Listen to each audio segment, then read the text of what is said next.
We're alive and we're back. Welcome to the Kaiju Show. I said we're alive.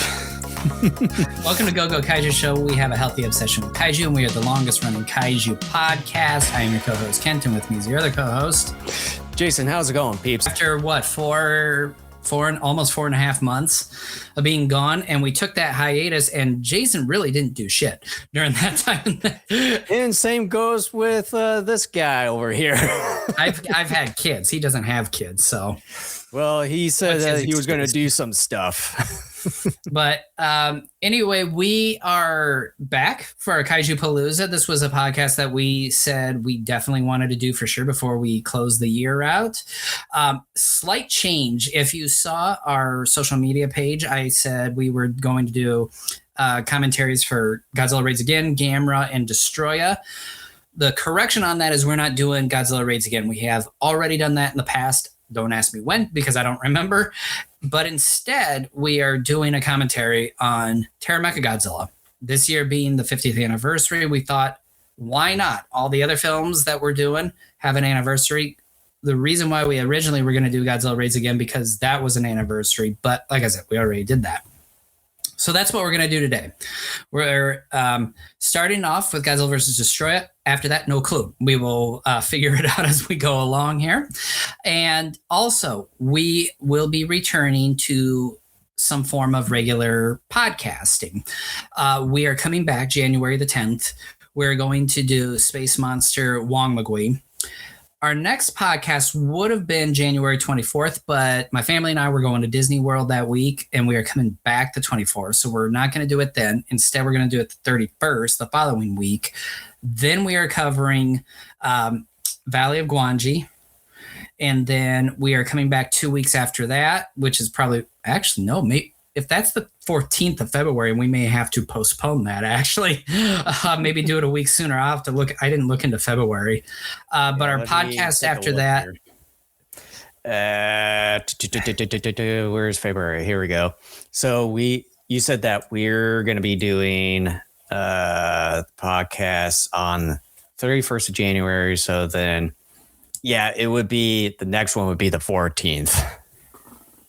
So it won't be the 14th. So it'll be either the 7th or the 21st of February. We will figure that out. And I forget exactly which movie we're doing then. We're doing like 2 movies, I thought. I think we only planned on doing Wamagui and then Valley of Gwangi.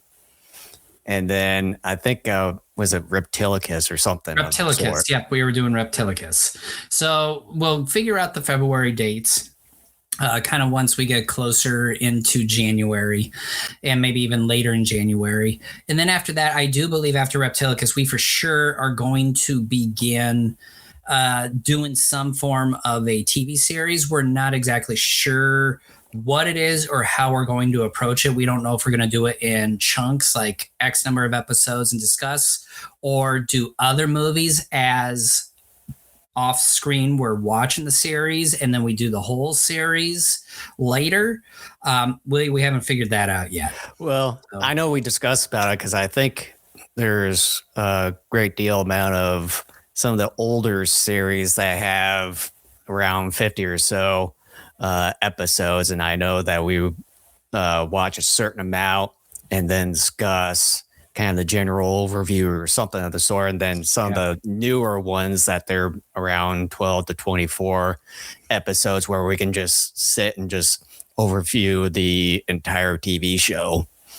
Yeah, depending upon what it is we do, we'll have it figured out, but we're not going to do what we did in the past with some of the certain TV shows. We're going to go episode by episode. Yeah. Yeah. We're going to do it either all at once or in chunks, depending upon how many episodes there are. But again, we will figure that out as we move along. In 2026, we are back for our regular podcasting. So yeah, get ready for more shenanigans. Although we like to say that in a good portion of May, I won't be here because I'll be over in Japan for a couple or so weeks. So probably won't be able to do an episode in the month of May, so we'll probably start June then. Maybe. Yep. Because then the kids get out of school. All right. Yeah. So like I said, we're going to do Godzilla versus Destoroyah. Jason, housekeeping first. Yeah, just we like to say, if you haven't done so already, like and subscribe. You can see a like button down below as well as a subscribe button. Make sure to hit those and make sure to get the latest updates on any of the videos that we upload. And then you can also follow us. You can see it down below on the screen and the following streaming channels that we do, both video and audio versions of it. YouTube, Rumble, Spotify, Apple, iHeartRadio, TuneIn. And also we'd like to just announce that we just recently had the Go Kaiju Show now streaming live over at the Amazon Music and Audible streaming services there. And you can find both video and audio versions of our own show over at gogokaijushow.com. All right. So the version of Godzilla vs. Destoroyah we're watching is this double feature Blu-ray that came out like well over a decade ago. We are doing this one because it's a more complete version of the movie than what we got on VHS and initial DVD releases years ago.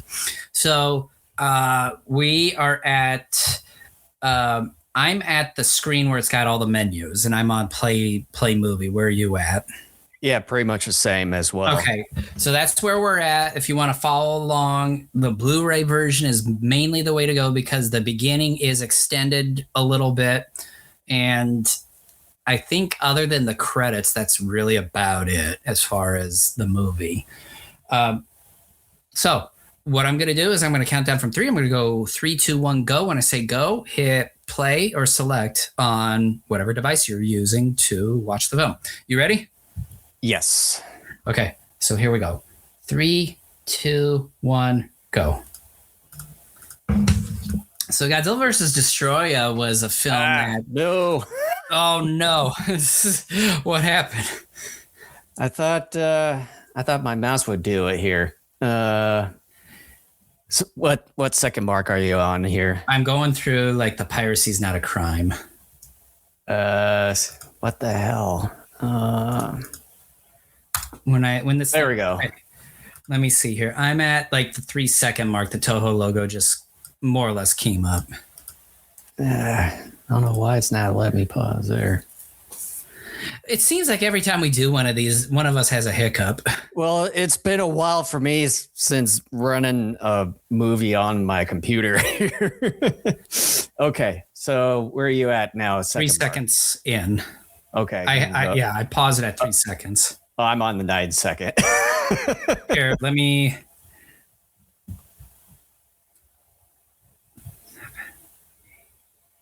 Okay, I just paused it on the 9th. So are we ready? Yes. 3, 2, 1, go. Okay. So, as I was saying, Godzilla vs. Destoroyah was a movie that kind of in the late 90s and early 2000s when it originally came out was one of my favorites. And in fact, for a number of years, it was a top Godzilla movie of mine. And then kind of as the years went on, it kind of dipped a little bit. Part of that was just changing tastes. Another part of that was there were newer movies that came along that sort of overtook it in some of my rankings. But several years ago, when we redid this particular set of movies from Gojira all the way up to Godzilla 2000, I had mentioned at the time that one of the things that sort of disappoints me about this movie is the final battle that takes place at Haneda Airport.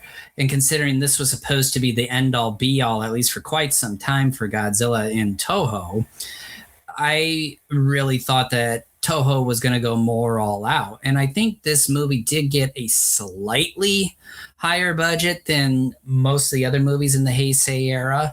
But I thought the best set piece of the film was earlier in the film between Godzilla Jr. and Destoroyah, in the middle of the city with the skyscraper miniatures. And the Haneda Airport, I thought, was really bland. I think a lot of that, though, was intentionally done because the suits for both Godzilla and Destoroyah were so massive and bulky that I think in order for the actors to effectively move around, the miniature work would have looked like it was sloppily being destroyed, and the actors probably wouldn't have been able to move around as well for such a scene. So I always thought that was disappointing, considering this was supposed to be the big goodbye for quite some time. But it's still a movie that I enjoy a fair amount. I just sadly have not watched a ton of Heisei movies over the years. I do watch Return to Godzilla a fair amount, Baialane a decent amount, and occasionally Godzilla vs. Mothra. That movie over the last maybe decade or so, I have really grown fond of. But the other ones, not so much of, which is kind of sad because the Heisei era is actually pretty decent. Like every time I sit down and watch a movie, I'm like, oh yeah, like this is actually pretty good. And instead I stay away from them because I kind of like the Showa era just a bit more because it's more creative in some way. But, you know, the Heisei era is pretty good itself. By the way, what audio version are you do you have it on right now? Is it Japanese or English? I'm doing English. Okay, because mine always defaults to Japanese here. Mine does too, but that's why before I even start the movie, I go through the options at the beginning because the default is always Japanese unless you go in and change it. Tako Akawara, I think an underappreciated director.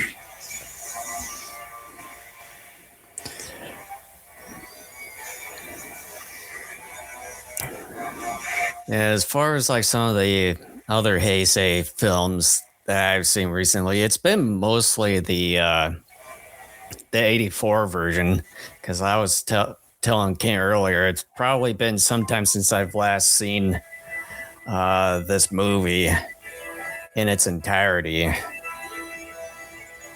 Yeah, it's been a while since I've seen it too. If I had to guess, it's been 2 or 3 years. Like I said, I'm more drawn towards the Showa era. And I think a lot of it's because I'm older. Not only do I want some comfort and nostalgia, the Heisei era, even though it's not a dark series per se, it gets dark in some areas. But for me, it's like a lot of the Heisei, with the being mostly in the 90s, it gives me that really 90s vibes to it, with with kind of a little bit of the 80s there, but yeah, with the 90s, it didn't seem like a whole lot of, like they were trying to cut corners a little bit, like what you were saying with some of the things being bland. Just trying to cut a little bit of corners, which it would have been nice that they didn't try to do that, but obviously with some of the budget constraints and everything, kind of they had to try to reduce the amount of work on certain things, mainly some of the building props here and there. Yeah, like, I mean, this is a good movie, but the Heisei era, by and large, takes itself more seriously. And that's fine, but, and I've stated this numerous times in recent years, you know, with kind of the dark world we live in right now, the Heisei eras, again, they're not overly dark, but they kind of remind you of certain things in reality, whereas the Showa era really doesn't.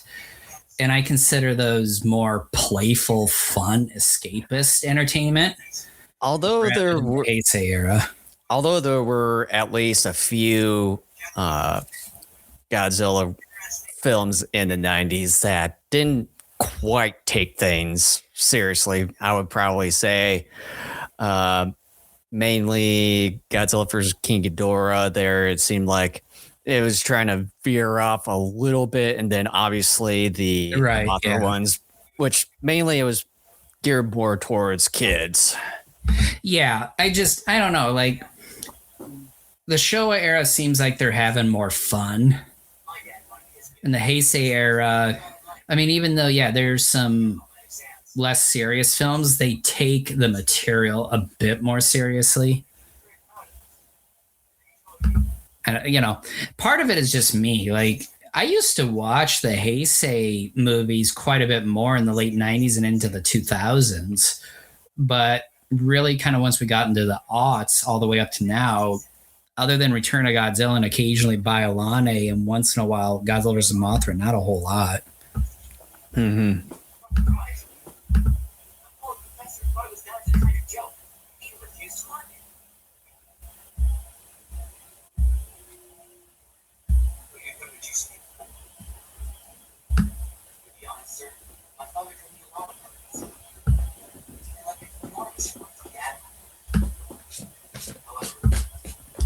I wonder if that actor that was supposed to be his grandfather, the orphaned guy from Gojira, I wonder if that actor was gone at this point.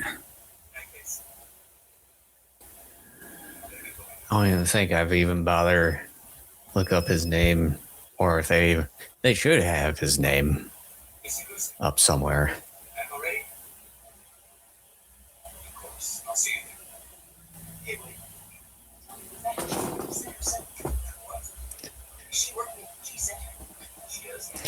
I kind of like, when we're listening here, I kind of have to have my audio low so I can at least hear Kent on the other end.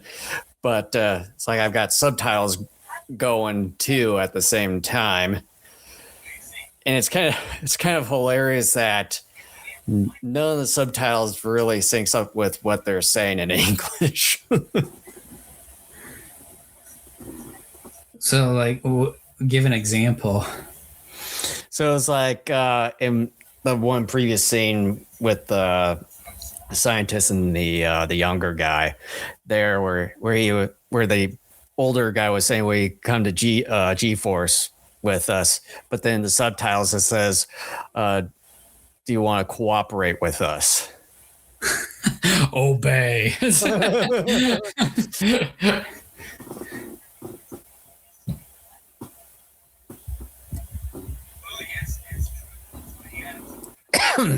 I prefer the dub, but sometimes when trying to do these commentaries for a podcast, I've thought about doing subtitles, and occasionally I do, but like trying to pay attention, I appreciate subtitles because many more times they're pretty darn accurate, but I can only take it so much before my eyes begin to strain from all the movement, because I'm trying to not only read what's going on, but pay attention visually. For me, usually kind of comes down to, as far as the voice for the characters, like which one is better suited for them. Because there's like certain animes that I like where the dub is better compared to the actual voice actors for some of the characters. And then there's some where I think the original voice actors are much better suited compared to the dubs. Like a lot of the Titra stuff from years past. Maybe.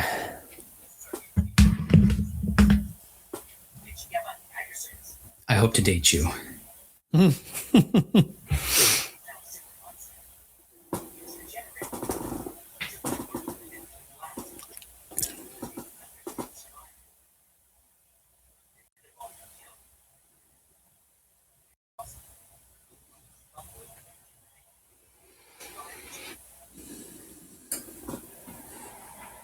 You just cock blocked yourself, dude. She's very fond of that little one. And once you just said, he's probably dead, she's like, nope. Well, you're on my naughty list. Yeah. And not the good naughty.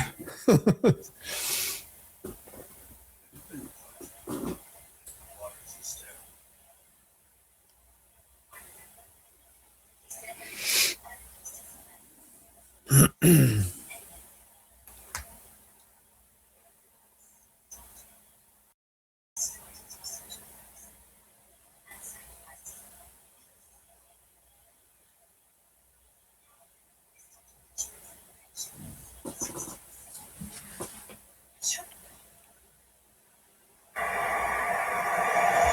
may have to turn the subtitles on. Like, I got the volume up enough, but I don't want it to overtake the podcast. I mean, that's, like I said, that's what I've got going for me, so I can at least have to do it. Let me throw them on. Just give it a whirl for you.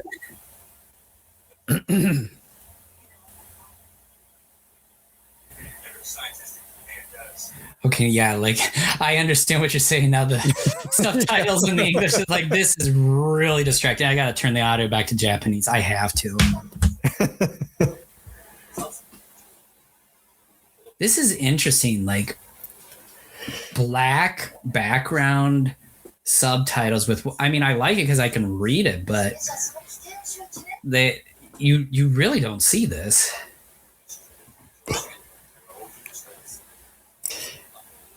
If the font weight was a little bit bolder, I honestly don't have a problem with it at all. The only, I guess, potential concern is that if there's enough text on there, you get enough of that black together, yeah, it can kind of block out enough. But as long as they're not blocking out like the center of the picture and being douchebags about it, I think basically it's fine.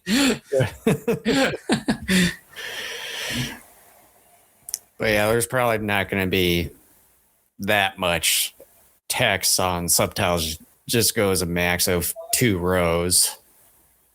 It doesn't really cover the whole span of the screen. At least I can read it. I can't say the same about a lot of Mill Creek's Ultraman stuff.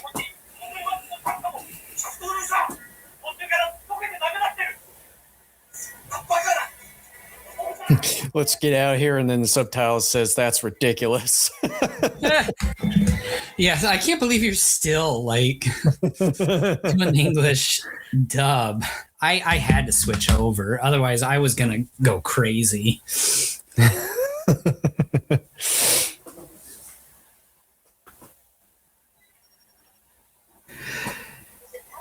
I really dig Ifukube's score for this. This movie, along with Mothra vs. Godzilla, Invasion of Astro Monster, and Godzilla vs. Mechagodzilla 2, I think are his best pieces. I think those 4 movies really put on display like his talent at its peak. Mm-hmm.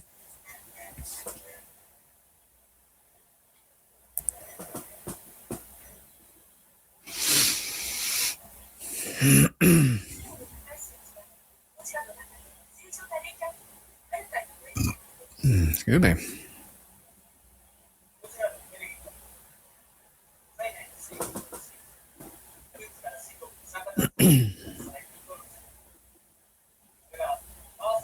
I don't know if this is Toho science or I can't verify or deny what they're saying here, but it's like, okay, I'll give you the premise. Mostly it's Toho science.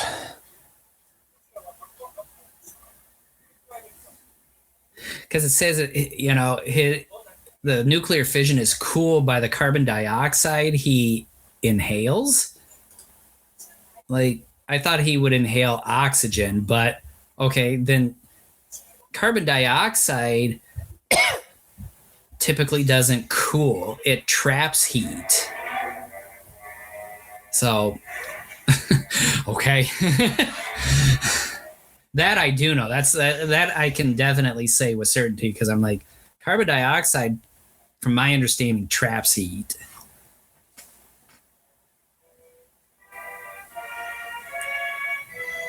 I'm not going to lie. I mean, I knew it wasn't going to come down to this because I had the official Godzilla compendium before I even saw this movie, but it kind of would have been interesting if the Godzilla saga ended with Godzilla taking the world with him. The ultimate end. Although they wouldn't let that happen anyways. No. I mean, they were going to restart things eventually. They just restarted them a lot sooner than they anticipated. I wonder if it wasn't for the bad showing for the 98 Godzilla, like how long it would originally take for them to bring Godzilla back. I think, if I remember correctly from different things I read, I think they were looking to have it put away for 10 years, if not longer, should the American Godzilla be received well, and ended up having sequels.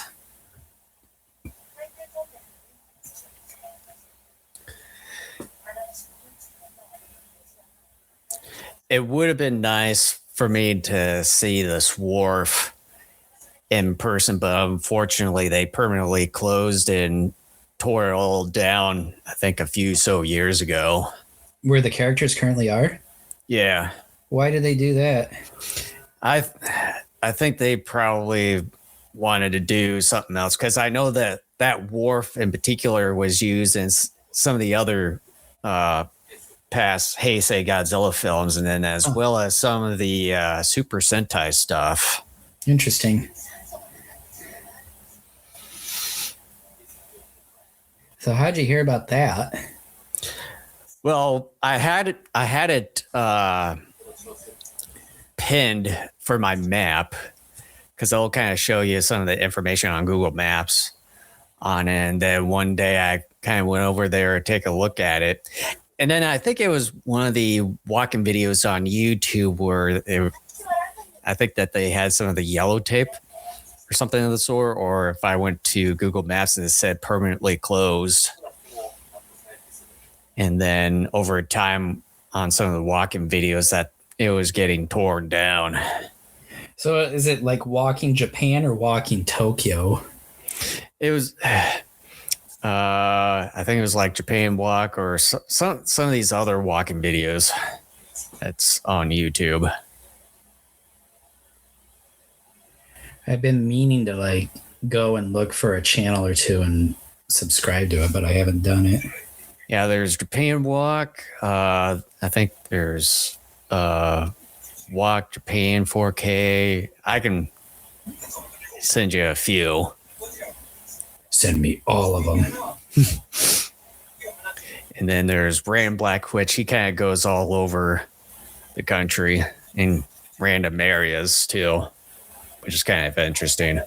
I don't care about the rest of the planet.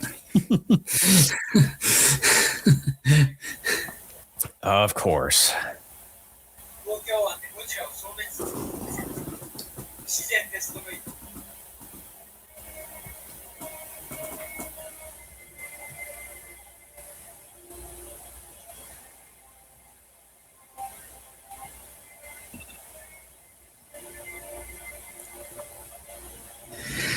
Another thing, as I've watched this movie more over like the last 25 or so years, I've realized that I think some of these flashbacks were kind of unnecessary.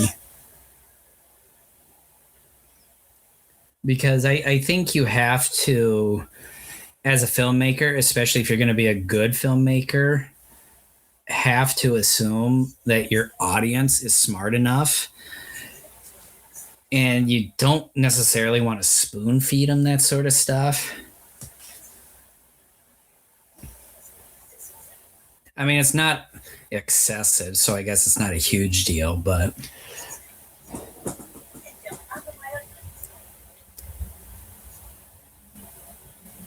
I think it's just maybe just trying to add a little bit of depth, and then just to kind of like, as far as when they were talking about the oxygen destroyer there, it's just kind of, I think it's just kind of more or less just showing the effect of what the oxygen destroyer was and what it does or did. well, yeah, and then it was like a transition to Momoko Kochi. Apparently she had that nightmare. So, okay. I guess it's fine.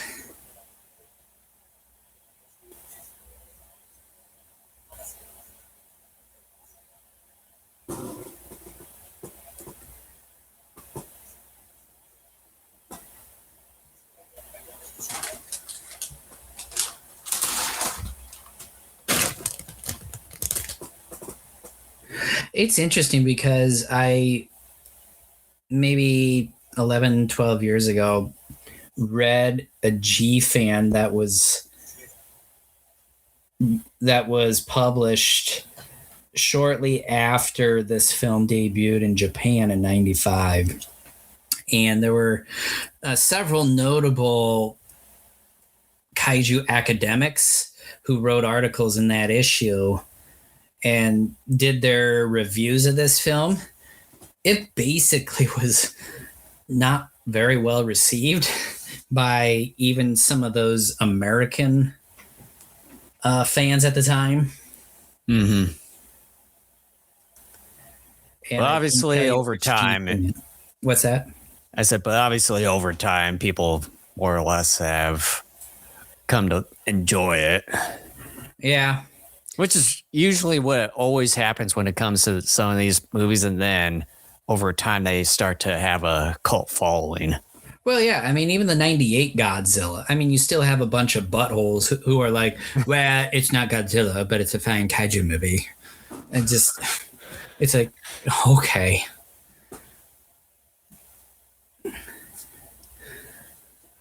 Whatever doesn't get your panties in a bunch. You know, with our Kaijupalooza today, I was going to bring up a few snacks. And I kind of forgot.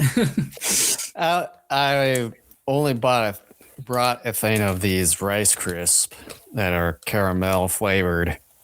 Everything. We got some of those downstairs. But I just say a few.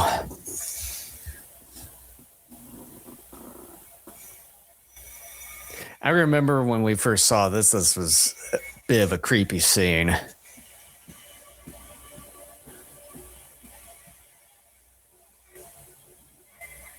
This guy always plays a lot of bit parts in the Heisei series. Mm-hmm.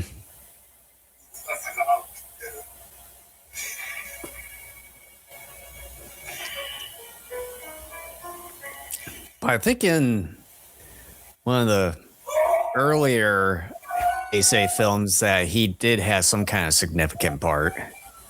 Occasionally he did. Like he was the guy in King Ghidorah who was protesting earlier in the film. And really after that, I think he disappeared from that movie.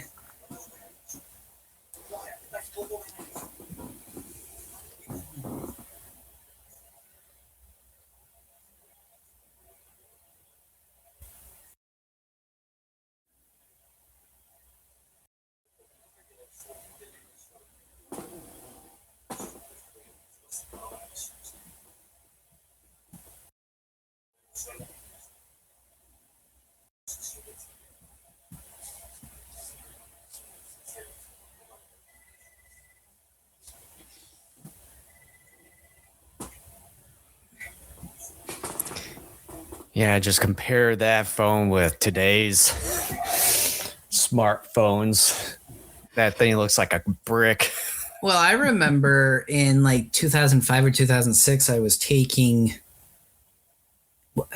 some sort of class at a community college, and we watched Wall Street, and Michael Douglas's rich character, Gordon Gekko, because that movie was made, mid-late 80s, had one of those really thick cell phones.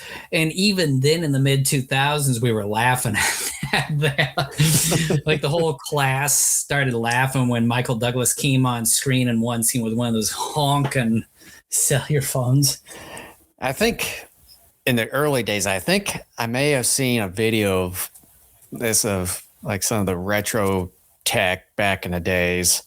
And I think in the 70s, where kind of the smartphone or cellular phone started to take shape, that it originally came in this pretty decent sized suitcase, and then you had like the phone and stuff in there. It's like, holy crap. I think the battery life was pretty garbage. Oh, yeah.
I remember the Trendmasters toy line in the mid 90s made it seem like G Force was sort of a pseudo Power Rangers organization. Then you actually watch the movies, you're like, it's not even close to being that.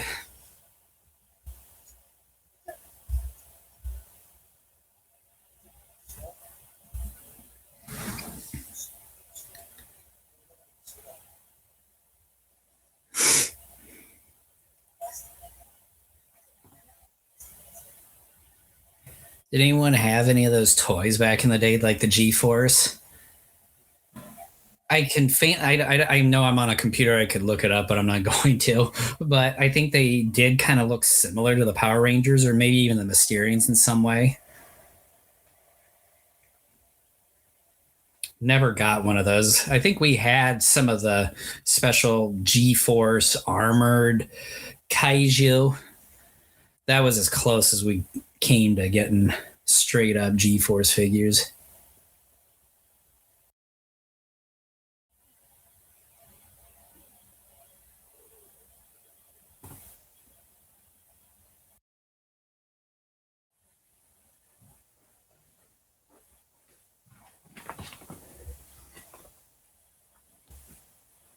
As far as the G-Force figures, I've got one sitting back here. Let's see here.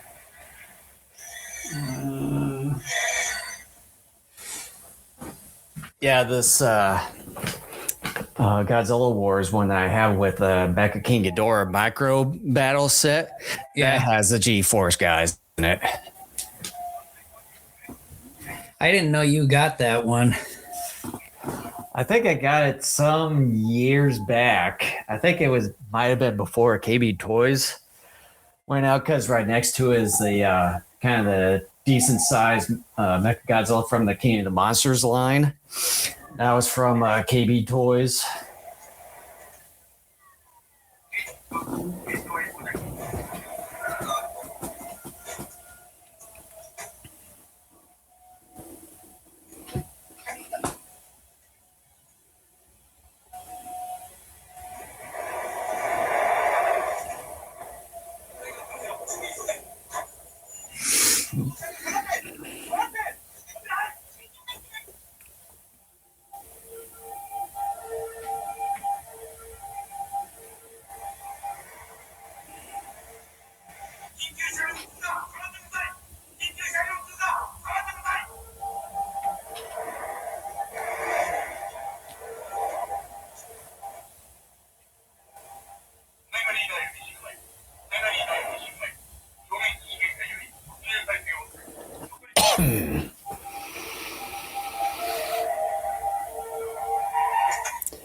You know, with that kind of siren, it sounded a bit silent, so I don't know if like anyone would even notice it when they go by them.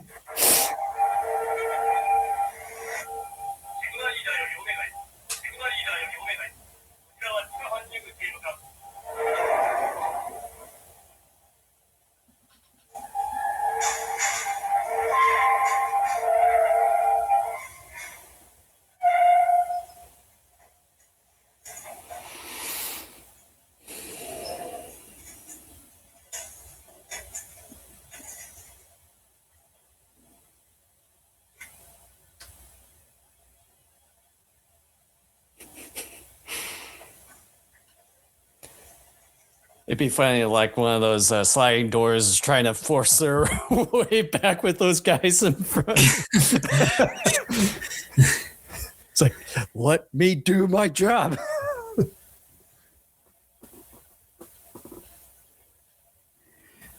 We're entering where a lot of people call it the aliens scene. I like how the helmet, like the kind of the tax and all that. I noticed that one of the helmets that the guy had, and it may have been on some of the others too, like on the right side, it said 54. Like there, it says 54. I can't see it on the. They're moving. Yeah, if they turn the show to the right side.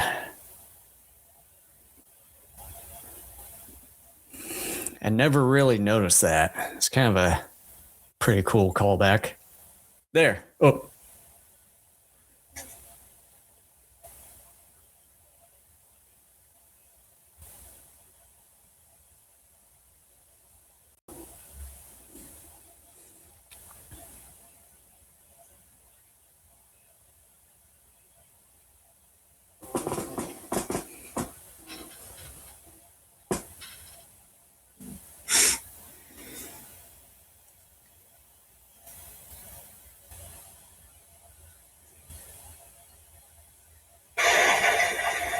Yeah. Damn it.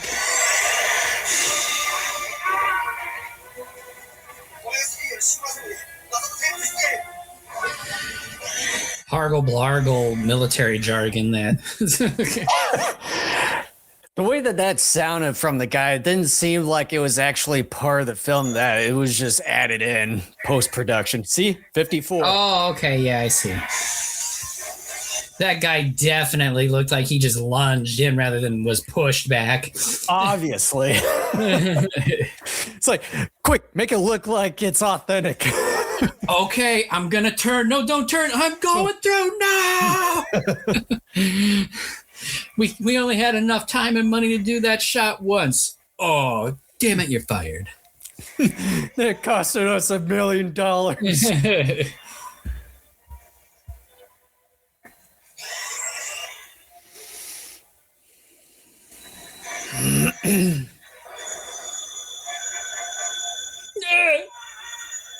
Sound like he was doing the Luigi. Whoa! You know what they should have done, and although maybe they thought it would have been too much, a show like one or two of the guys getting hit by the mist and getting eaten away by that, like the fish did. I mean, they could have done that without being violent like they did with the fish. Like, there didn't have to be a bunch of blood, but you just kind of see them getting vaporized. Well, it's kind of like what they did with Godzilla vs. Hedorah, where, you know, right, in some of the scenes where someone gets in contact with Hedorah and all that stuff, that they turn the skeleton. Yeah. That woman had a PCTV. I remember when you had one of those pocket TVs.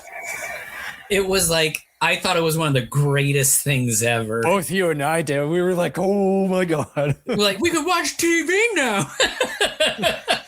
Even outside. Ooh! Thing takes 4 AA's, but who cares? It cost me like, I think $101, I think. I remember saving up for that and then going to get it at Target. Yeah. I thought you had that earlier before we moved over to Des Moines. No, I got that like 90. It might have. I want to say it was somewhere between 97 and 99, somewhere in there. I thought you had it earlier than that.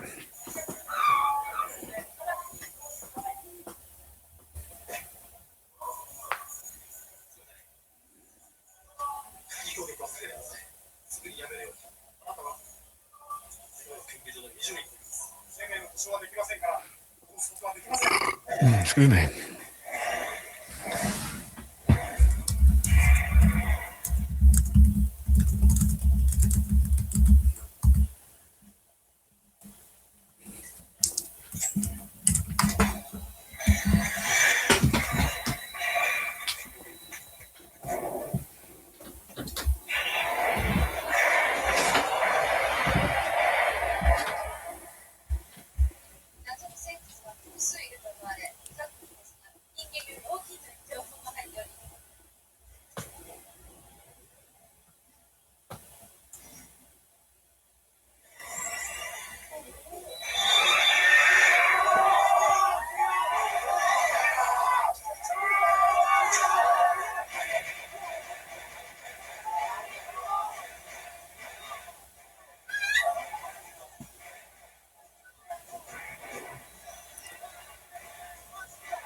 it seemed like that they had certain versions of these destroyers when in production, if they had some of them kind of walking on some kind of track the way it looked in some of the shots, but then obviously with some of the shots like in this one that they probably had them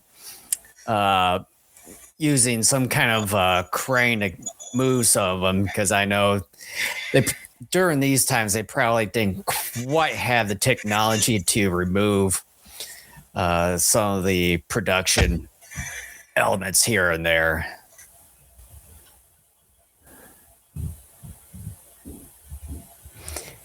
And I know in this upcoming shot that a lot of this is kind of sort of inspired by the whole Alien franchise with how these Destoroyah creatures operated.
Yeah, you can kind of see why I mentioned as far as a little bit of inspiration from the Alien franchises with kind of that little miniature mouth that comes out from the Destoroyah here.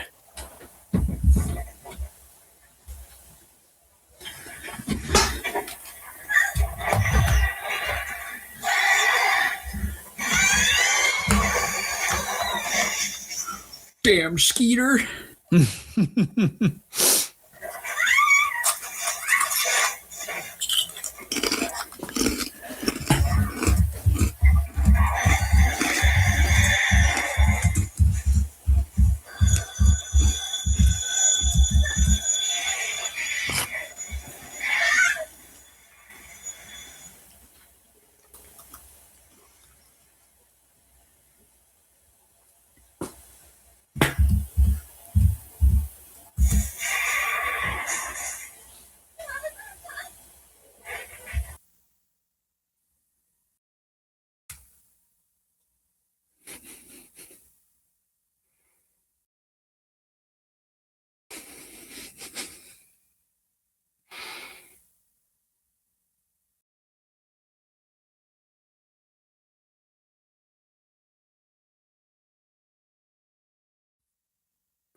Darn women chasing all our skirts.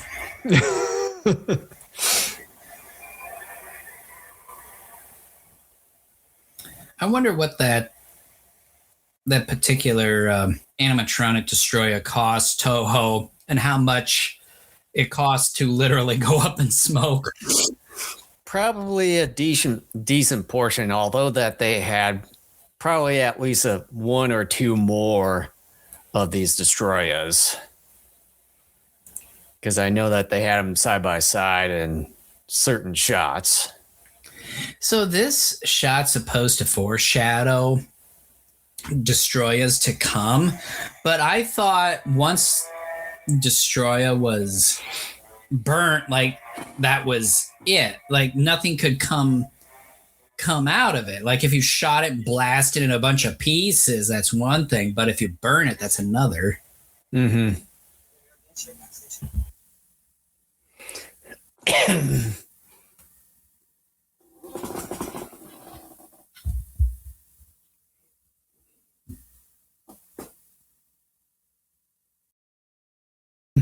No, that's just your imagination.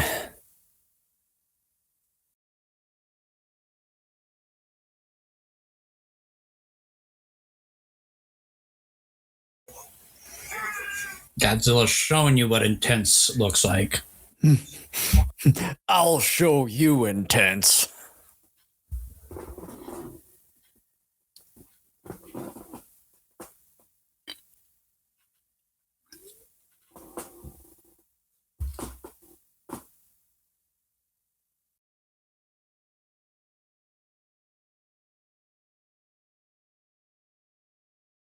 Oh no, Super X3 is doing its job.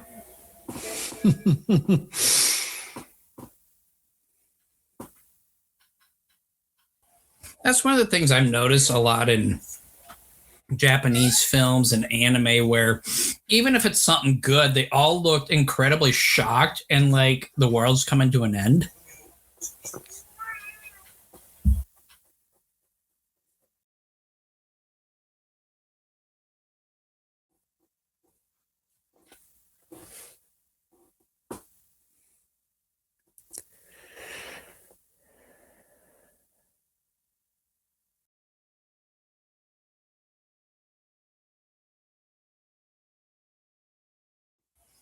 Office of Special Plans. That's pretty specific. It's me.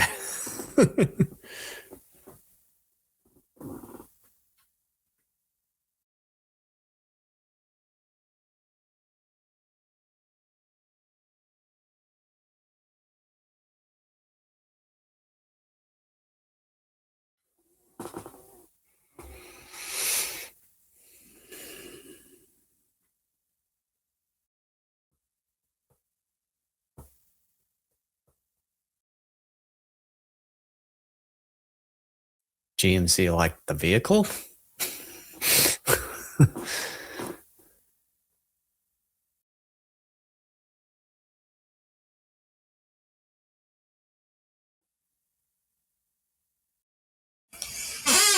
Dorito check ready. Fanta check. Roger. Subway sandwich in hand? Check. Absence of Jared from Subway? Check. Jeez. I knew I'd get you with that one.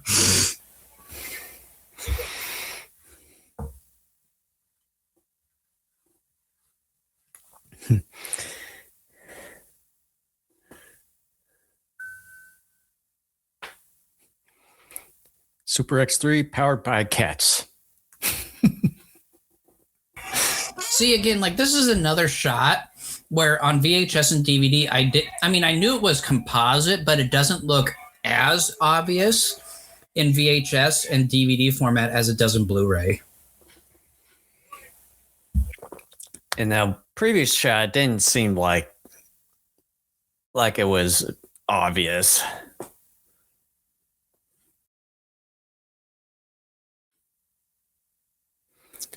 But yeah, there are certain shots in past Heisei films where it was pretty obvious. Yeah, the one shot I keep going back to is this one shot in '84 where Godzilla's walking over the skyline, and on the Blu-ray version it is totally obvious. And for years, when I was watching the VHS version and DVD version of that, I never could tell. I thought it was the actual suit actor on a miniature set.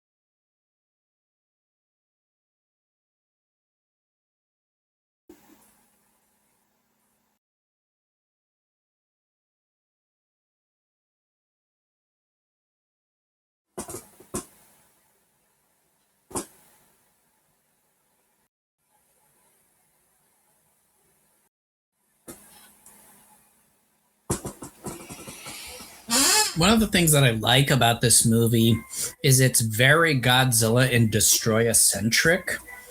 This isn't a movie that dabbles in a bunch of nonsense because they realize they can't write a story that centers around the title characters.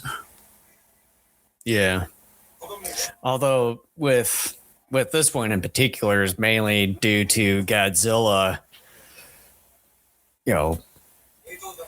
on the verge of melting down. So I was like, what else could they possibly do? Well, yeah, I mean, first and foremost, that's a great idea, which in turn turns into very good writing. Like the idea itself almost like writes itself. And I like this transition here that they do for Godzilla. Mm-hmm. They frozen Godzilla sickle. Yeah. I wonder if that's kind of what inspired the Ice Godzilla from one of the anime episodes from Netflix. I forget which one from Netflix. Yeah, I forget which one in particular where that specific Godzilla appears. You're not talking about the anime trilogy, are you? No. It was in something else. Let me see here. I have no idea what you're talking about. Well, yeah, because you you don't really go into it a whole lot. Let's see here.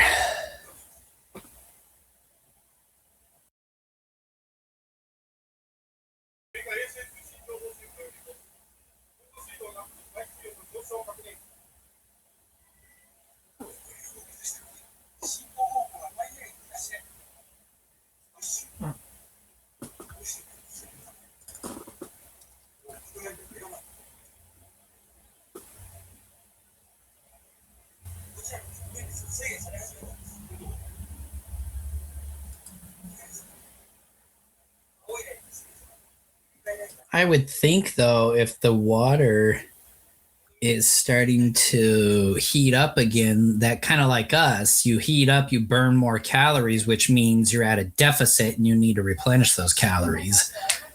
I don't know. Mm-hmm.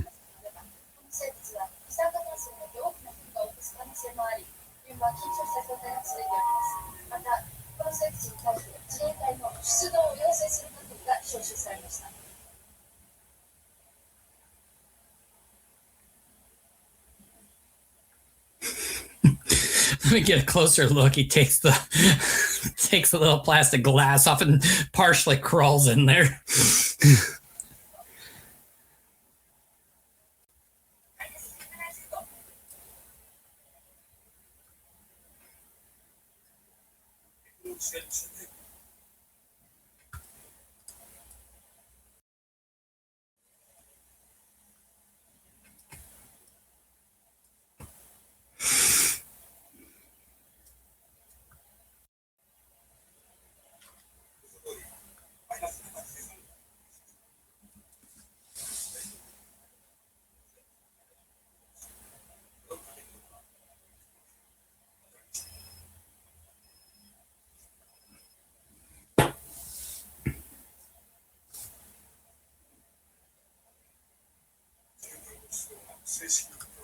Okay.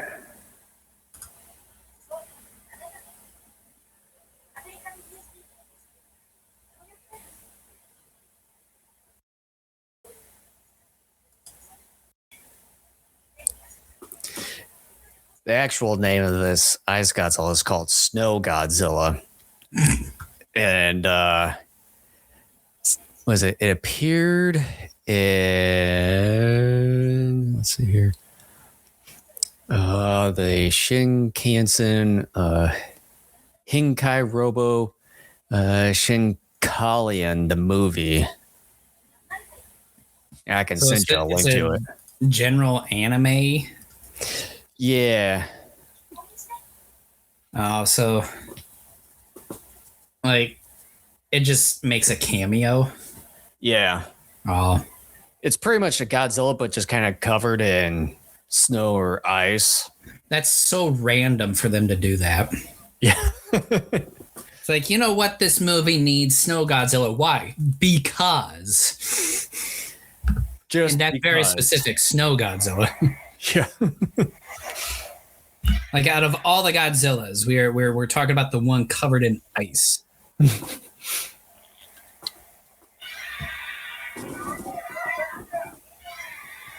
You didn't even tell me the subtitle to this movie. The Marvelous Fast Alpha X that comes from the future. God, the Japanese know how to title stuff. Oh, there's some mangas out there that has some really long ass titles. Well, I know. Like I've heard some things about movies and anime and manga. Just I'm like, get to the point. Or just find something that's catchy. Do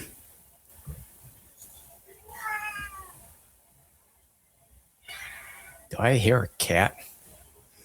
My Remington is at the door. He's wanting to be fed.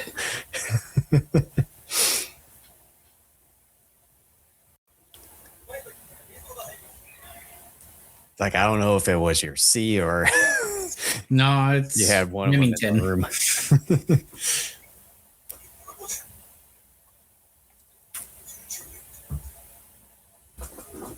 Shit, there he goes naming things again.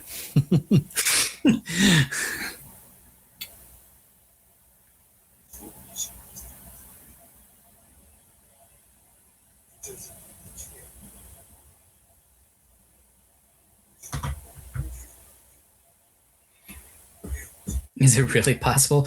Yeah, you dummy. It's young. Like it's observed in many animals. Go outside and touch grass once in a while. I mean, we're talking about Toho science here. No, this is just a dumb character. It has nothing to do with science. Like what Godzilla's doing is perfectly like normal and legitimate for, a parental figure to like go looking for its young.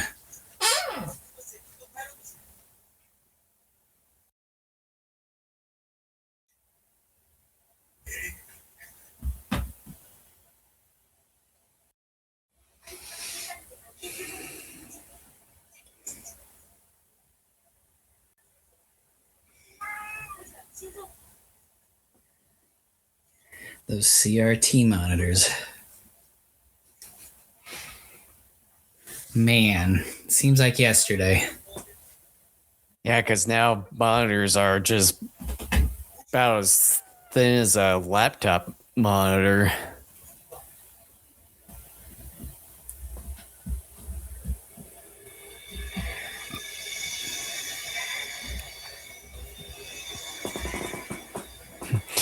Just keeps on going.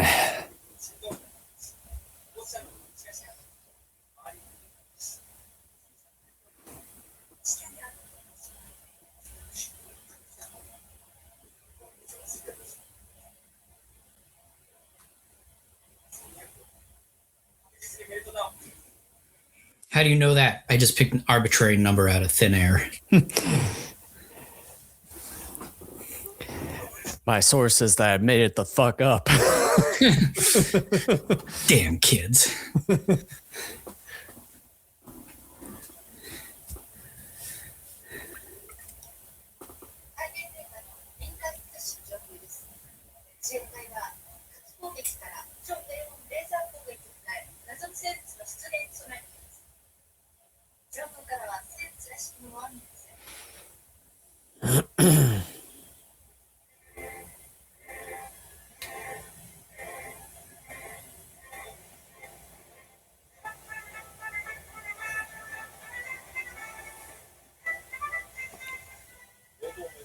I want to say this particular track, Ifukube first used it in War of the Gargantuas, but I'm not 100% sure on that.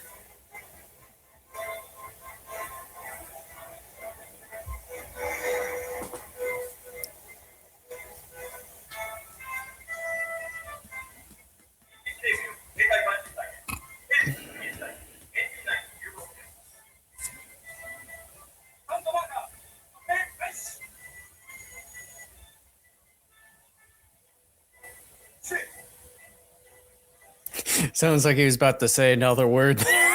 I was about ready to say, hey, sir means shit. Or the other way around.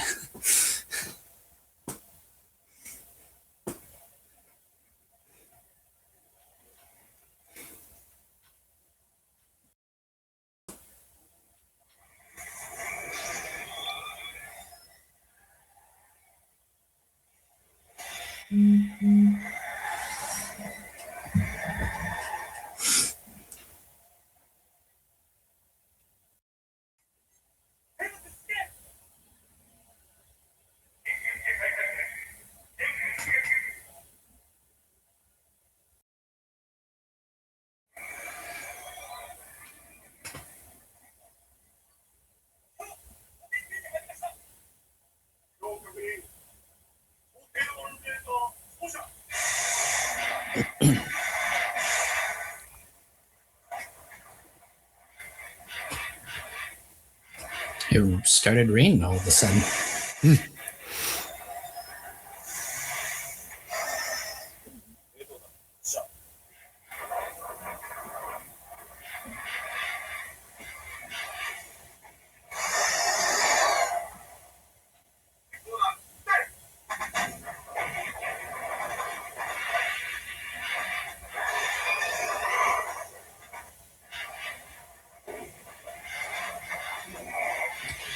That must have been something on the miniature set to get enough of these aggregate destroyers to move around a certain way.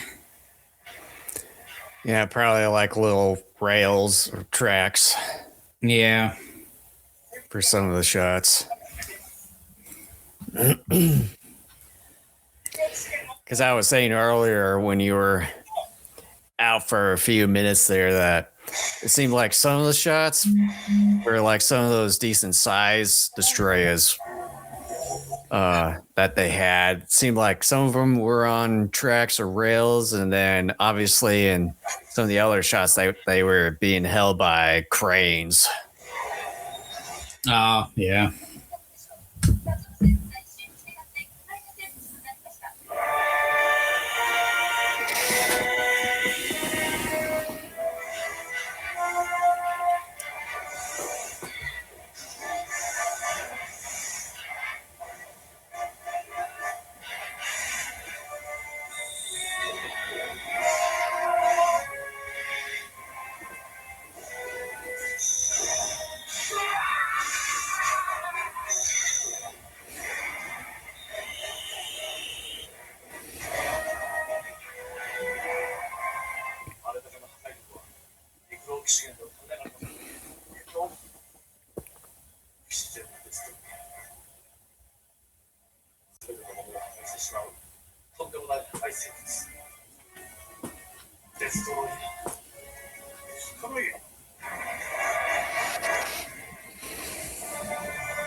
Kind of that low, high-pitched screech involved with its baritone roar. It's like every time in my mind when I hear that, it's like, oh, it's a cow. A really little moo-moo. Ah, boy.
Yeah, so no emotional stuff doesn't belong here.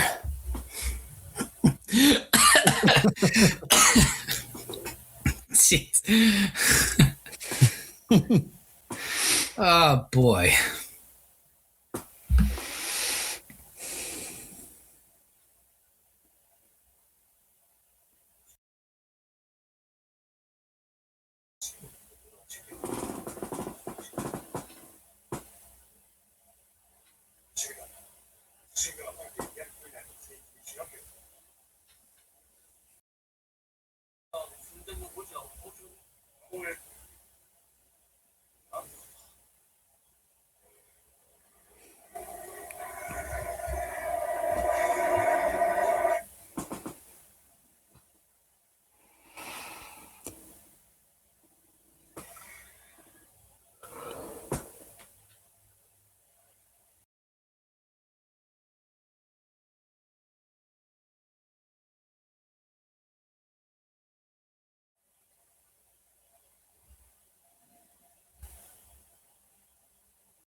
The battle that's about to come up between Godzilla Jr. and Destoroyah always gets me, man.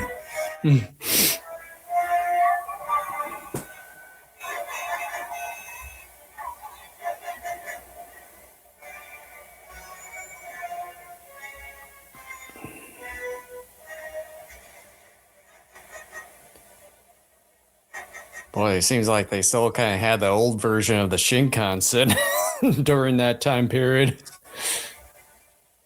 Seems like Tokyo was definitely undergoing some major renovations at this time. Yeah.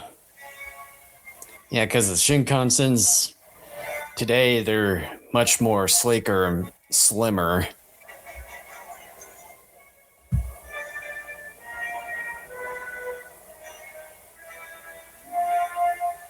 And then obviously some of the things that we see in here compared to some of the other things I've seen in some of the walking videos, a lot of stuff have changed. For better or for worse.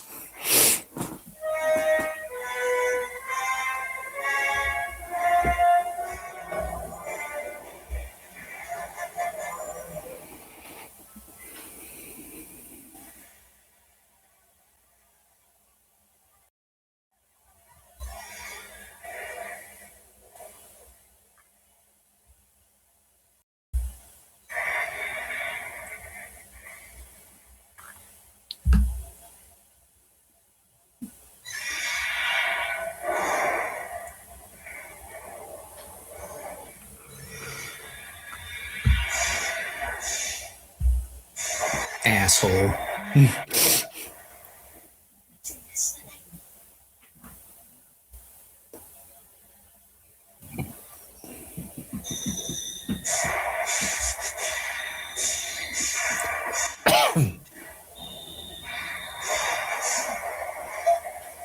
Although that tells you that you got a good villain on your hand.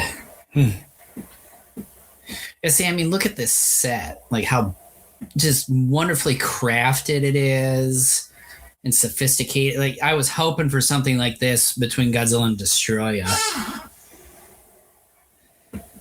Instead, we get a flat airport.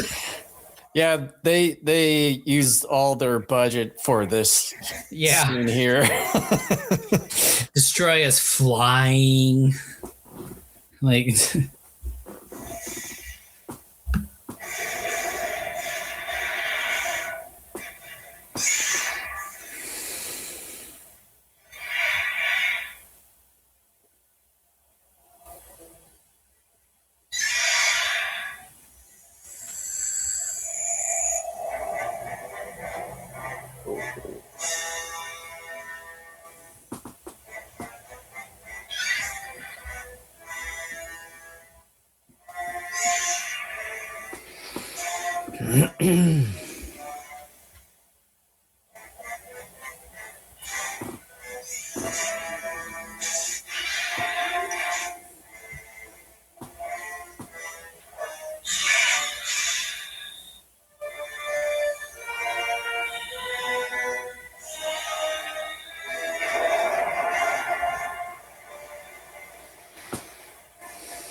Now you've really made me mad.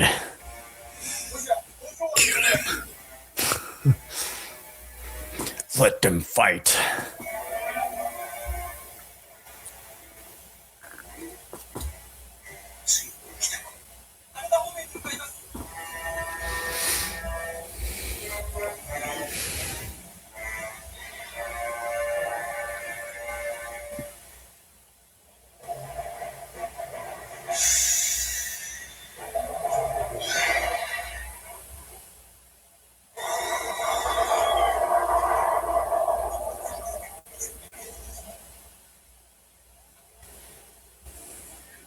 Hope you die, Destoroyah.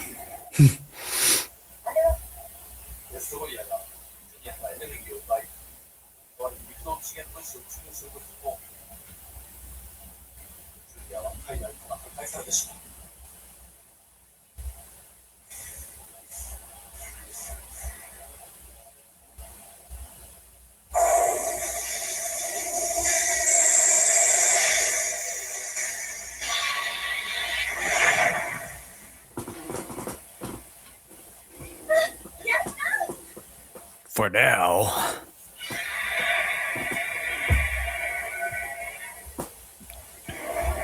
Boy, we're about 3/4 away.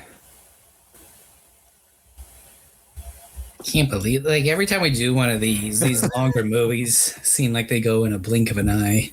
Yeah.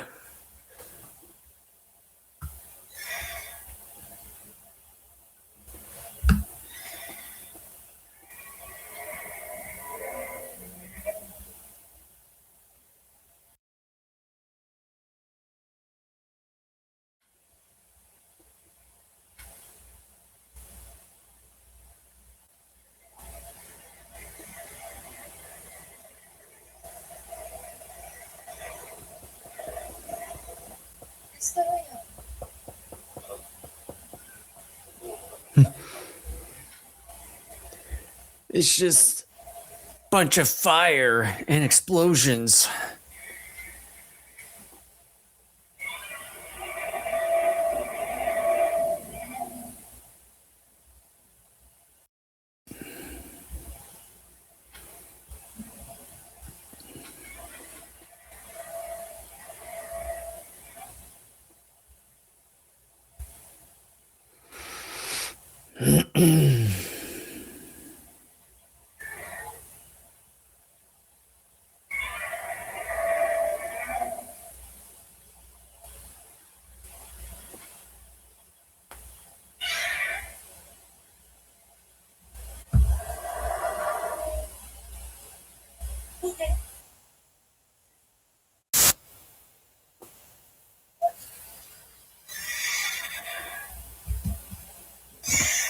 That's not a very good animatronic there.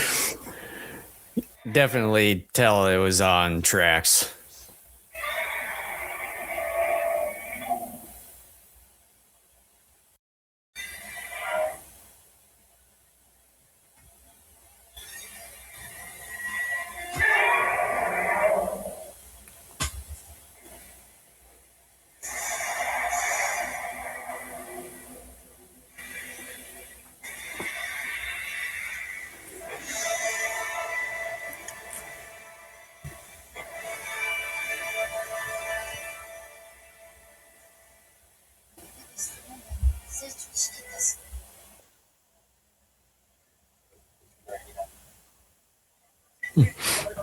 So large.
Not in a hurry.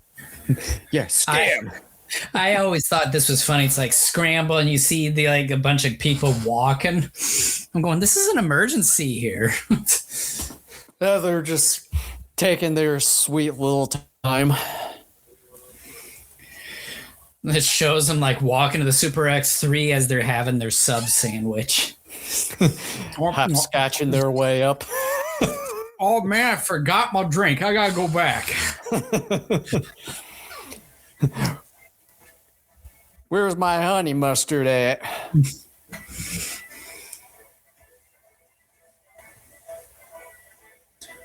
Dun, dun, dun, dun, dun, dun, dun.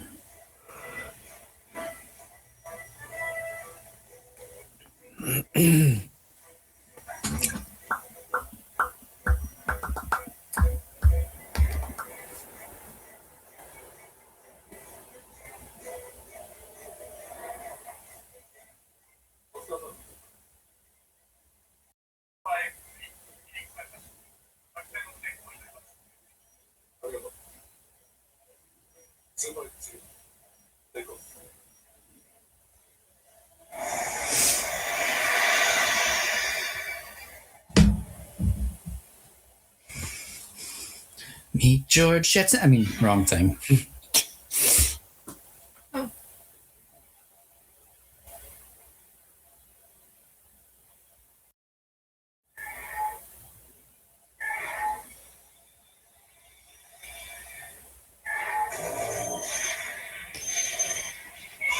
Even though that's supposed to be Haneda, that doesn't quite look like how it looks. Maybe it did back 30 years ago.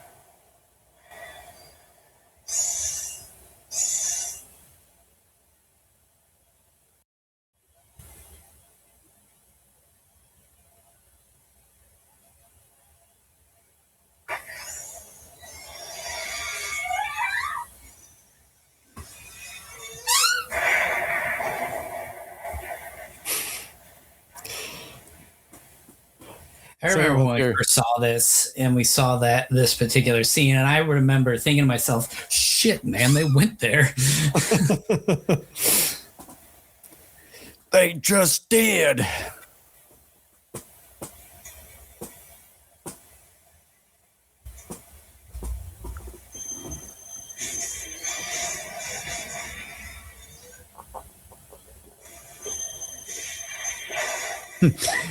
Like, you ain't getting out here alive.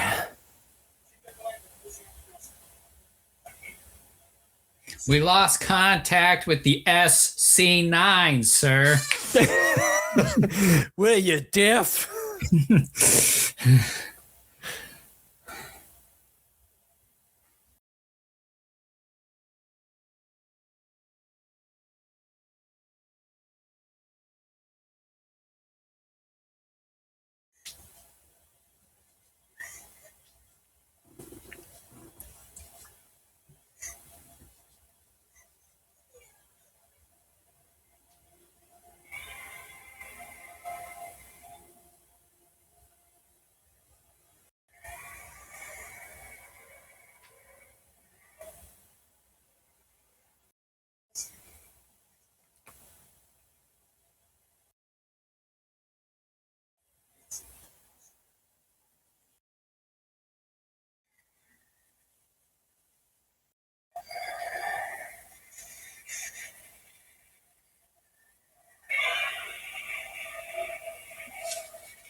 Oh no, how am I supposed to get to Tokyo?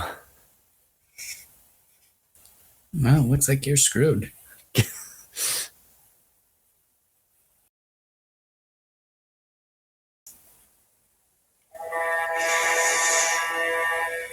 Well, it's kind of obvious it's going to be his last battle. Because, I mean, look at his state. Well, and they even said he wasn't going to make it to the Bering Sea.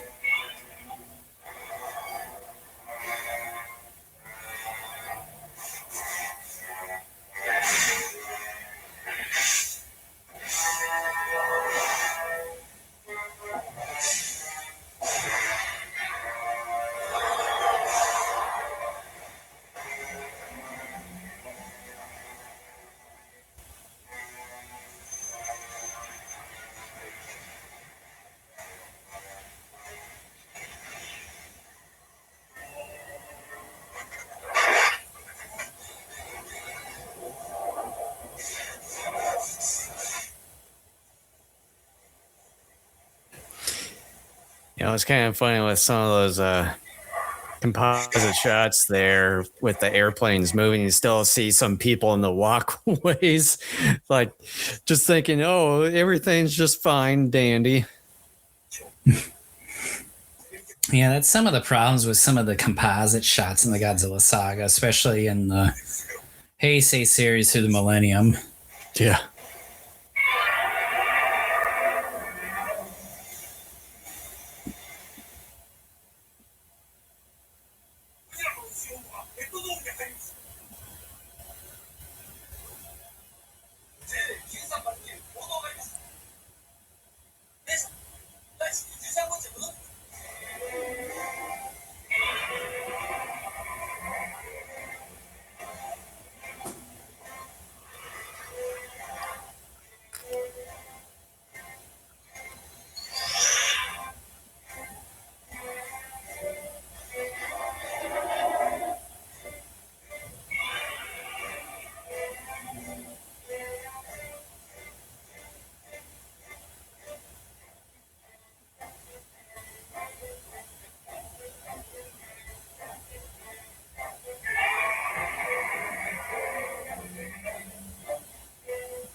You know, I wonder in this particular Godzilla suit where they have areas specifically made for some of the fog to come out and everything. I wonder if like some of that fog sort of leaked to where it kind of made it difficult to see through some of the eye holes in the neck.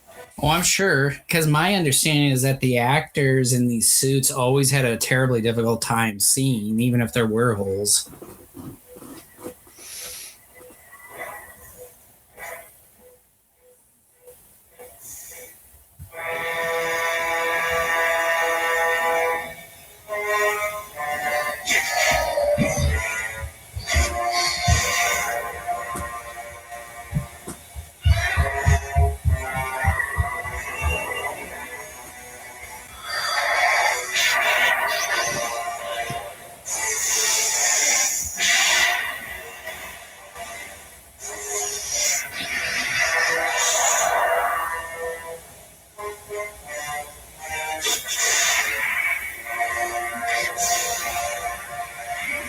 Getting all bloody now. They want to make sure that the audience feels like he's getting his comeuppance. Yeah.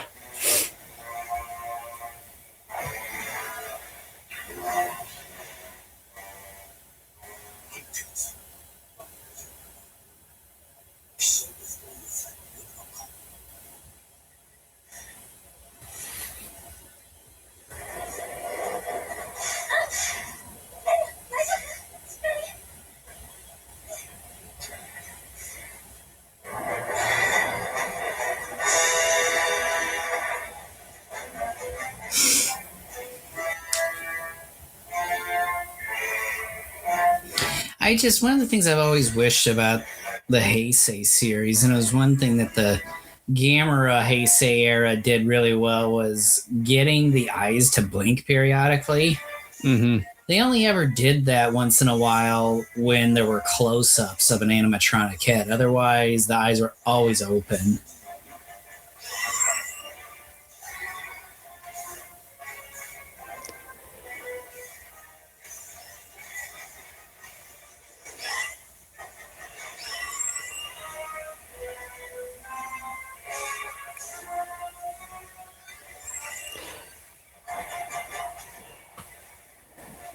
I think some of it may have been due to some budget, because like with some of the Godzilla suits that they kept on reusing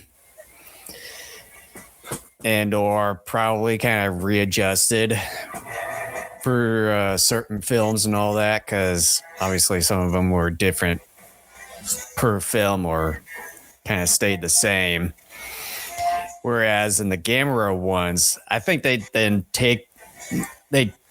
took their time with each of the 3 movies in the Heisei, where they probably had more of a budget compared to the Godzilla ones, where they made pretty much produce these movies out the gate once every year with it's like a short timetable. Well, yeah, and it was always Toho's deal, because it's like, oh, hey, like we need to. You start on this movie, you start pre-production in March, and then we want it in theaters by like November Or December. It was the same way when it came to the Millennium series there. Right. Maybe even a shorter span. And like, that's quite a bit. I mean, most Hollywood movies, you're looking at, I think, just a full year maybe of actual filming. Mm-hmm. I think. And that, I don't think that includes pre-production, let alone post-production. Yeah. Like post-production is about, I want to say, depending upon the kind of movie they're making, anywhere from 3 months to half a year, I think, after filming. Yeah. Then anymore, there's usually extra filming that they got to do, either for additional footage or to correct something. Mm-hmm. But I remember, distinctly Shusuke Kaneko. I mean, Katakawa. Oh crap! The studio that it turned into Katakawa, but Dai, yeah, they had deadlines, of course, but they more or less gave Kaneko essentially what he felt he needed. And when he did his own Godzilla movie, the movie that everyone seems to like, GMK, he even admitted, he was like, I really did not like the fact that Toho's film schedule was so tight because I was not able to fully accomplish what I had envisioned. And I think he was even upset with Toho so much to the point to where, and don't, quote me on this, but I think he even said he didn't really want to work with them on a Godzilla movie like that ever again. Mm-hmm. I think he was pretty fed up with them. Yeah. I mean, I probably would too during that time period. Well, yeah, I mean, you're on the turnaround. Well, yeah, I mean, you're talking, probably anywhere between 7 to 9 months of total time. Like you're working not only every day, but probably really long hours. Yeah. Now I think since the whole after GFW and stuff, when you got Shin and then -1, I think that Toho really kind of came around. It's like, we should probably take our time with some of this stuff and kind of give some leeway to the directors. Well, not only that, but I think by the time Shin came around, I think Shogo Tomiyama, who was the head of Toho, I think through the Millennium era, basically was gone by that point. And so I think there were leadership changes that affected all that too. Because they were like, look, we're in competition with Hollywood. Because you hear a lot of times where, like, when you read about Godzilla movies in certain books, you'll hear like this Godzilla movie was in competition with this Disney movie of the time or this other American movie at the time. And like occasionally a Godzilla movie will compete fairly well with an American film, but otherwise it always came second or third fiddle to an American film or two. Mm-hmm. And or at times that Godzilla movies kind of got the bad rap, or is always associated to like the corny kooky stuff from the Showa era and all that. Well, yeah, I think too, just the Japanese people not only were kind of in some sense moving on from the character, but Western pop culture by this point was already infiltrating the country, and more of the Japanese citizens were taking an interest in American pop culture, and the opposite was happening in America at that time, where slowly more and more Japanese pop culture was infiltrating us. And now, look at how big Japanese pop culture is right now. So it's just, it was like both countries are sharing their pop culture IP and kind of moving away in some sense from their own thing. Like you can even see, like right now with comic book movies, part of it is inundation, which is similar to what was going on with the Godzilla franchise. But part of it too is just, there are other things out there that people are finding more interest in. It's like, not only do we have enough comic book movies, but in many ways we've seen just about all the stories that we really need to see. Mm-hmm.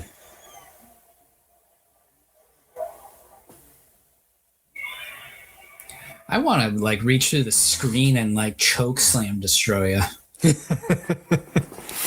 Well, you can do that with one of your Destoroyah figures there. Come here, you! Come here!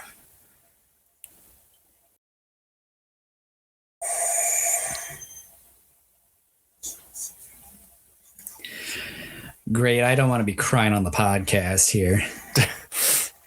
It's bad enough that Godzilla Jr. died the way that he did.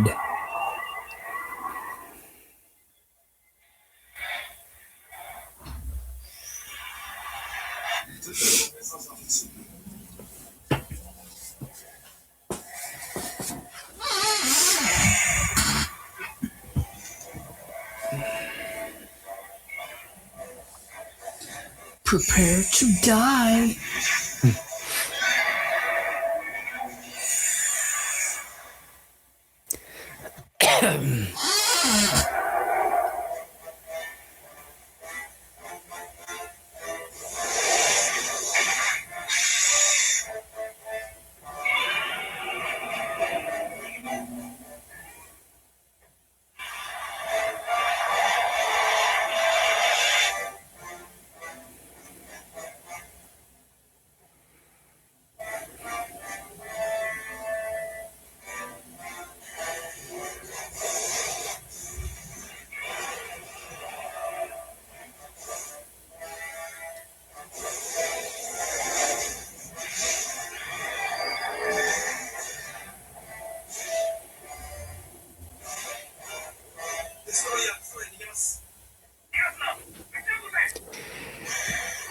They made Destoroyah so powerful and all that stuff here, but then it's like all it takes is for the military's cryo lasers and all that stuff to just take it down.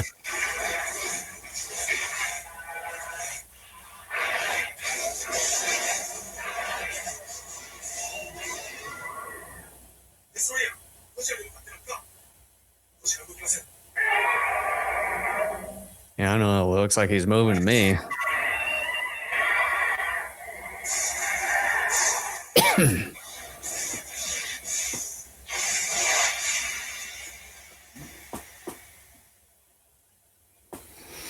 That's it.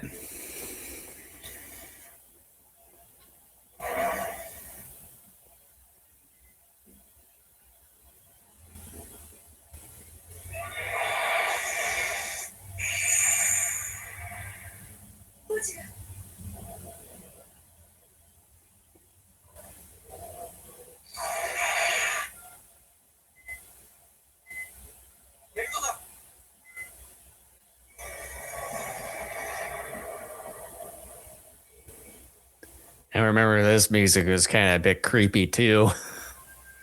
Yeah.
Dear God.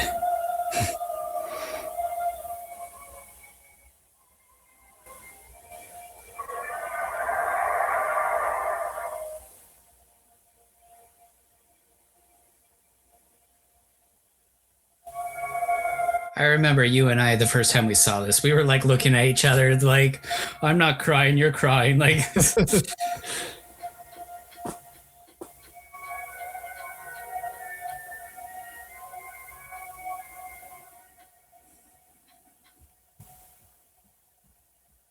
that's always tough, dude. God.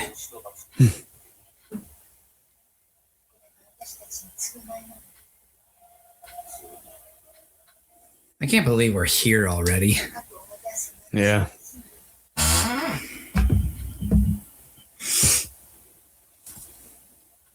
It's kind of a weird shot.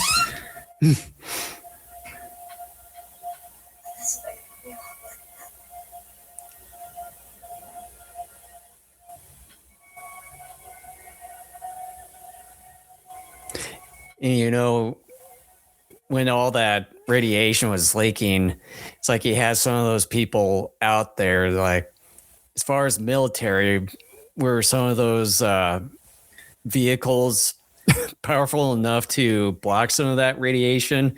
And then you also have some of those people in the helicopters too.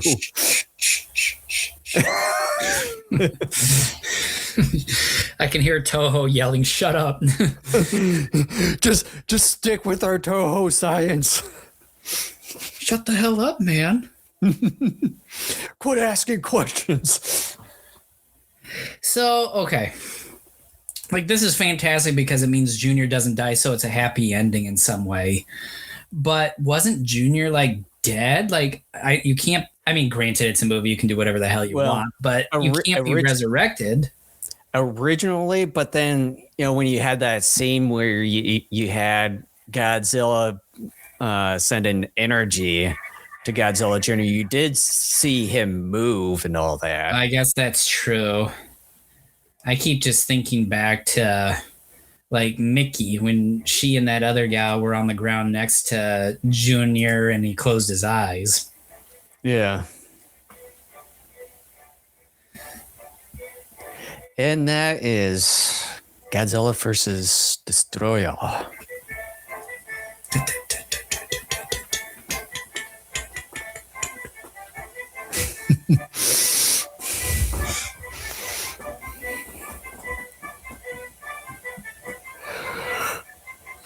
I'll stop it. Yeah.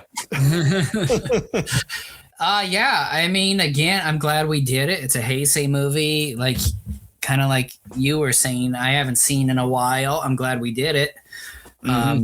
Just something that I've been telling myself for a long time I need to do more in terms of watching those Heisei films. Yeah. So it's like, even though that we sort of watched those quite a bit during the day, like kind of in the late 90s, early 2000s, just over time, you just kind of start to overlook it. And it seems like a lot of people kind of tend to overlook the Heisei genre there. Well, you know, it's funny because a little over a decade ago, actually, it's probably closer to 11 years at this point. I believe it was like February or March of 2015. I spent a decent chunk of a day, and it's on our website.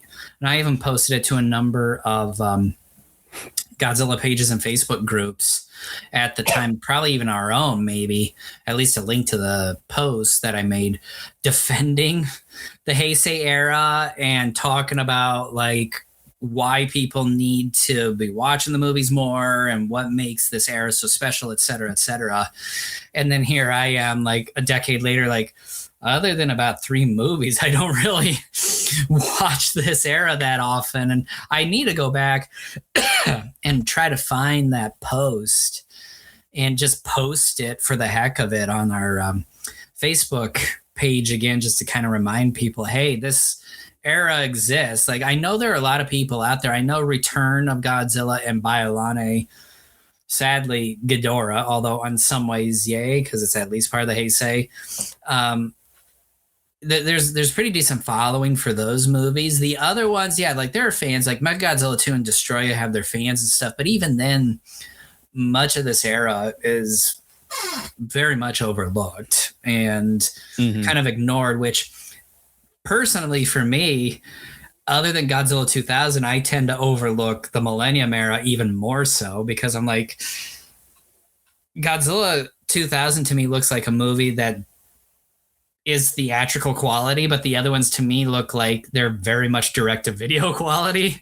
Yeah. And I'm just like... It was sort of the same thing when it came to Godzilla 1985 or The Return of Godzilla, and then as well as Biollante. It's like those two seemed like that they were theater quality. Definitely. And then after that, sort of, it was like, yeah, direct-to-video was sort of like quality. Yeah. I always thought the same way. I'm like, with the Heisei era, starting with Ghidorah, even through this, it's like, yeah, this looks like a direct-to-video type of thing. And it's, although this era, in my opinion, is still better than the Millennium era as a whole. But that's a different discussion for another day. So, yeah, I like the movie. I guess if I were giving it, just a grade for the sake of it right now, I'm giving it a B+. I'm kind of going a little bit back and forth between an A- and a B+ too. I probably would be on the edge of a B+ on this one. All right. So with that being said, we're going to take a bit of a break here, and then we will come back for a continuation of Kaijupalooza. Yeah, we'll be right back. And we're back, and we're going to continue our Kaijupalooza here with 1965's Gamera, the Japanese one. I am watching the Arrow Video Blu-ray collection version. And I'm doing the Mill Creek Entertainment Blu-ray version where it has first 4 movies in it. So all restored in the original Japanese cut. So, oh boy. So this is going to be fun. All right, so similar with Godzilla vs. Destoroyah and every other commentary, going to count down from 3. We are at the 1 second mark of the movie. So I'll count down from 3, 3, 2, 1, go. When I say go, hit play. 3, 2, 1, go.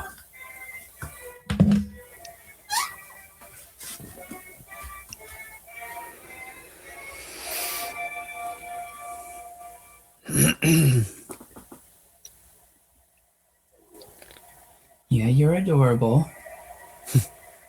Yeah, talking about me? I'm talking about Remington, you jackass.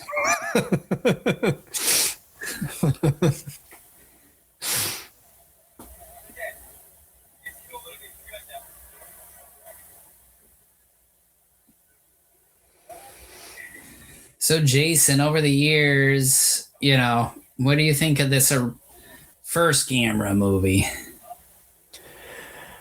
Well, I think this was sort of one of the first ones I actually came across when I got the VHS. Because I remember when I bought one of the movies, I know you were sort of scoffing at me. Yeah, it's like, why would you get that bullshit? Yeah, because I started getting them over when Suncoast was around, and got one of them at that point. And I think the VHS had the original Japanese version instead of the American version. No, I thought it was the American. I don't think so, because I don't ever recollect seeing any of the American guys in there until later. But did have like the dubbing for it. But other than that, I thought it was pretty good at the time. Yeah, I mean, I was a little bit slower to the Gamera party because I turned my nose down on this franchise for a while because at the time I was strictly a Godzilla fan and I kind of was like poo-pooing anything that was a Godzilla wannabe. Not only being slow at getting to Gamera, but also Ultraman as well. Well, you did a lot more exploring. Like you really took off. I was so much more apprehensive about all that stuff. It took you talking to me about some things and then me just getting older and just like, no, I want more of that. And then even doing some exploring on my own. But I remember like this one, I thought back in the day it was fine. The ones I remember that we got on VHS at the time that I really enjoyed, I always have enjoyed Barugan. I did like that one. I liked Gauss. I liked Jiger and then Giron. Now I'm not as huge of a fan on Giron, although once in a while it's a guilty pleasure, but not as much of a guilty pleasure as something like a Golden Bat. Yeah. Golden Bat, man, to me is like, no pun intended, the golden standard for like a guilty pleasure type of film, for me anyways. But Giron has really slipped for me over the last, I don't know, decade. But yeah, I always thought the original Gamera, it was pretty good. I thought the ending was ridiculous and contrived, but it's like, okay, they did this because in some ways they're trying to thumb their nose at Toho and their Godzilla. It's like, yours died in the first movie, ours lived in its first movie, and all we could do was throw it out in outer space. Like, yeah, it's like, when it came to the ending, I thought it was a little bit of a lackluster. It was a cheat. Like, I've always thought the ending to this was a cheat. And it's like, I mean, in some ways, when they did the sequel, Barugan, like it made a lot of sense instead of just magically there's another one like Raids Again did. But, you know, like, I think Dai was very much betting and believing that this particular film was going to do well enough that, yeah, they were going to make more. And if not, hey, we shot our monster in the outer space and we can just say he eventually like suffocated or something, like, you know, like he didn't come out in the middle of nowhere for the second version. It's like, hey, I thought he died. Like, no, we just decided that the first one wasn't canon and everything. You know? There's that wonderful word. Not canon. That'll get Star Wars fans pissed off. After Disney acquired it, it's like, yeah, all those novels you've been reading for like the last 20, 25 years or better, those don't count. Same goes with the MCU, where they're now saying that anything in between Endgame and Doomsday really didn't exist at all.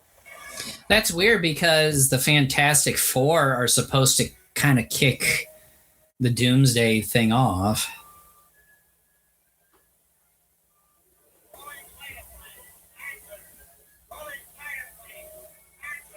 That's what it sounds like. He sounds like a duck. I swear it sounds like Burgess Meredith playing the Penguin.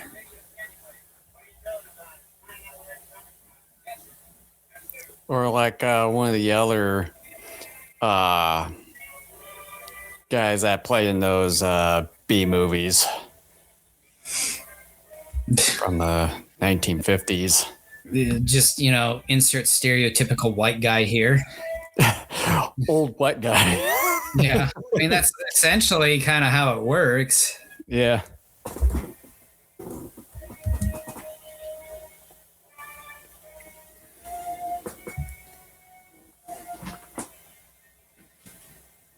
So, in order, what would be your top 3 favorite Showa era Gamera films?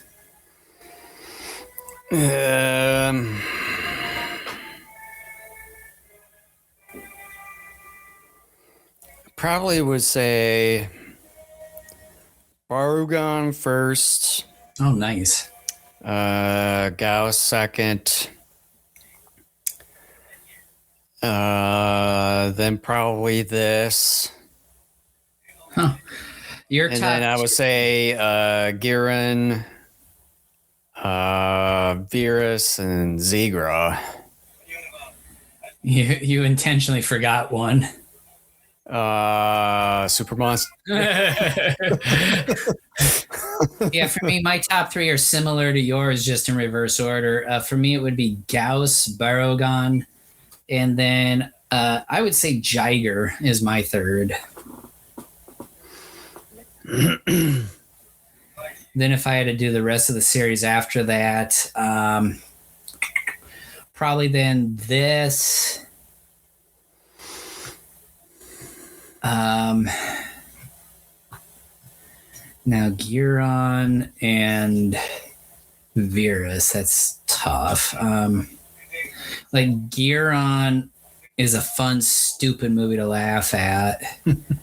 Virus kind of is too, but it's like, boy, there was a period of time where I watched Virus an awful lot.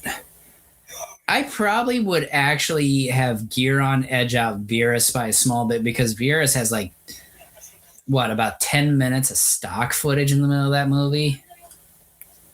So at I least would not pick Giron by a slim margin. At least the stock footage stuff isn't as abhorrent compared to Super Monster. Yeah, and then after that, Zegra and Super Monster like way down, like multiple distant spots away from the rest.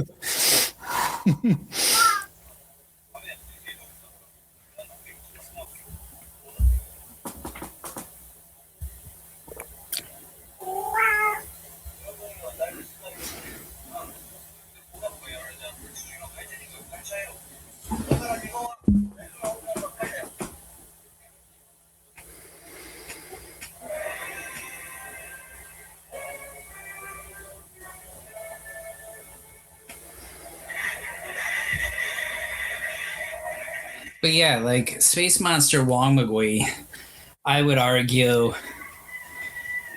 is kind of on par in terms of quality as like this first Gamera. But yeah, I'll probably gonna rent that just in case and see if I like it or not. To spend the $15 on the Blu-ray version. I spent more than that when I initially pre-ordered it on SRS. Like, I don't know, like how many years ago it was. I want to say it was between 4 and 5 years ago.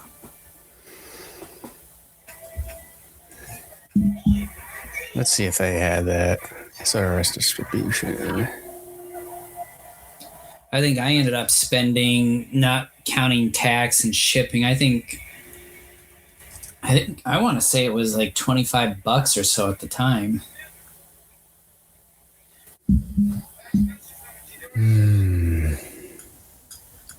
Let's see, what's the specific name for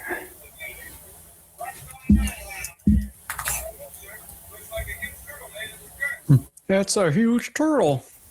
I got my own turtle head poking.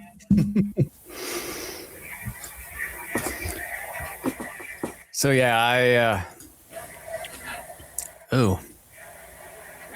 so the Blu-ray version, I'm checking at the SRS site here. They had it at $39.95. Yeah, see, I have the Blu-ray version. It did not cost me that much originally. So again, prices have gone up. I want to say it was between 25, probably absolute max 30. Absolute max.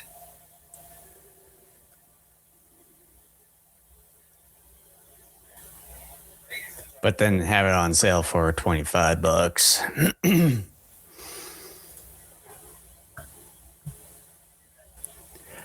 Otter Man.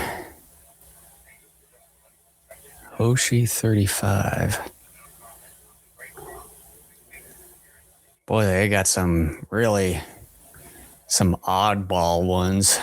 Yeah, I've purchased enough stuff from them over the years to where I've been kind of burned by it because, like, was it War of the Monsters, which is, I think it's another Korean movie, but they steal a bunch of footage from Ultraman.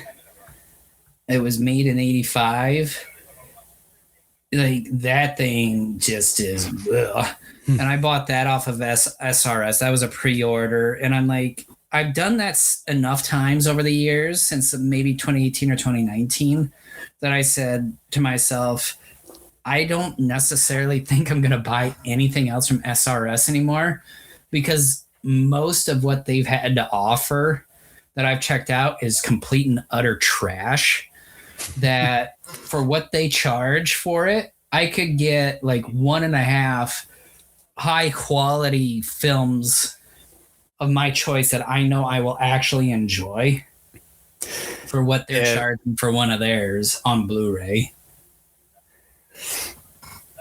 So I quit. Like, I used to, on my Amazon wish list, have like a handful of SRS DVDs and Blu-rays, and I can't remember if it was like War of the Monsters or another one of theirs that I bought, where after that I said no more and I deleted them off of my wish list.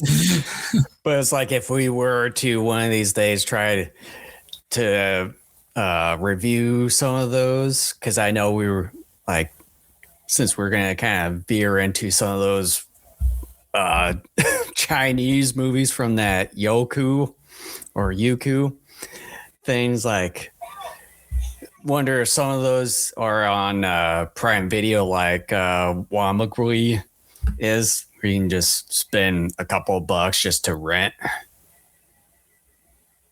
so that way you wouldn't have to waste so much money. Yeah, I don't know. I'm hoping things like, to be totally honest, I would rather do some more of those Youku ones for a while, because some of those Youku ones weren't even an hour. Mm-hmm. Like, I think we saw a couple that were 30 minutes, like a couple that were 45 minutes. I'm like, I could do this. Like, yeah. Like, if it's a bad movie, yeah, that's like 30 or 45 minutes I can't get back, but it's not like an hour and a half or more. Yeah.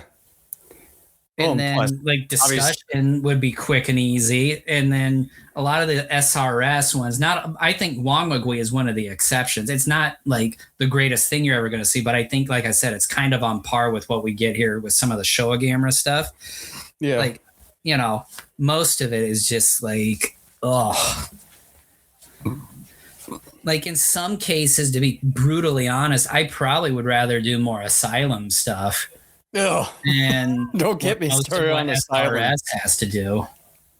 Don't get me started on Asylum. I mean, look, Asylum's not great by any stretch of the imagination, but it is entertaining in a laughable manner, because I think in many ways when they make those movies and they make them like deadpan serious, they understand that they're making trash.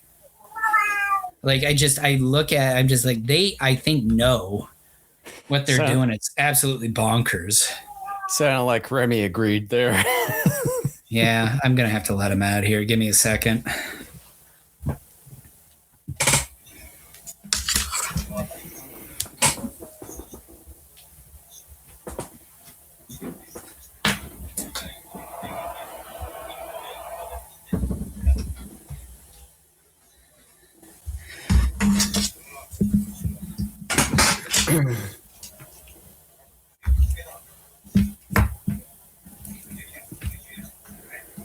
Anyways, back to Gamera. Yes. We always do this. Hey, there's nothing wrong with that. Kind of makes it for a nice, interesting discussion. Well, it has nothing to do with the movie in question, though. I know. I know. I wonder where in Hokkaido that this is taking place. Because I had a little thing where it said Hokkaido. I'm not sure.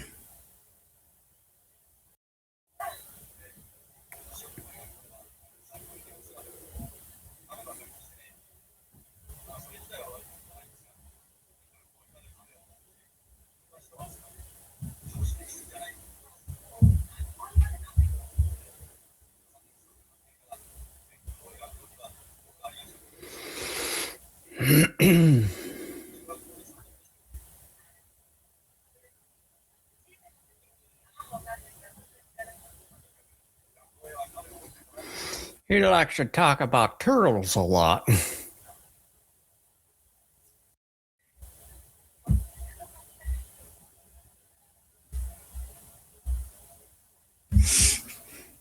He's an odd kid. Thought about giving him up for adoption once, but even the adoption center wouldn't take him. It's too weird for us. That's like every time I see this kid, I think of the kid from Godzilla's Revenge. Oh yeah, Ichiro. Yeah. Then he throws it up in her face.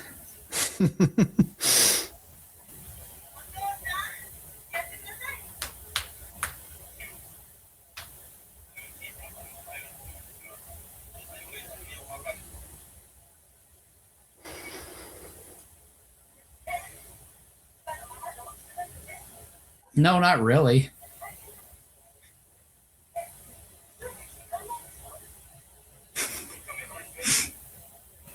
I'm more of an animal lover than a human lover myself.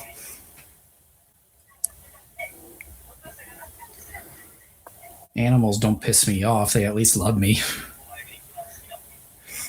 They love me. Do they now? More. What's that? Do they now? They do.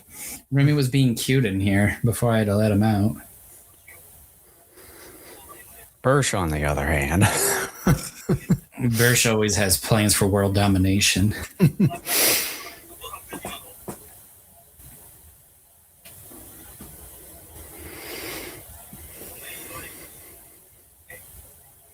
Remember what I did to your mother? I sent her to an early grave.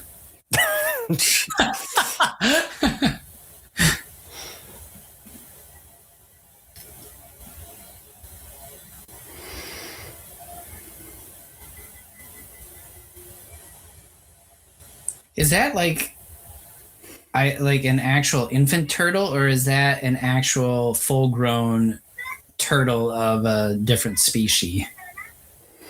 I don't know. Could be an adolescent. To me, it looks like it's a real young one.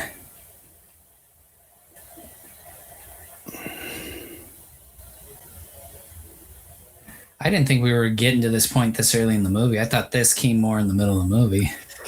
Well, we're actually kind of at the core of the way through. What? Yeah. I'm not joking. What garbage nonsense is this? I mean, the movie is only an hour 18 compared to Godzilla vs. Destoroyah, where it's about an hour 45. Yeah, but still, we can't be a quarter of the way through. An eighth, maybe. Nope.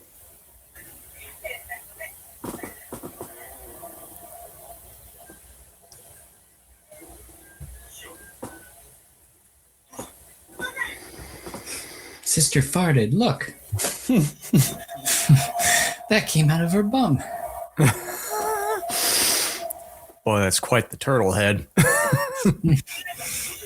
It's a demon.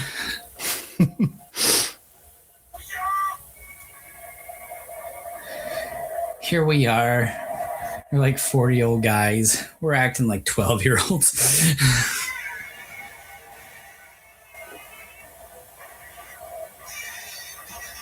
Don't you think you need to run? It's the 50s movies. They didn't really think about running. There's no way this kid's grip was even that good. Well, it was.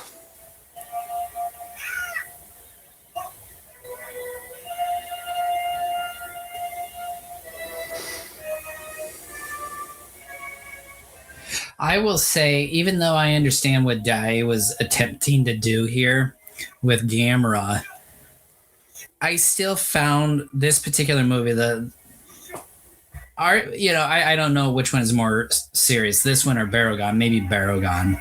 But this one coming out of the gate already has Gamera being so anthropomorphized and being the friend of children that it's moments like that are already pretty eye-rolling. Mm-hmm. But oh well. I still like it.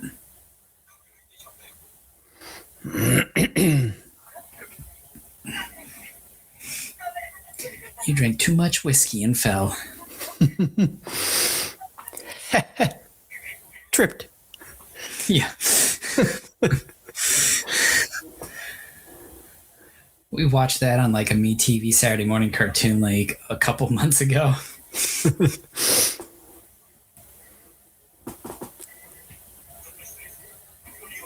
Your hooker has arrived, doctor.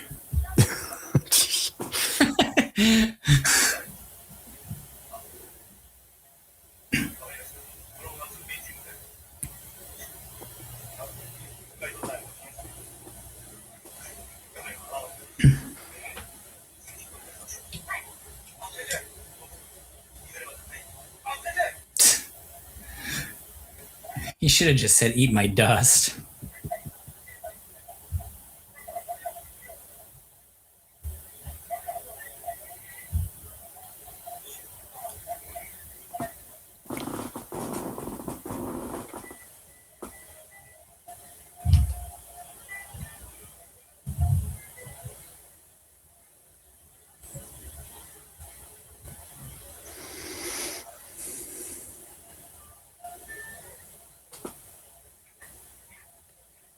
Kind of got like pseudo Hawaiian music playing.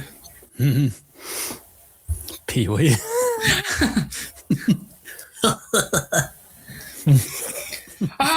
What's the word of the day, kids?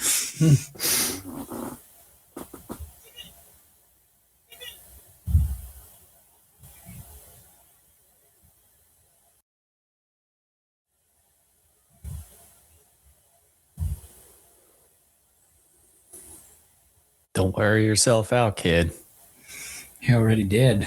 He's just mouthing the word now. That'd be funny. On that wet spot there, he slipped and on the jagged rock impaled his forehead, and that was you just or like when he was running there, like his kind of tripped on one of the rocks.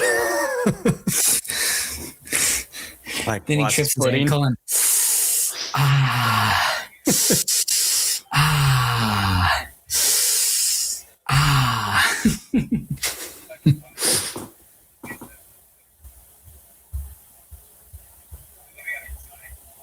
Oh, jeez. You're trying too hard, dude.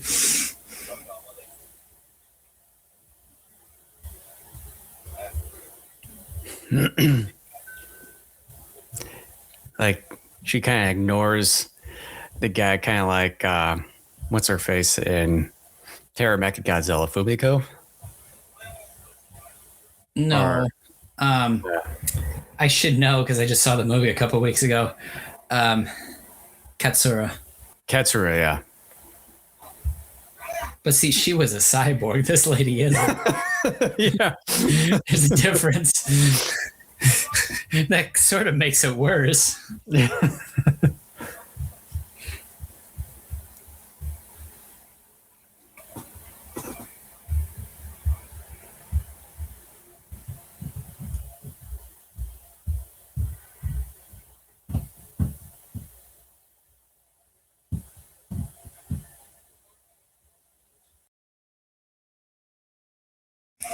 He comes in a rage and just for no reason starts tearing down all the maps and stuff off the wall.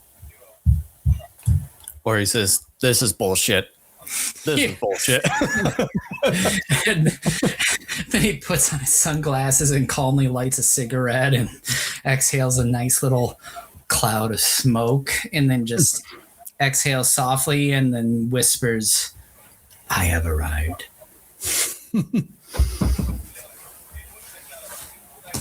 or like, all you guys are asses compared to me.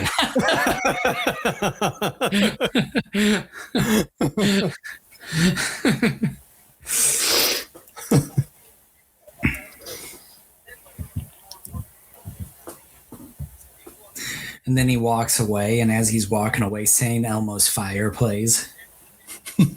What?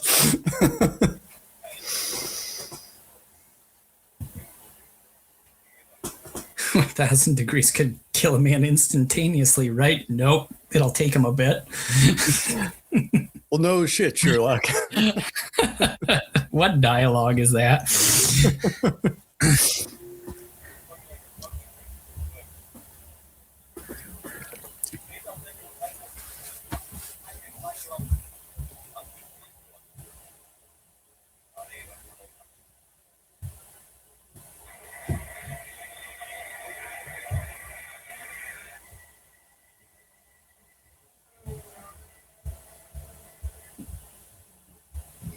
Wow, with this Blu-ray, man, some of the really dark moments are very grainy. Mm-hmm.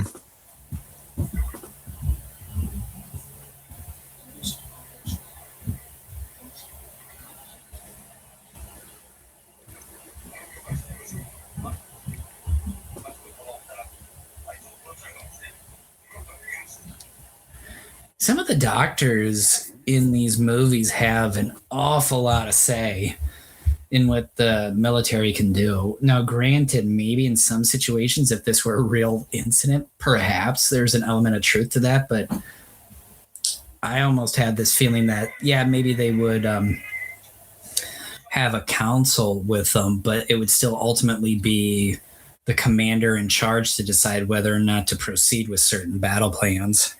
Yeah. They probably would be like, okay, well, what's your opinion? What's your opinion? What's your opinion? And then after they get all their opinions, then they would make a decision. Oh, that's Toho and Dai science for you.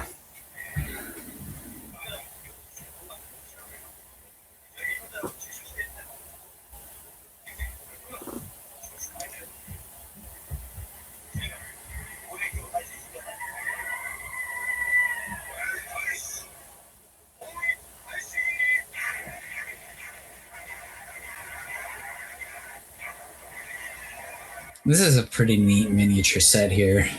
Yeah.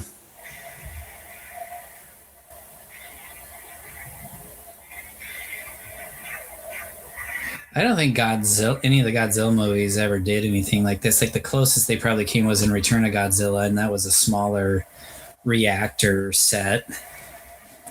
Yeah, because I don't think we've really seen much of like a power plant except for like ones that were kind of on the bay side in Tokyo where they kind of explode in a chain reaction and power lines.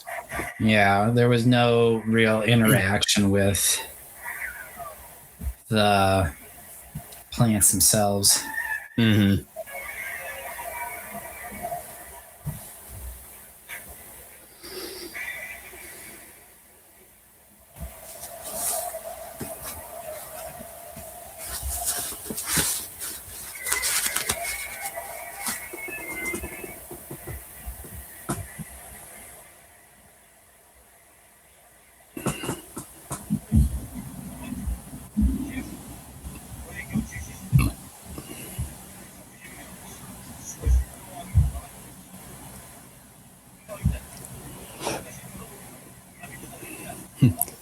I'm getting myself out of here. You guys stay.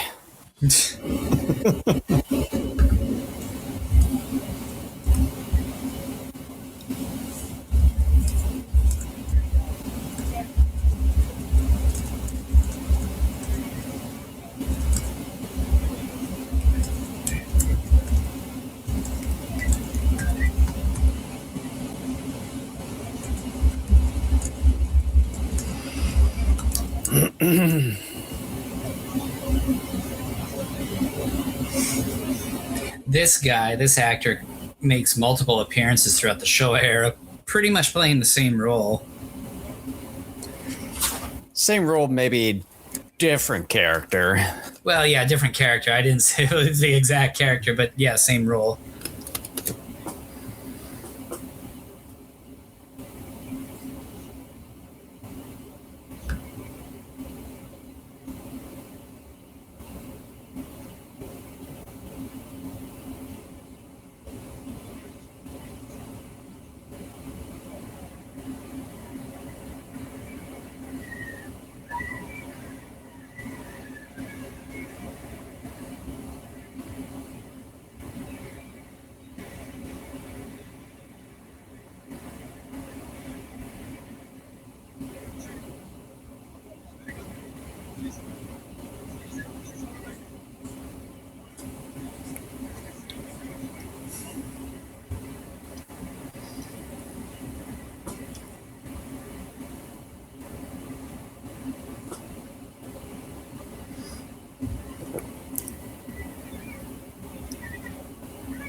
Are you sure about that, kid?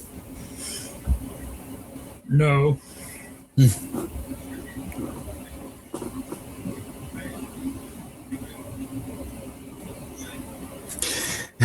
Then why are we standing around here for? Let's run.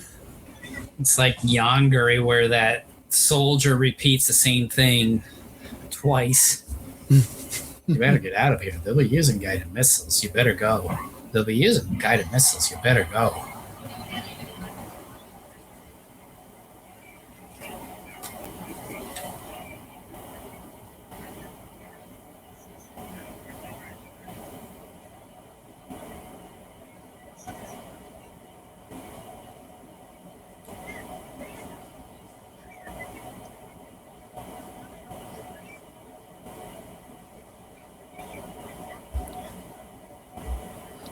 Yes, Kenny, now just go back to your room. I don't have a room. Well, here's when it shoves him down a hole.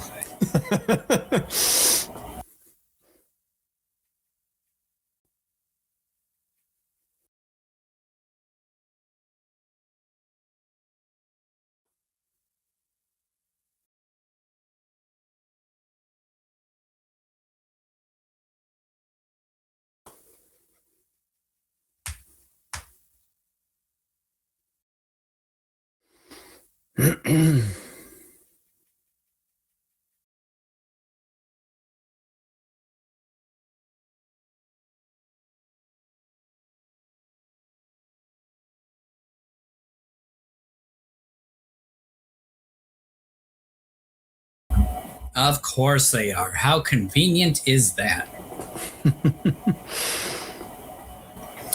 So Gamera, at the time of its release, according to research here, apparently Daiei was not honestly looking to make a franchise, but obviously did. The movie, of course, did not have a huge budget, but it made a modest profit. Most audiences liked the film. They liked the fact that it was a giant turtle and that the film had a decent pacing to it, that in some ways too it had a slightly dark tone to it. Professional critics in Japan at the time thought it was a halfway decent film, that there were things to like but other things that needed refinement, such as quite a few of the effects work. But it turned out a profit, so obviously we know the history from there. Yep. So.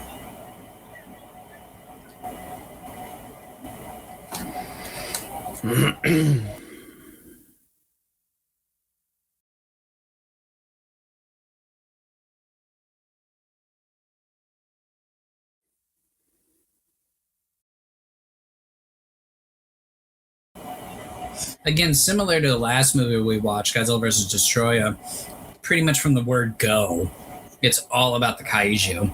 So, I mean, that's one thing this movie definitely has going for it, is that pretty much from the very first frame all the way to the very end, it's all about the title monster. And so, you know, I would argue, regardless of my criticisms or any other criticisms people give about this film, you can't say that this isn't about the monster. Mm-hmm.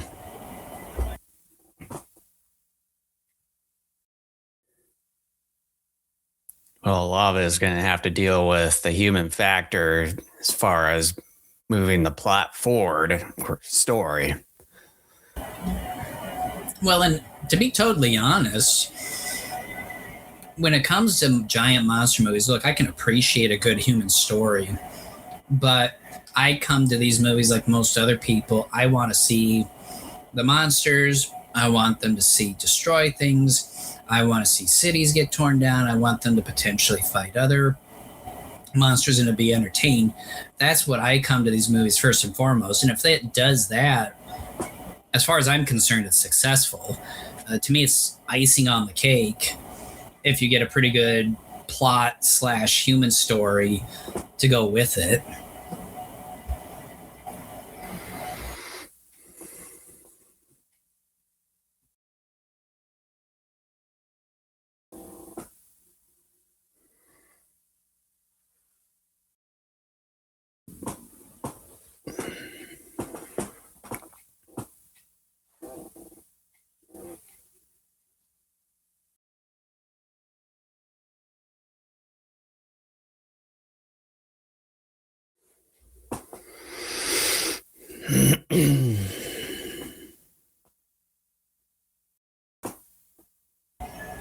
I have the MST3K collection of all the Gamera movies they did. Yeah. I need to go through those. I've been through, I think, 2 of them. I haven't been through all of them. Yeah, I think there was like a certain period of time where MST3K didn't really air or show some of those Gamera and Godzilla ones. Mm-hmm. But it seems like recently with their YouTube video, I came across one of the live streams that they were showing a Godzilla movie. And I was like, well, I guess they sort of straightened something out or what have you there. Yeah, probably some sort of workaround. What was sort of the offshoot of MST3K for a while? Like, I think there were 2 of the guys. They did it. Like, they even did the 98 Godzilla. They did a handful of movies for a while and were selling them. Yeah, shoot.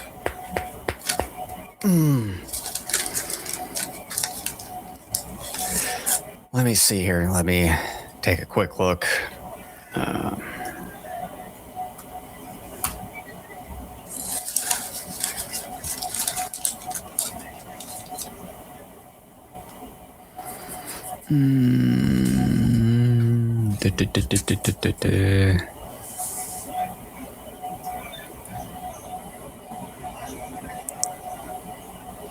Ha ha ha ha ha! You're so funny. Yeah. Pissing it. Oh, come on. Riff tracks. There you go. I thought it started with an R, but I'm just like, I'm not so 100% sure.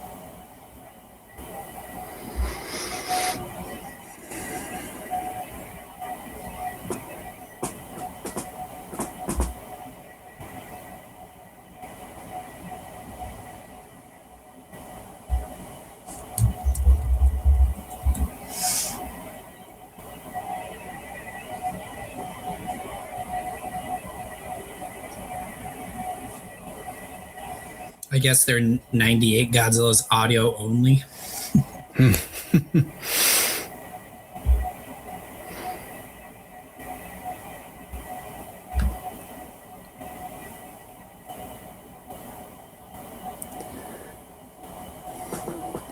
Probably because of copyright purposes. That's my guess, yeah.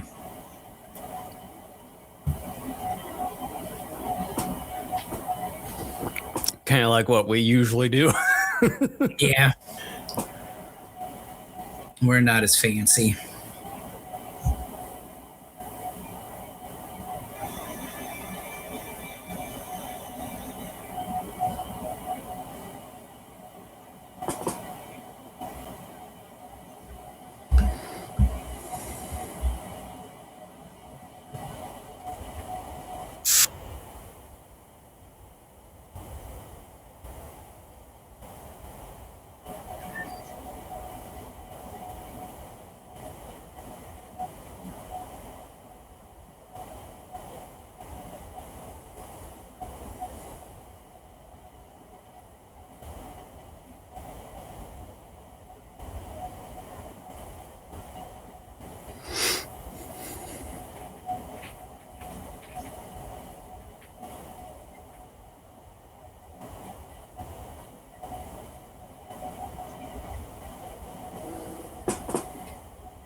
don't think that's how it works, kid.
It's one of those heartfelt father-son moments.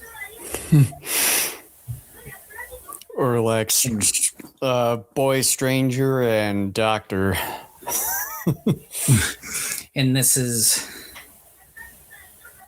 one of those typical adult male moments of the 50s and 60s when listening to a kid beg for mercy. Sorry, kid, we're going to kill it. It's like, I'm not going to listen to you till later on in the film.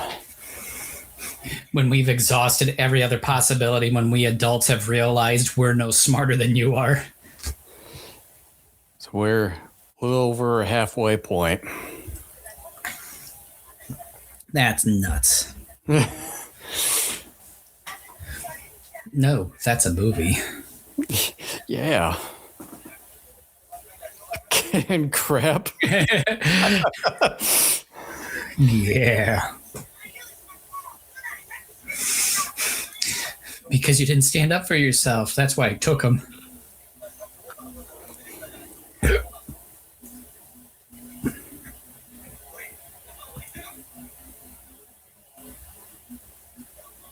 What does Chan mean? Like is that like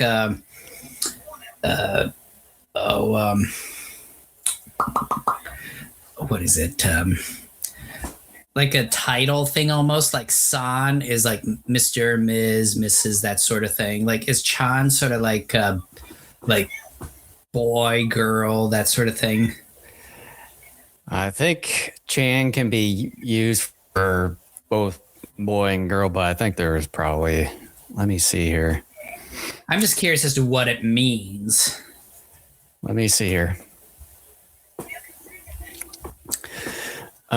Term of endearment used to express affection, closeness, or cuteness towards someone. So kind of like your own kid, because you love your kid. Yeah. Or close friend, lovers, particularly girls and young women.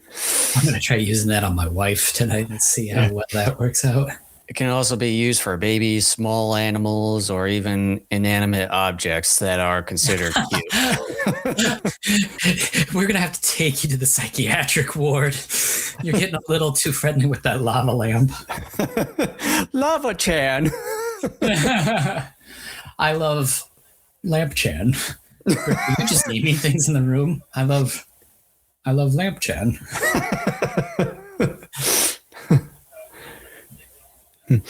Or Remy Chan. Yeah, well, even before you brought up the whole pets thing, I was already thinking that.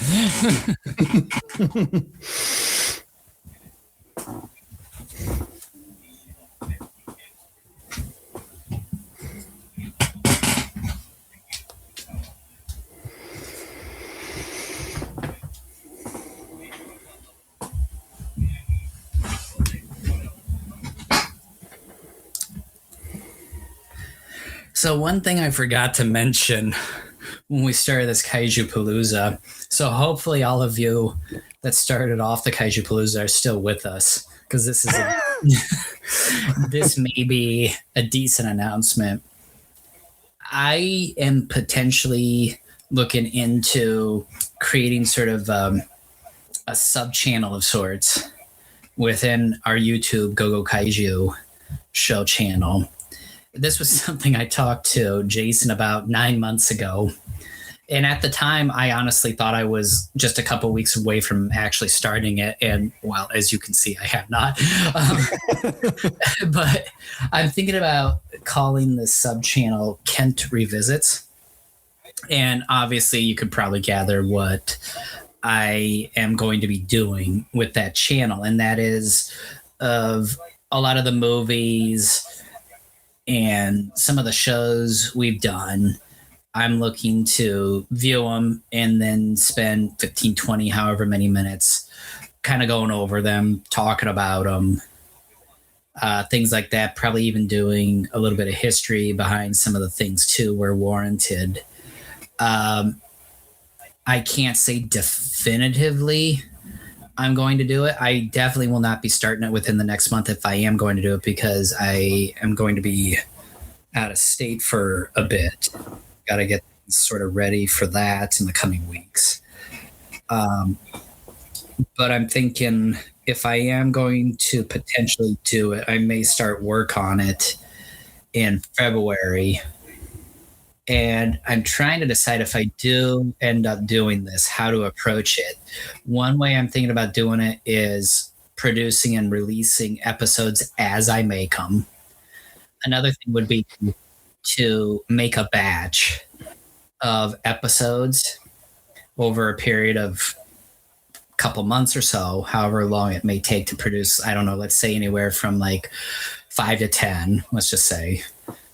And then gradually release those for a bit. And then as I'm releasing those initial episodes, I am creating others to then eventually release those once the initial 5, 10, 7, 3, whatever get released.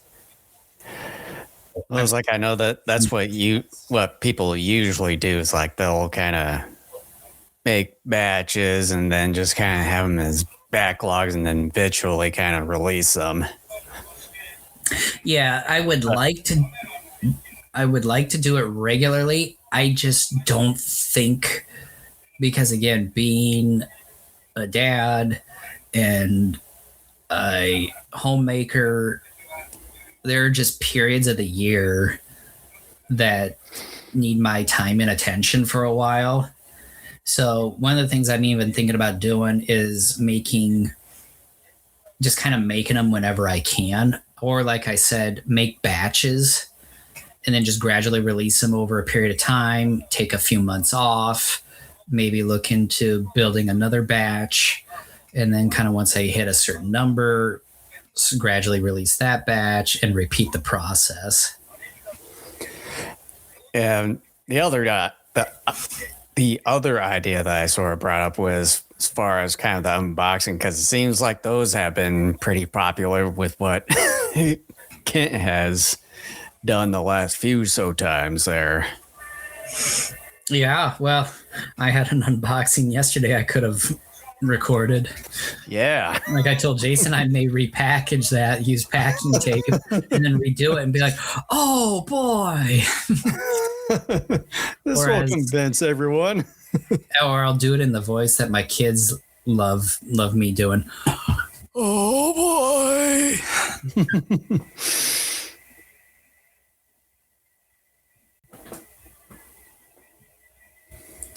I might even make some videos of me reading out of the World Almanac and Book of Facts. No, just kidding. No. I just like what Gamera did here. Like he kind of swooped by and psyched them out and is like, all right, this is it. And then crushes it.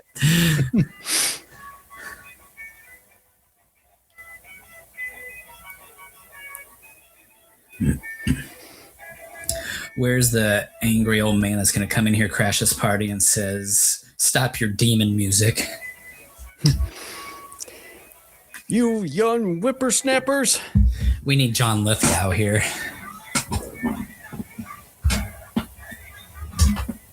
Then Kevin Bacon will come in moments later. No, kids, stick to your guns. You all have the right to dance.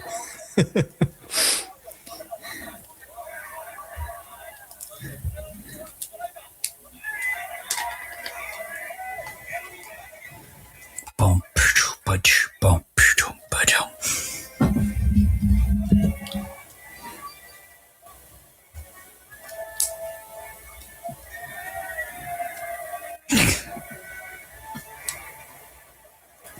Hooray! Oh crap!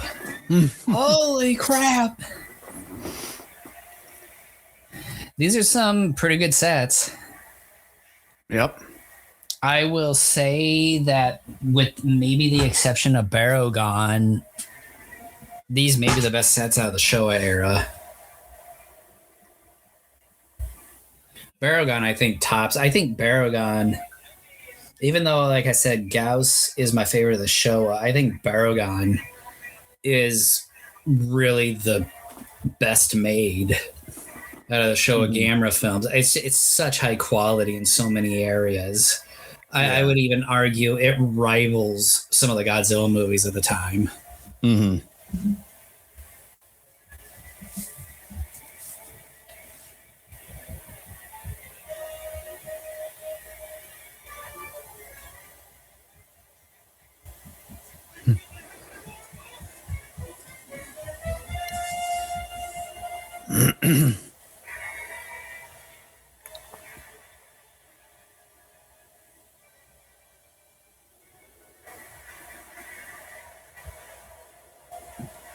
And of course, we were talking about SRS Cinema earlier. They have the movie, I think it's called Nezera, which is essentially a movie about what this Gamera movie was going to be about, which was about a bunch of giant rats released onto Tokyo. But because the rats, I think a few of the rats had some diseases and then they escaped and were terrorizing the Dai lot, they scrapped that idea and went with what you see here. Iowa. Does that say Iowa?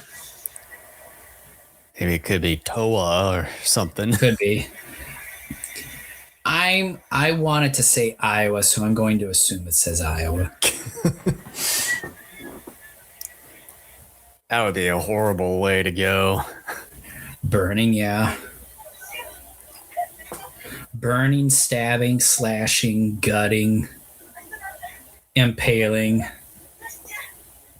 I mean, I guess unless it's through your heart, but I don't know. Probably not. Well, he is doing a lot of bad. Don't want to think about it.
Do a little ego stroking here. I got better stuff. No, I got better stuff than you. No, I got better stuff than you. We're already at Z plan, huh? Yep. Getting close to 3/4 of the way. This is crazy, dude. You got mad at me a few years ago for having like a 5-hour Kaijupalooza. I think we need to be doing 6 or 7. No.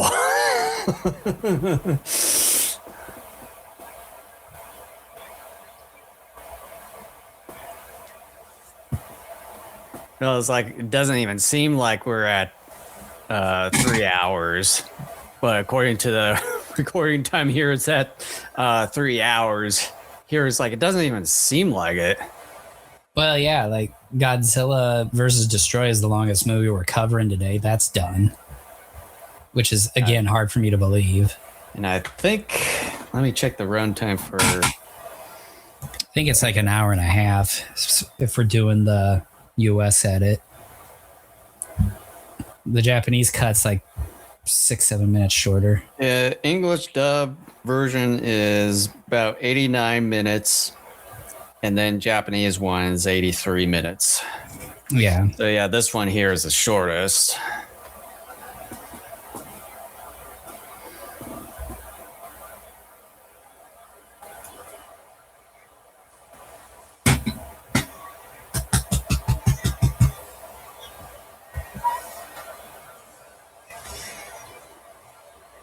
Whose bright idea was this?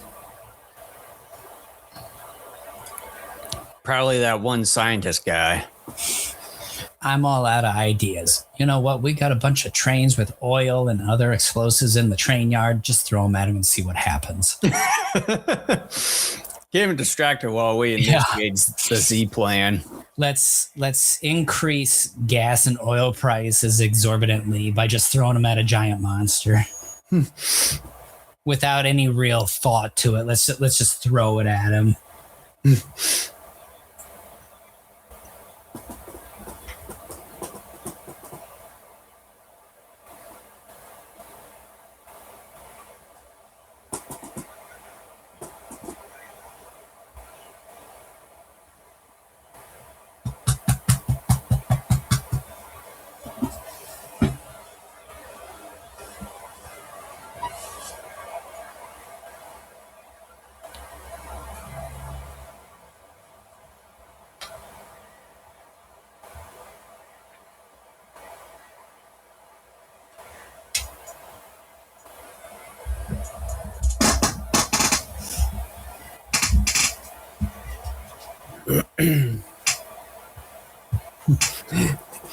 It's like, I want to sacrifice myself. And the Rambo theme swells here. He just picks it up and tosses it.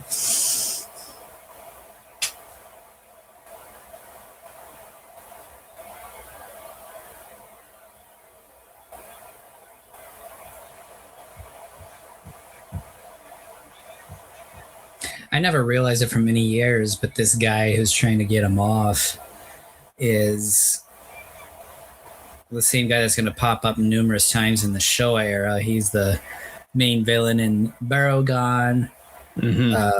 He shows up in Zigra. Yeah. I think he shows up in like maybe 2 others. Maybe Giron? I'm not certain. I want to say he might even show up in Gauss. I think he's like a military head in Gauss, maybe.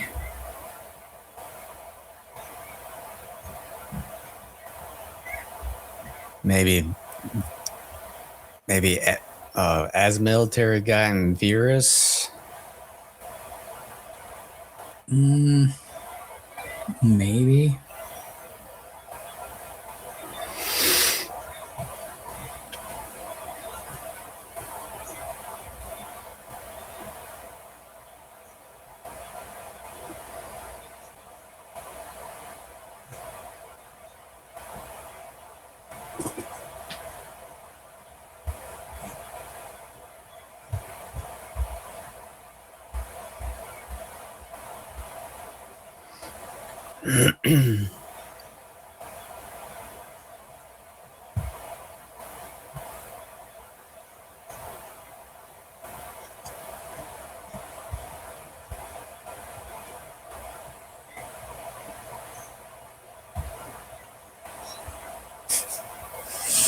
I think they were afraid at the time to actually tell the movie audience what the actual plan was, because they're like, look, we understand this is stupid. We don't want to piss you off so early to where you leave.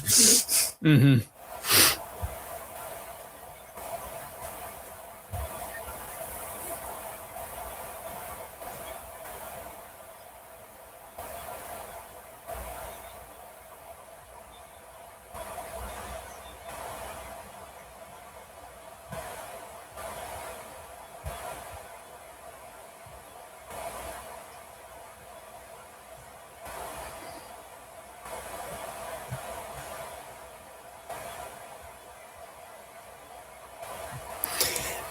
Looks like he was trying not to play chicken, but then he chickened out at the last minute. He's like, nope, nope, the ditch wins. That ditch ain't gonna move. No matter how hard I try.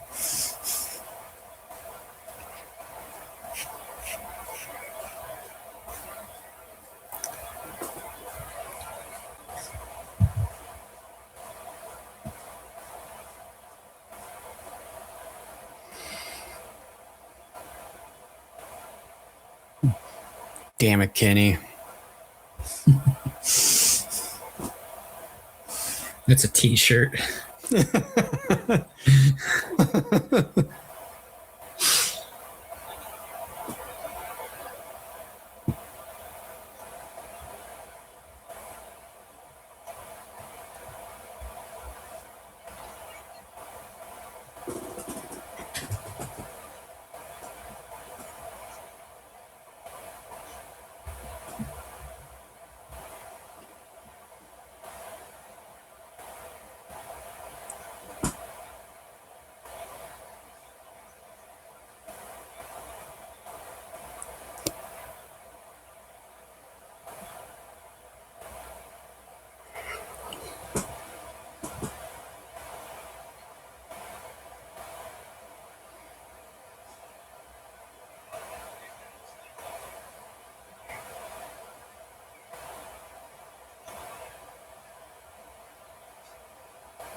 Should we throw him off a plank? Do one better. I'll feed him to the pigs. Sacrifice him in that active volcano. Yeah. Then they have like some sort of like really stupid like ceremony that it's just Like a ritual.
then they do NSYNC's bye bye bye. Or like one of them, heads towards the shore there. Like they didn't quite see because of how dark it is. tripped on the ledge and fallen.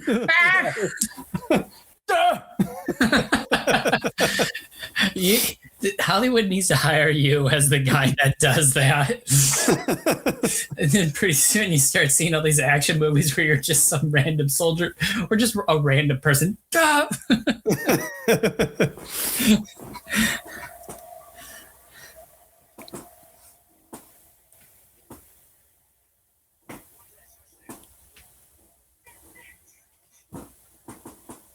It's like the doctor there had this crazy hyperventilating action going on. It's like, it's kind of creepy, dude. It's like he's a kid in a candy store. Yeah. Dinosaur.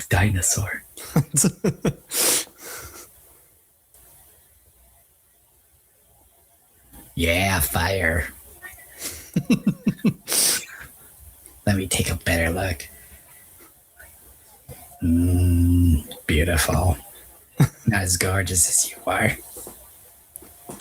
You know, the one guy that is next to him kind of looks like Fidel Castro. Isn't he supposed to be a Soviet character? Maybe.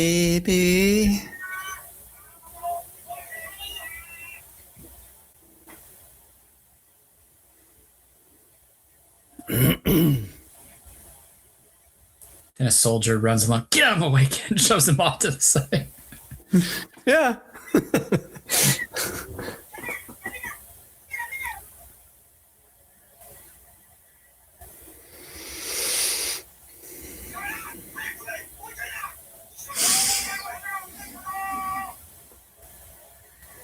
Of course it is.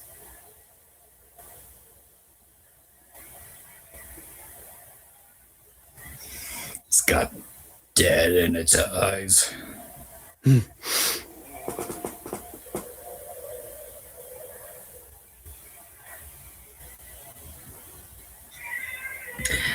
To be honest, because didn't they use like a fuel for that? I think even in that situation, it would take an awful lot of rain and or wind to put something out like that. Like if you had oil burning on top of the water.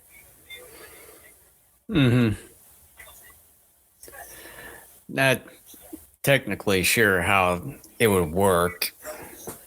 Like how much of it would need to stay around. Because I think a lot of it, unless you somehow extract it from the water or it totally gets burned, like I think it's going to continue to burn unless you really, like I said, really like churn the water somehow or something.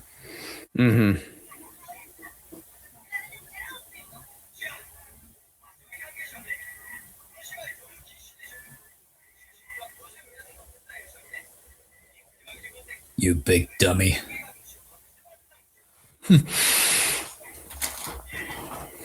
Like all my valuable possessions are in those tents. Yeah.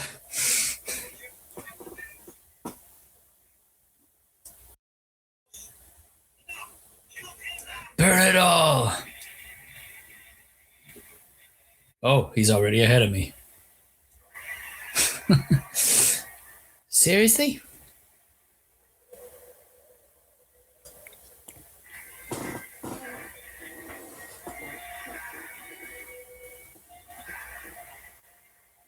Getting Gorgo vibes now.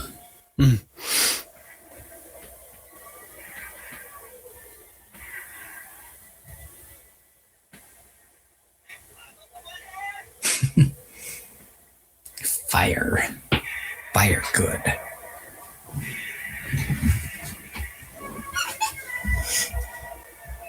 Oh no, not the rain again. It quit raining for 5 minutes, but every time we start a fire, the rain comes back.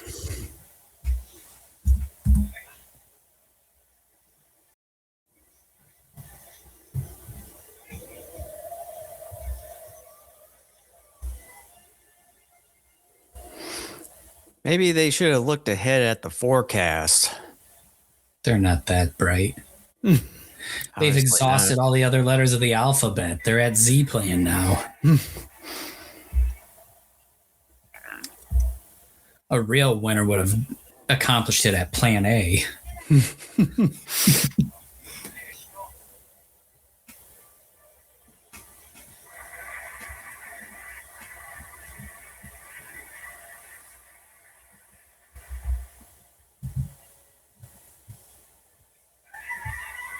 Like, now what?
Like at first, the kid didn't want the whole thing to really go through, but then it's like, oh, wow, look at this plan. Look at this place.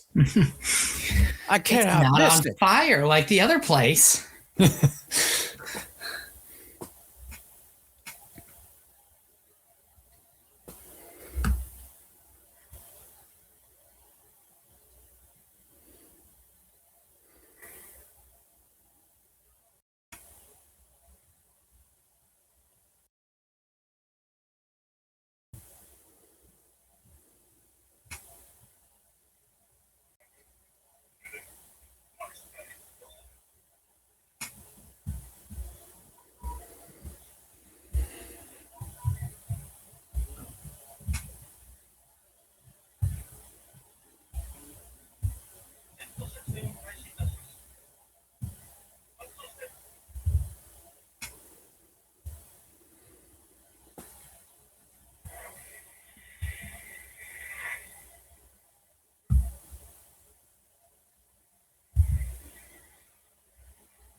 Can't believe we're at this point already.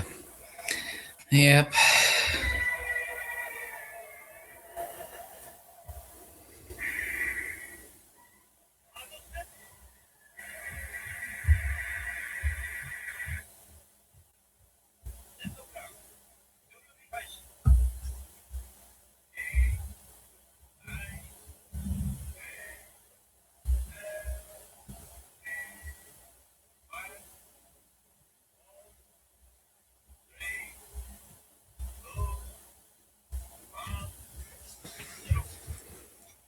Again, this is a pretty dull way to end this movie.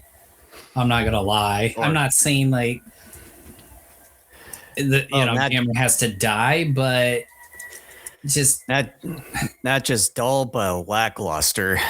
Yeah, like I mean, I guess in a certain way, putting him in a rocket and shooting him to outer space is kind of neat, but the way it happens.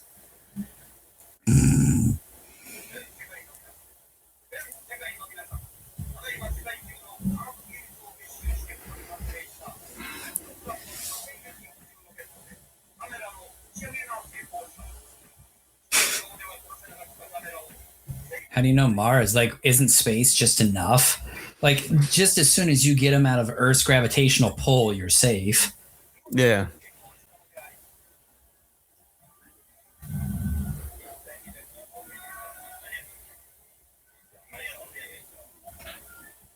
But then again, though, too, the way Barogon opens up, it's what is it? His rocket breaks, I think, in the asteroid belt, and then he flies back. They're like one of the comets. And Gamera basically says, "Fuck not having oxygen. I'm heading home." Like he somehow lives in space, makes it home, doesn't burn up upon entry. Well, it's kind of pretty much like that throughout the entire. I know. It's just, yeah, there's just things there that.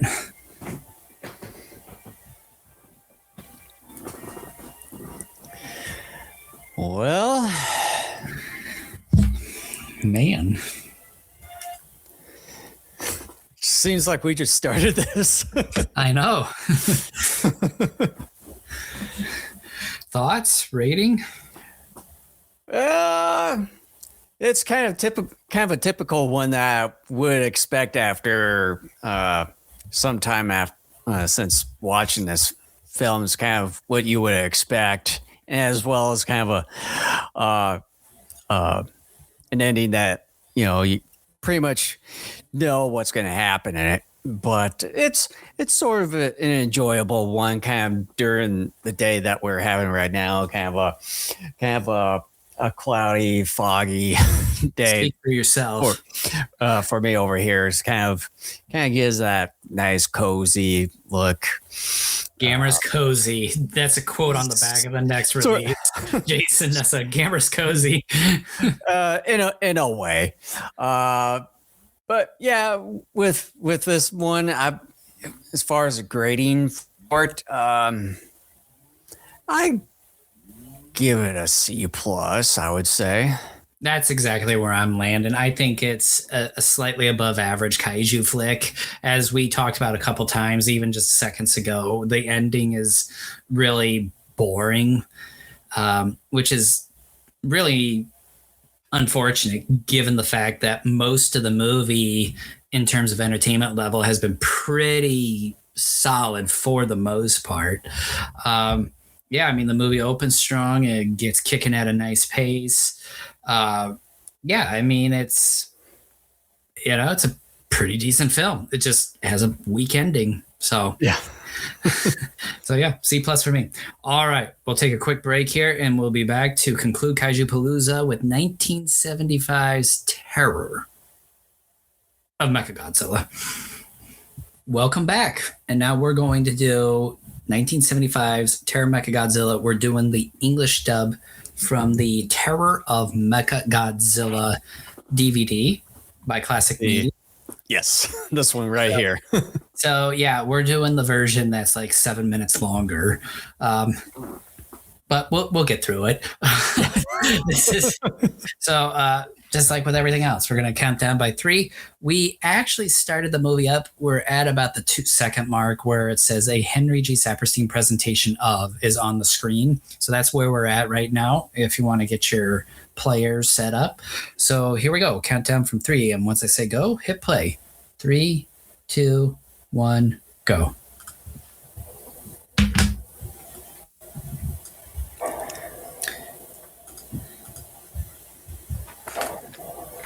So we get to watch history get recreated here for no reason whatsoever.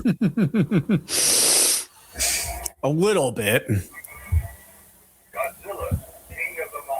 I mean, in some ways, this is an amusing intro, but I would rather just get right to it. I wasn't really quite expecting this because I don't even think I've seen this one in particular.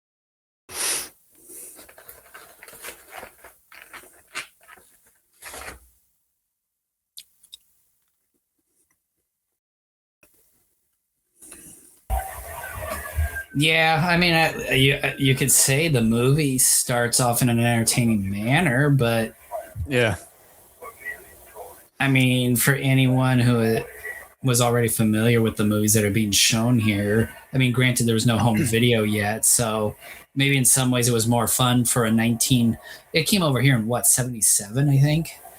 I don't know. I haven't really looked into it, but it's like when we first got introduced to Terror of Mechagodzilla through the Monster Vision back in the early mid 90s there, and I don't ever remember seeing them showing this part.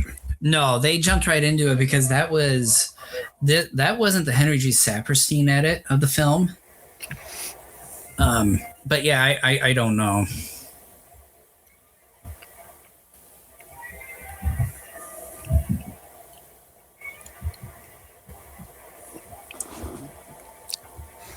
Let me just take a look here.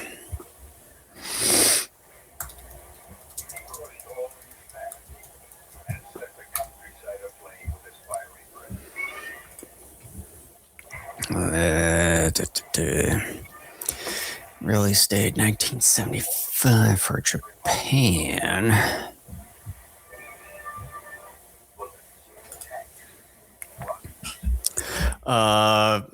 It was released in March of 1978. Oh, 78. Okay. So 3 years later.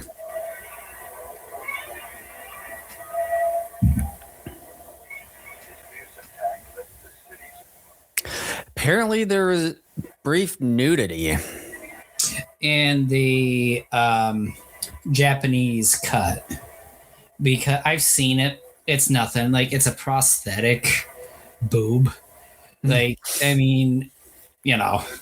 It's saying that this is one of the two Godzilla films with brief nudity, the other being Space Godzilla. Have they seen Megalon?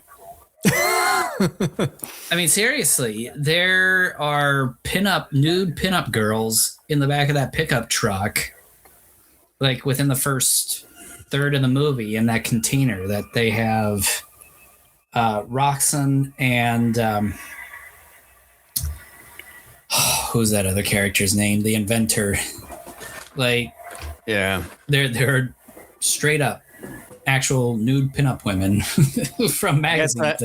I guess I never even realized that. It's there. You have Godzilla versus Megalon. It is there during those sequences. Even though that was the second film that we've ever seen, I've never noticed that until now. Godzilla's a terrifying monster. Now becomes Godzilla the friend and ally. To cope with Godzilla, the invaders used monsters of their own.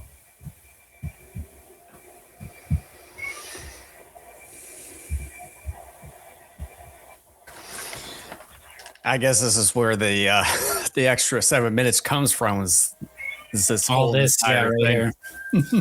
You get it out of the way.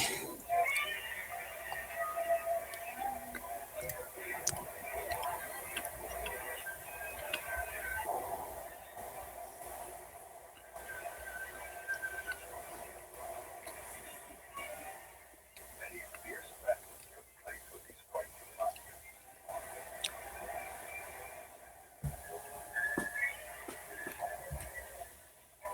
Godzilla was put to the full test of his strength.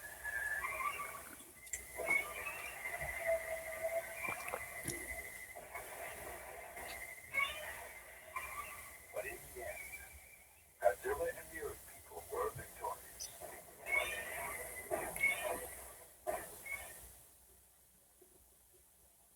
Other sinister minds from outer space decided that the only way to take over the Earth and destroy Godzilla would be with another Godzilla-like creature. A huge robot monster, impervious to anything. Mecha Godzilla.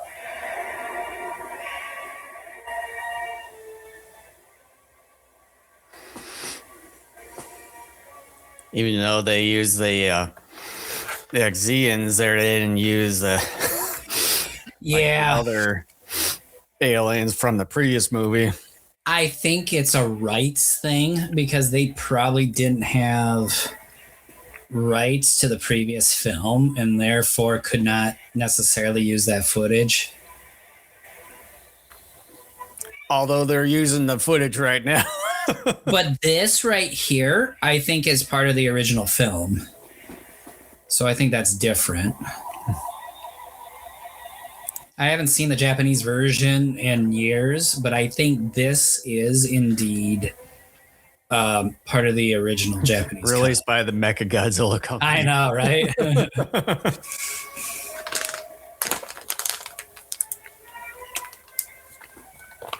first encounter, a furious battle took place in which Godzilla almost met his match.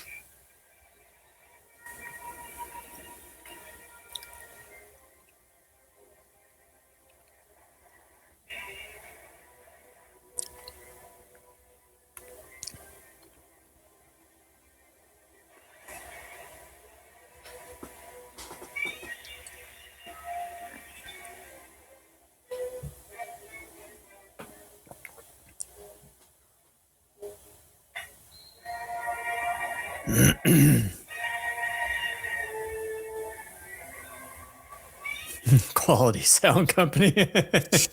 Freeze Titles by frame. Freeze Frame, yeah. Like, who are these people putting this thing together? This is like something you would see out of a fan-made film. Yeah.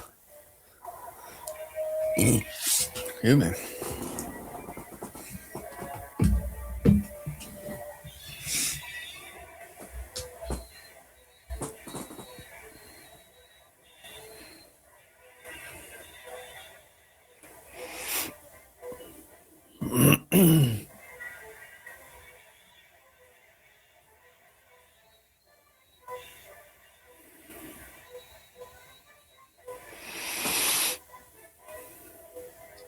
Yeah, like I was watching like some other Godzilla movies over the last month or so.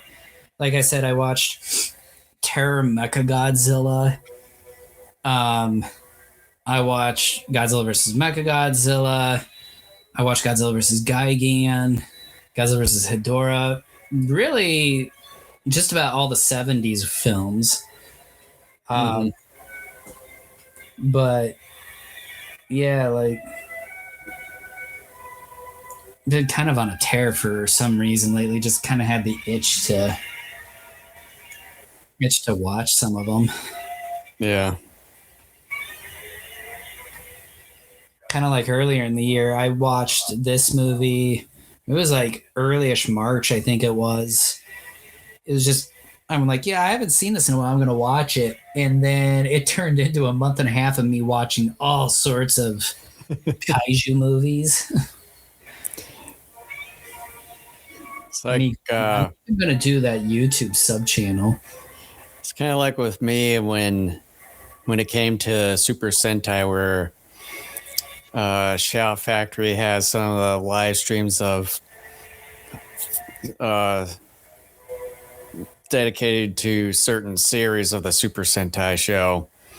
And it's like I had a period where I just kind of went to YouTube on my TV and just kind of let it run through all the episodes. of the mechanical monster. So now the movie's actually getting started.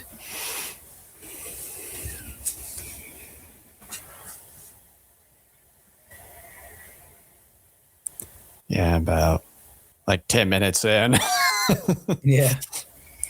You had like 7 minutes of nonsense, basically, and then 3 minutes of opening credits by Freeze Frame, Mechagodzilla Company.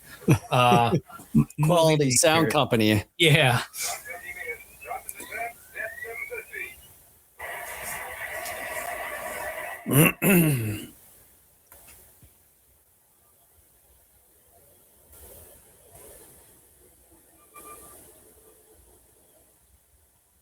Godzilla must be scattered around somewhere here. If we find it, Within this red box. 2 Iron Man. We're down to deep sea light.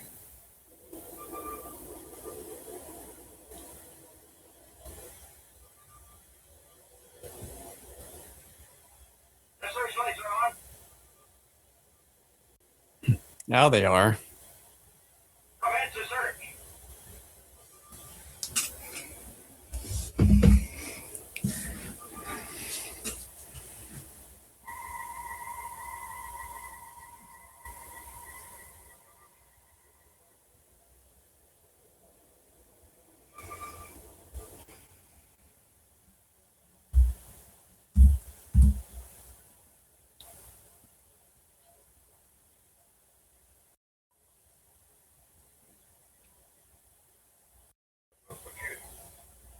No reaction on the allies.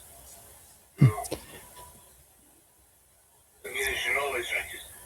But there's some space to take in. Nearby. It's only a tiny piece. I understand. Are you sure we've the correct location? I'm quite sure. We're in the right area.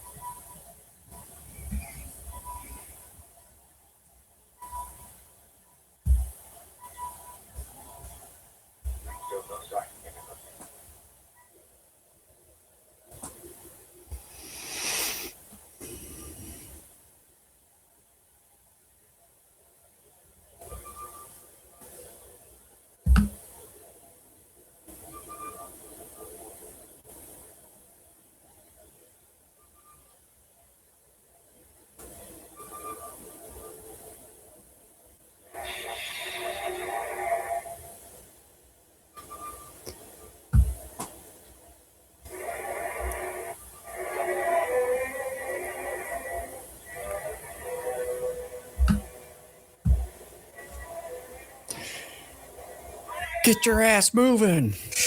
Holy crap.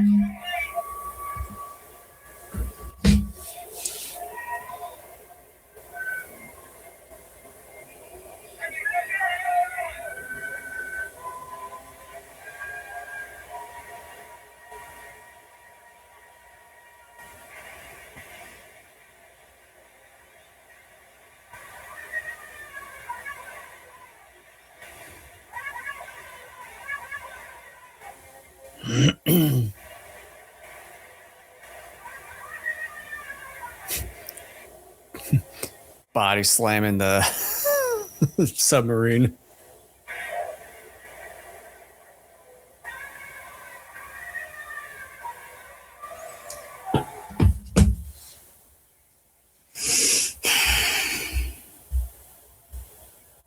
Wow.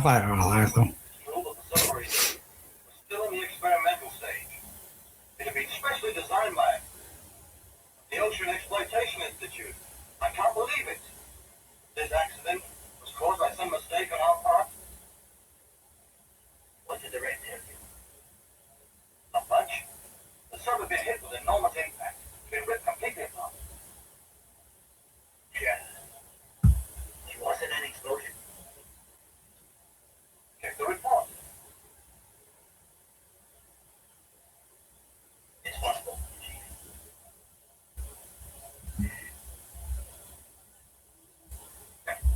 You'll find this. UFO? No! What is that, a drone? Something strange rising out of the sea, just above where the submarine sank. It rose up several times. That's not much to go by, but I think it means that we must be very careful about what we do. It's not safe on the OAI. Hey, it's Lucy or a crochet. How are you, huh? Get a nice time? Yes, I'm going to college. Oh, good. I'll get 60 from you. Oh, yeah. Grab a chair. You gotta listen to this carefully. It's a recording made from the sun just before it sank, yes. Come in! McCollus! Come in! McCollus, can you hear me? McCollus! It looks like a giant fish! No, not a fish! A dinosaur! A giant dinosaur! McCollus! It's a dinosaur! Come in! Dinosaur! Play it again. It's a dinosaur! A giant dinosaur! McCollus, come in! McCollus, help us! There's no WC. A dinosaur! Biologist. What do you think? McCollus! I can't believe it. McCollus! Help! It's a dinosaur! It's going straight for us! Help!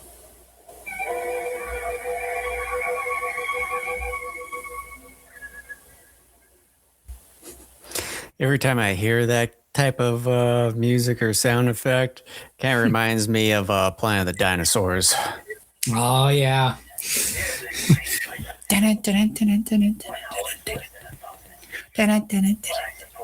The sound design for that movie is so ridiculous. There's only like 2 or 3 different riffs that they use, Yeah. not including the title song. And then the complete music at the end where it's like so much longer compared to any other sound or music combined. And it's so funny, like after the beginning credits are done, there's like a newspaper clipping of the lead actor there. I forget the guy's name. His like wrinkly old face gets zoomed in on. He's got this like grouchy, grumpy, tough guy look. I'm like, dude, I can't take this guy seriously.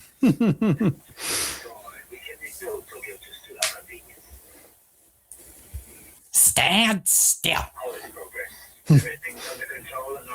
Well, I bought that on DVD in like 2016, and I think I watched it within a couple months after getting it that year, and I have not gone back to it. I think we did that like a few years ago. Did we? As like I think at least a review or both a review and a commentary. Huh. Let me take a look at it because I got the commentary sheet pulled up here. Maybe we did do it sooner and I have just no recollection of it.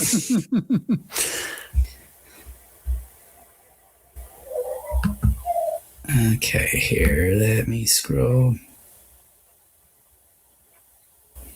Professor Matroni studied here at this institute, a brilliant biologist.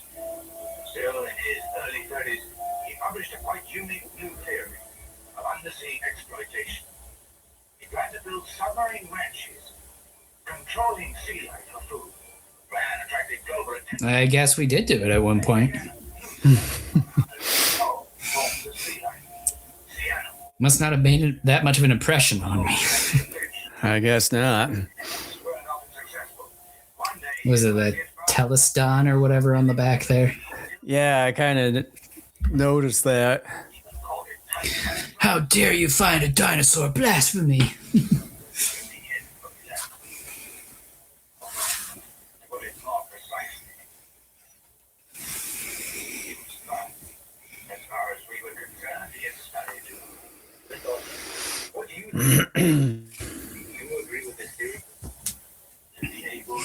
Yeah, like I'm almost considering this personally as a Christmas movie anymore because we first saw it 95 Godzilla Bash from TNT. So that's always kind of been imprinted on me with this movie. If it has Christmas theme, I probably would consider it. That's the thing. It's like, well, there's a Christmas tree, so it's got Christmas. Like, mine doesn't need to have anything Christmas related in it in order for it to be a Christmas movie. I just choose it to be like RoboCop or something like that. Rocky 4. Rocky 4 is a Christmas movie. Harry Potter franchise.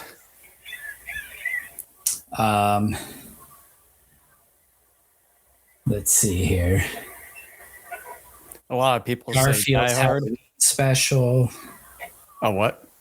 Garfield's Halloween special. House of Wax. Frankenstein. Debbie Does Dallas. Okay, let's get back to the movie. Jason's had enough. Enough of your shenanigans.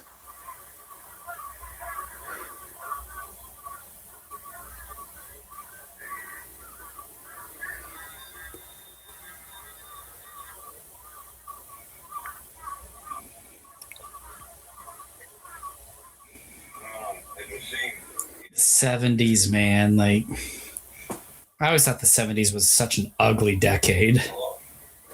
An odd looking one. Like, the clothes sucked, the hair sucked, the fabric on furniture sucked, the cars sucked. Just the vibe in general. I think the 50s and 60s are marvelous. 70s sucked, but then the 80s through today, I'm like, yeah, I can do that. You had one real terrible decade in there. You could say 60s was a bit weird. 60s was weird. Like, yeah, kind of by like mid 60s started getting weird. Definitely kind of within the last maybe 3 years of that decade.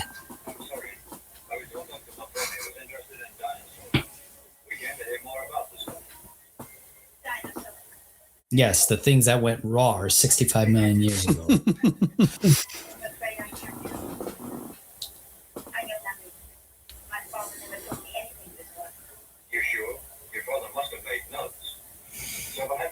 He made notes of how stupid your face is.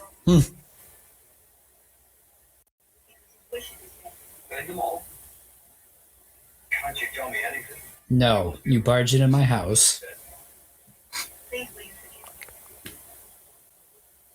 I remember nothing.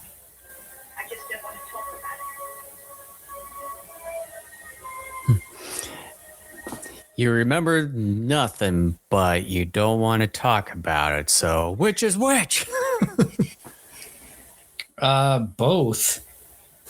I want my cake and to eat it too. Because if you give me cake, it means I can eat it.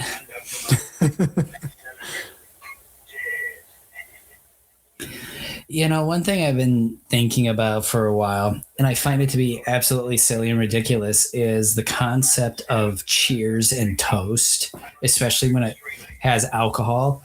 And those Ferrero Rocher commercials over the last month where they want you to raise a Rocher. Yeah. I think those are even more stupid. I'm like, who's honestly going to pick up a hazelnut chocolate and raise it in the air like a toast? I mean, the whole idea of toasting and cheering is ridiculous and silly to me anyway. Well, maybe you're just a weird person. Maybe I'm more normal. I'm the only normal person. The rest of you are nothing but psychopaths. That's what a weird person would say. No. A really strange person would make it seem like I was weird for not succumbing to what everyone else is doing. That's what a weird person would say. See, he's broken. He's part of the cult.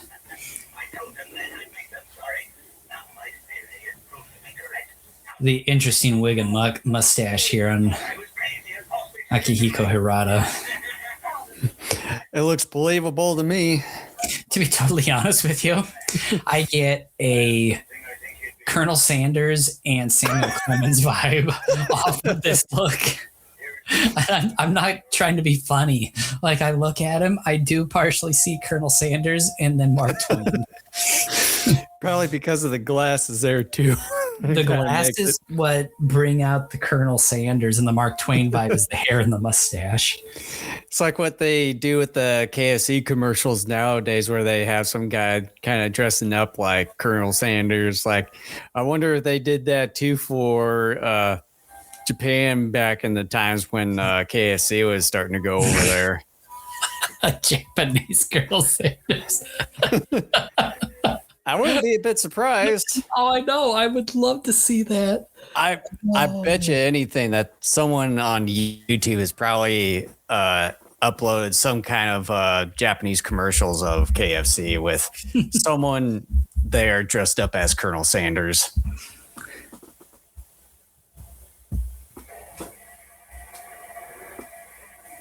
So all I'm getting when I type up Japanese Colonel Sanders are like these statues of him around Japan.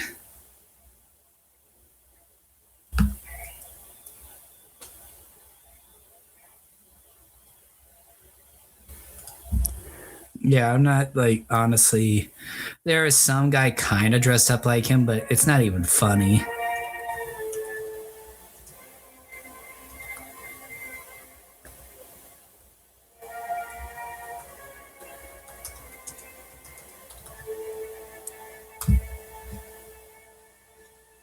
Oh my God. What's the matter? I'm just kind of looking into it here. Give me a moment.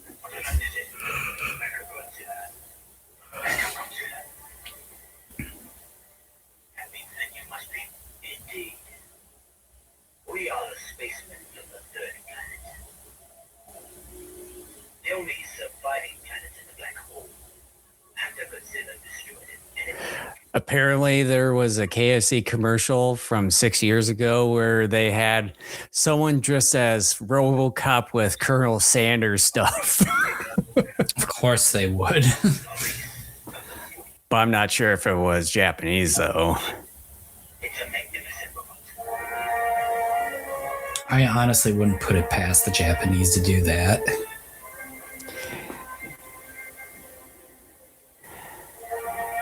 Oh, yeah, I forgot that they do sort of have some guy dressing up as Colonel Sanders, but with just regular hair of his. Yeah, that's the one I saw. Like, they're not really trying with that one. Oh, yeah, I remember when. We feel sure that your expertise could be of service. Oh, what's his face?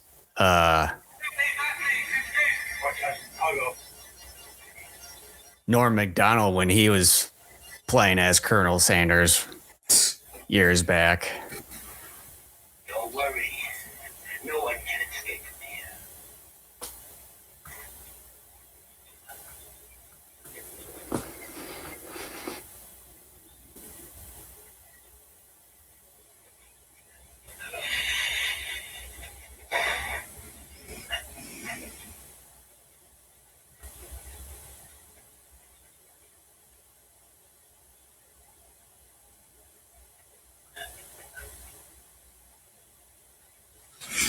Gets a little brutal here in a moment. You cannot get away. So they encircled him. What if one of those guys missed? They could hit the other guy across.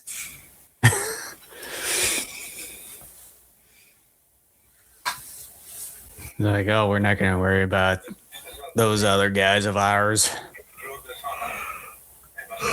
They're expendable. Extend the range to 1,000 meters. If we get more, that way we can escape that much sooner. This notebook. His Tyrannosaurus is gentle, rarely initiates an attack. And he is not aggressive by nature. I found this book with Ichinose. Yesterday, we both went through the archives in the old library. Yeah, right. You didn't visit a library. Well, Wakayama, can you extend the sonar range? Yes, I'll give it a try.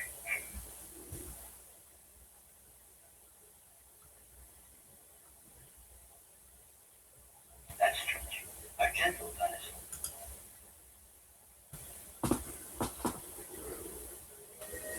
Hey, hello.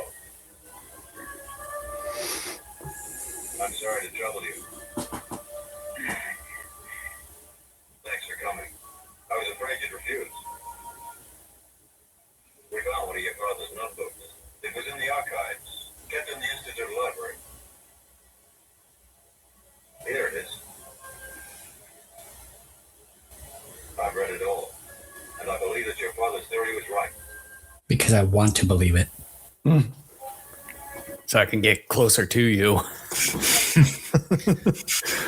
I don't care if you're a robot. We live in Japan. We have a thing for those things. We make anime about it.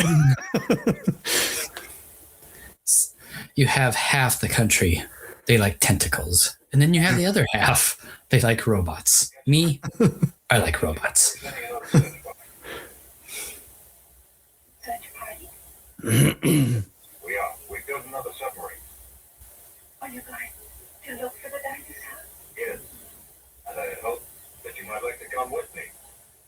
Let us both prove your father's theory correct. Come on now, let's do it. He would be proud of you if you did this. You mustn't go. It isn't safe. Please forget it. I always thought those harbor whistles or whatever those things are always sound like some little kid screaming. Or squealing. Yeah. Squeal for me. Bill. That's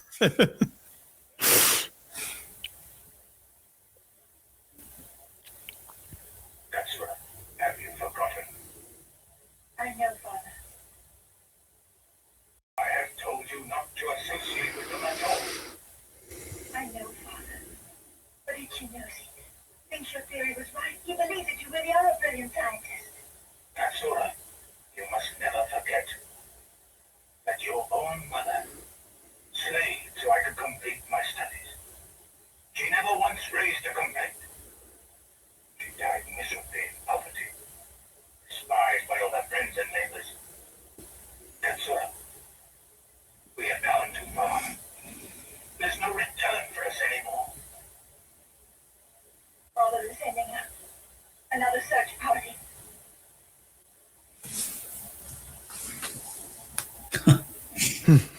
Go on. Somebody added this.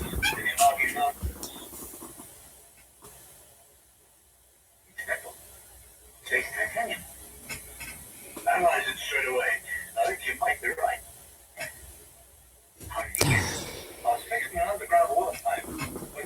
man rushed out of the bushes and gave it to me.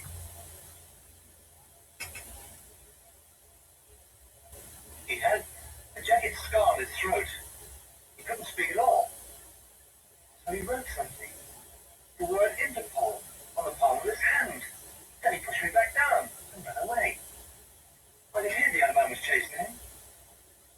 Well, judging from the reports, it was Kusagari. Is he up there? Order a full search. Right. Search. He's alive. We know he was alive, but he gave the medal to Mr. Yamashita.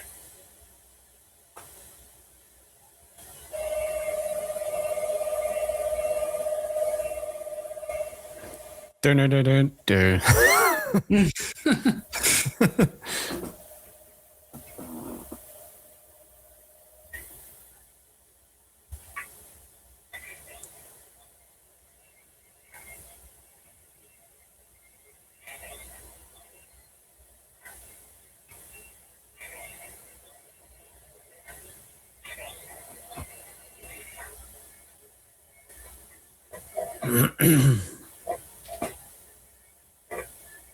Done. Yes. All dishes have been put away. How do you turn this dishwasher on? That's now completed. Oh, Is that leader the same one, like the same actor from the previous movie? Yeah. machine and perfect robot. It's necessary to be able to utilize living brain cells. I understand. And by the way, Doctor, I hear that. I wonder if they ever occasionally get stuck in doorways with those helmets. He knows Titanosaurus much better than I do. Are you sure about that? Or if they have to walk sideways through doorways. Not at all. Don't worry about it. Well, it seemed like he came in normally when the one door opened. Maybe their doorways are wider to accommodate those helmets. So if they're trying to get away from the cops in a regular house, trying to run away while you have to temporarily run sideways through doorways is going to slow you down a bit after a while. But why not? You guys got it all? All right, never mind. I'll find the dinosaur. Shut your mouth. Don't you talk back to me like that. Why, if you were here, I would give you the backhand.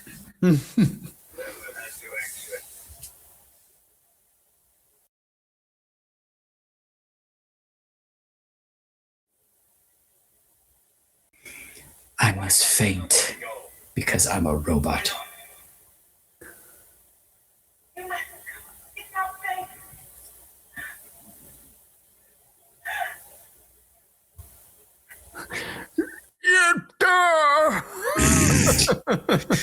It's too bad. He ended up dying, I think, within, a couple months after this film was done. Jeez.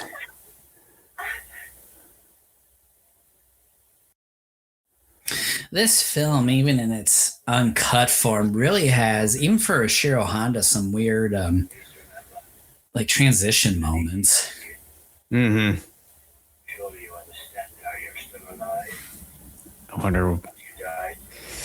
I'm certain he has some reason as to why, but I don't know if it was necessary. Yeah, I don't know. Okay, prepare to switch on. Go over there. Wait till I give you the signal. Yes.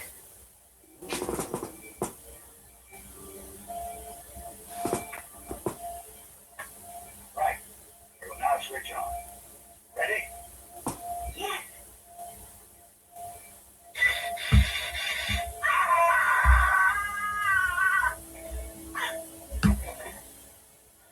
Yes, sir.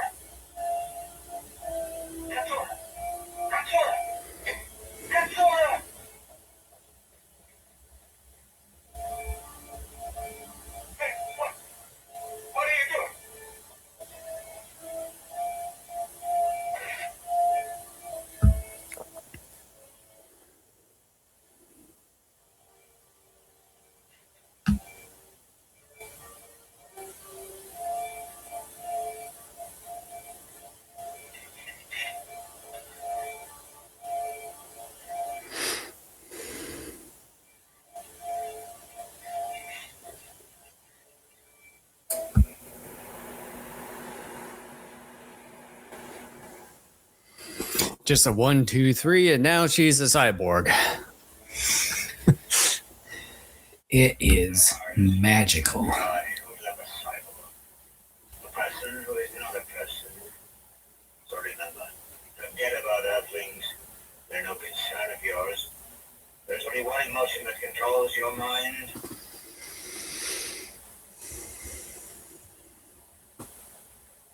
What emotion is that? What controls it?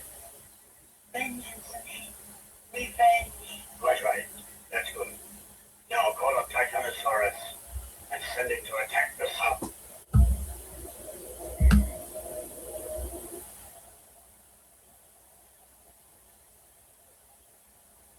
Please forget about it. Don't look for that Tyrannosaurus.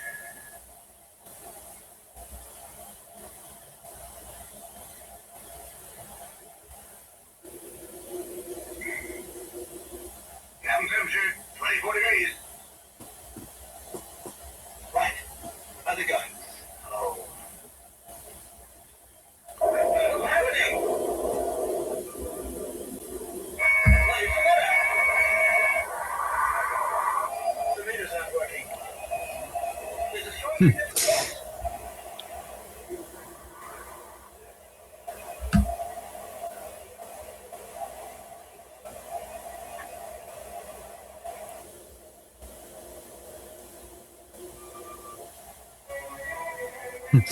It's like all of a sudden our submarine just went dumb on us.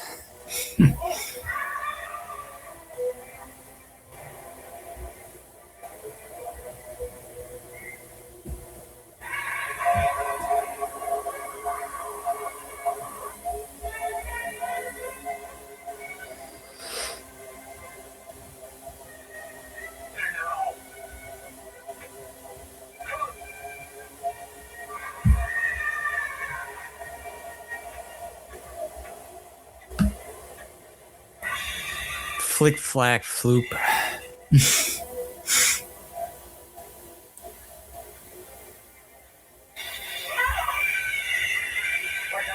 is hurt.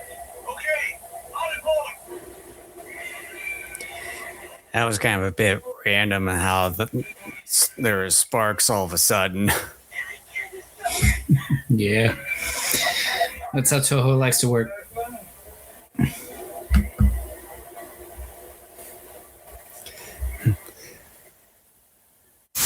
I'll get you next time, Gadget.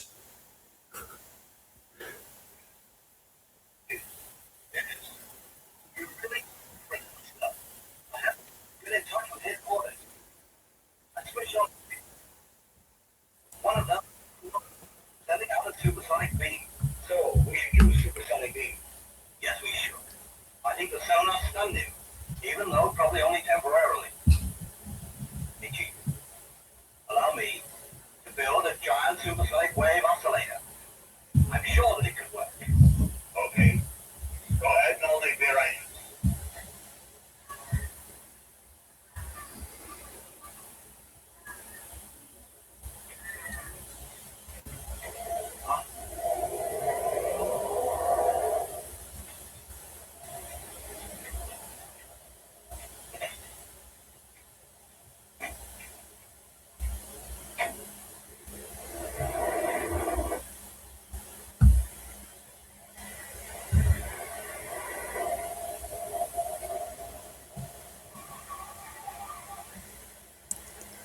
I like how there's squeaks on the wheel and the dirt pavement.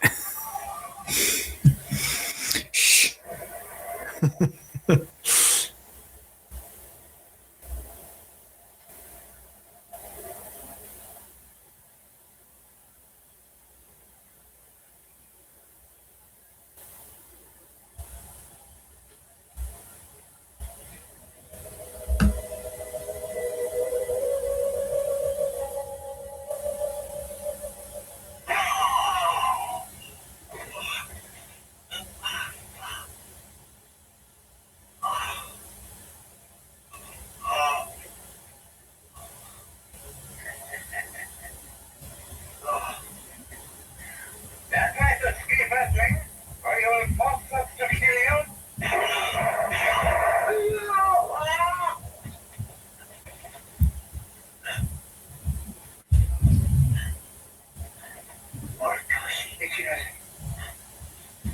It's a little BDSM.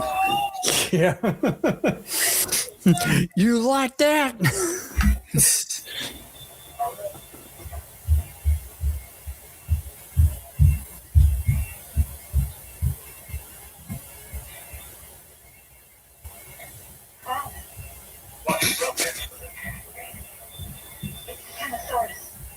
What is the matter with Titanosaurus? He was chasing us out when he was suddenly hit. By what? Please don't believe that he can't be a Titanosaurus. Yes, you're Titanosaurus. Not my beautiful dinosaur that can only fight tooth and claw. And as Angerus has pointed out over the course of the series, those guys can't do shit against every other kaiju. No, Pookie, no. Reinforced. An enormously increased task.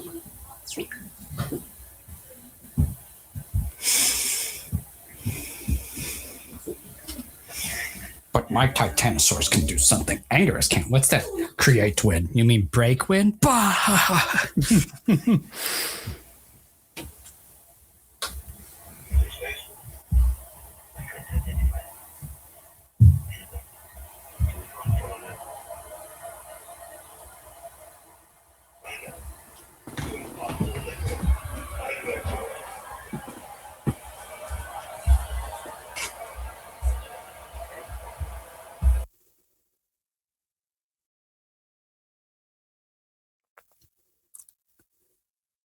I flunked the test.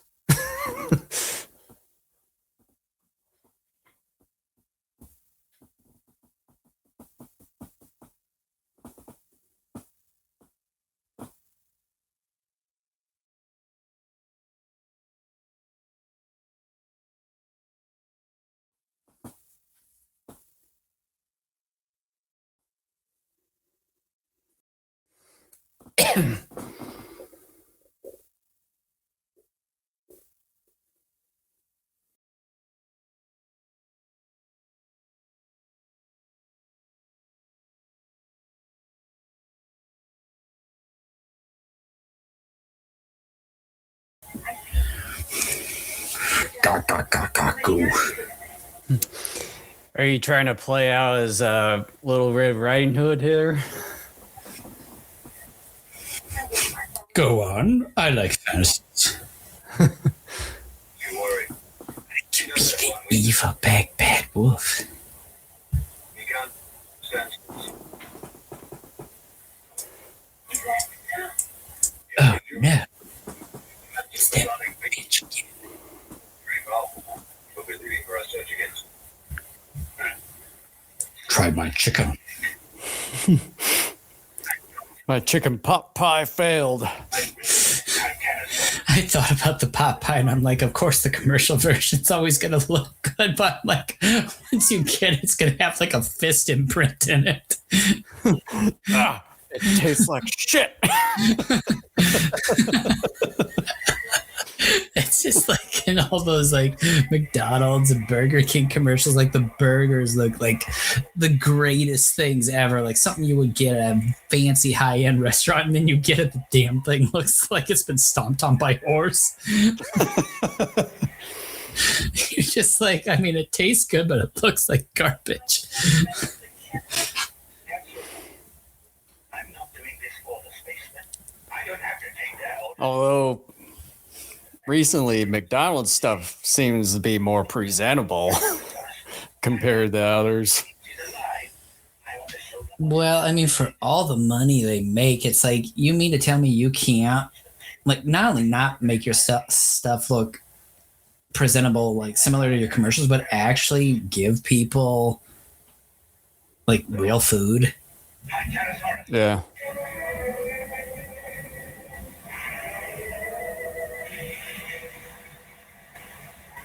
I mean, that's, you know, we eat at Culver's mostly if we do like a fast food burger joint.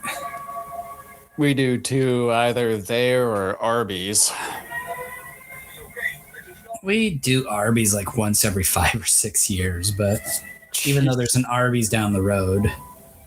Actually, the Arby's is closer to us than the Culver's is. That right there's from Mothra vs. Godzilla. That's from War of the Gargantuas. That's test footage. That I don't know.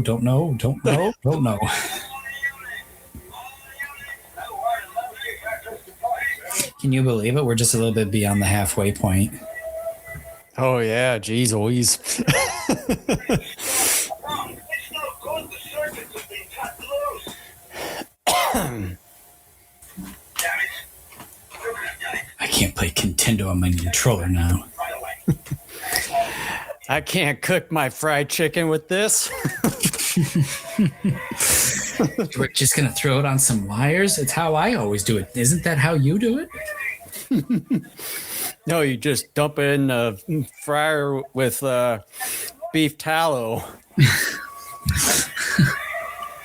With beef towels? I'll have to remember. Tallow.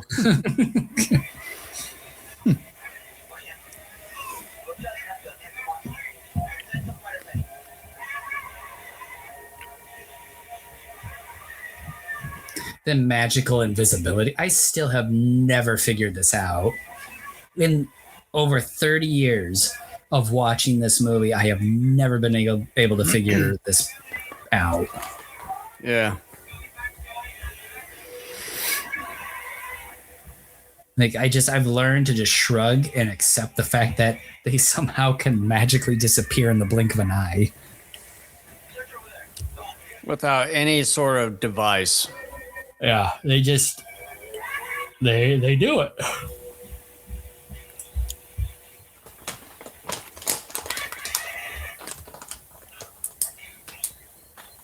TV is boring these days. I already know. I'll tell you to stop straight away, or you will spoil that plan. Now don't rush in. Take a look at this. This is a super tiger. What is Mechagodzilla's strongest enemy? Option. Quite right. Take a look. Godzilla's charging. He wants to fight Titanosaurus.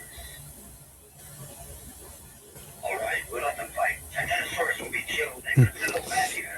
Let them fight. Be alone. Let them fight. Let them fight. And then we'll destroy it utterly. Ooh, ooh, ooh, ooh.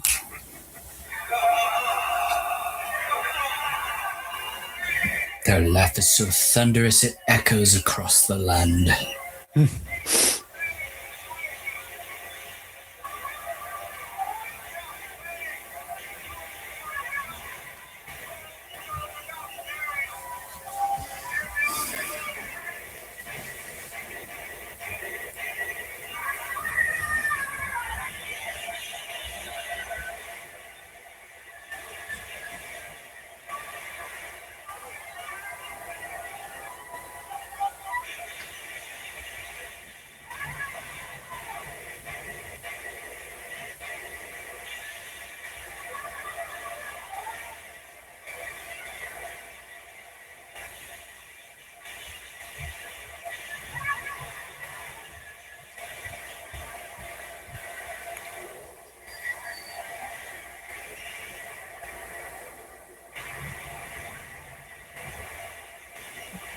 You know, they say several occasions throughout the course of this movie that Titanosaurus is actually a pretty docile creature.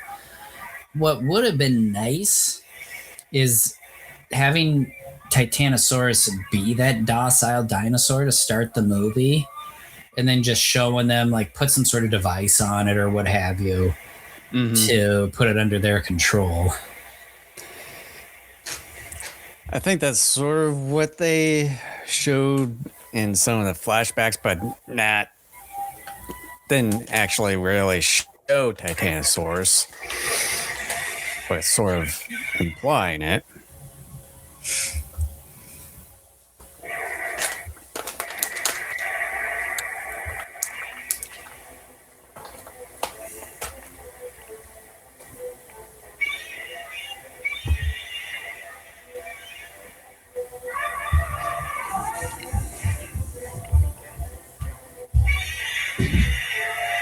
I've always enjoyed the fact that Godzilla versus 2 in this movie was really cool. The only downside to it was, again, they had a missed opportunity because Mechagodzilla, other than some stock footage from the previous film, really doesn't get too terribly involved in that 2-on-1 situation. Yeah, just stood around and watched.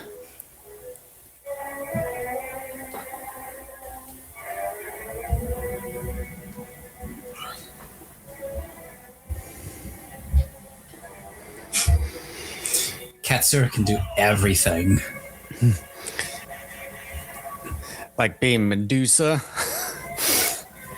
She probably is that like Transformer Medusa from Revenge of the Fallen.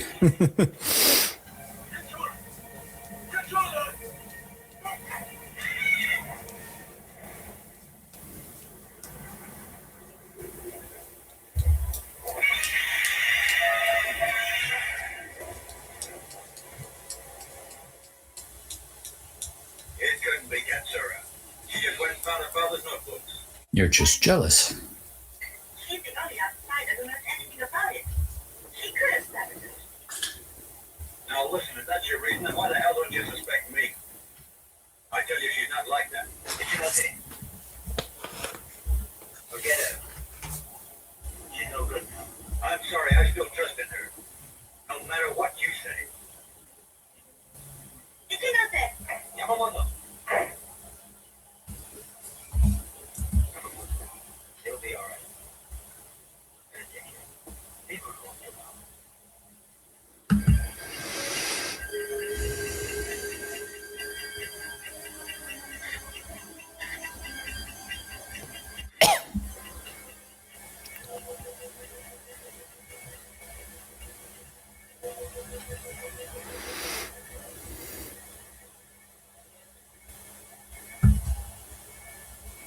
Why didn't you wait for my insurance? All right. So now we know that they will fight together. But not for me. From now on, if I give you an order, you ought to obey it. Is that clear? I understand. Of course. You try to save my daughter's life. I'm eternally grateful to you. Whatever you decide. How long will it take to fix it? I'm not sure. I think at least 2 days. 2 days.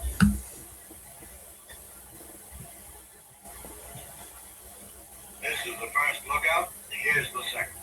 I'll handle this end, keeping watch in the evacuation. You know, you have Kenji Sahara playing as a military commander in this one. I wonder if he could be like the same, if he carries the same name as some of the other Heisei Godzilla movies where he's a commander. That'd be pretty sweet. Yeah, it could be. If it's humanly possible. Doubtful, though. The chief, Yeah. I'll go up north. Go ahead. I'll try. So locate the base. Good. How you been?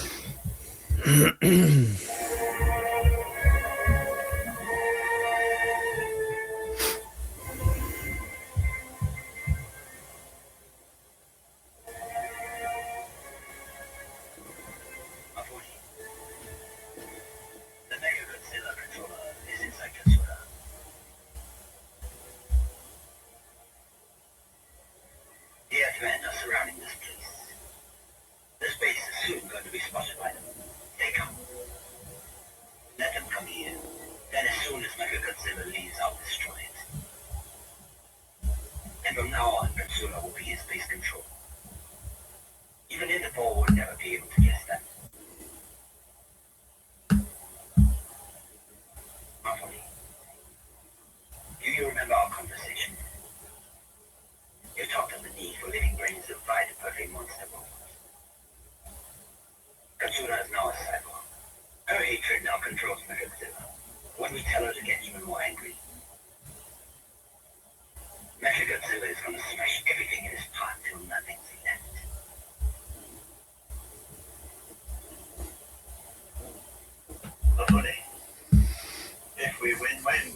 trying to figure out how to greet her, but I just cannot remember what I wanted to say. You got love, loaded like a gun. He holds you down, but I know you want to run when there's pain burning in your eyes.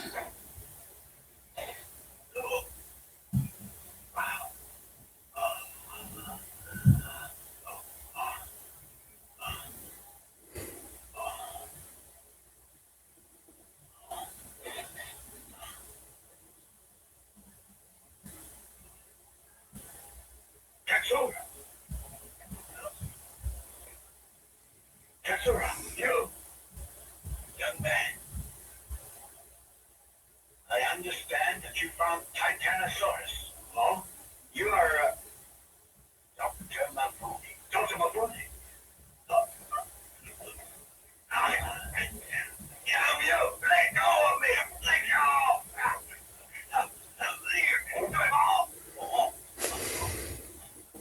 Just sit still. Stay there quietly and you'll witness the end of your sentence.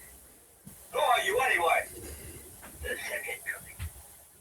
We've come to save this planet from the Earthman who are destroyed. No! Please don't go up to him. How can you against your own kind? Don't, I'm proud of you.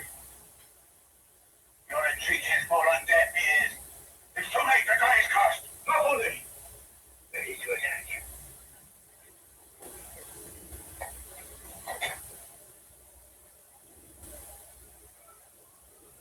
Now Godzilla. Mechagodzilla. Destoroyah! Dun, dun, dun, dun, dun. I was about ready to do something.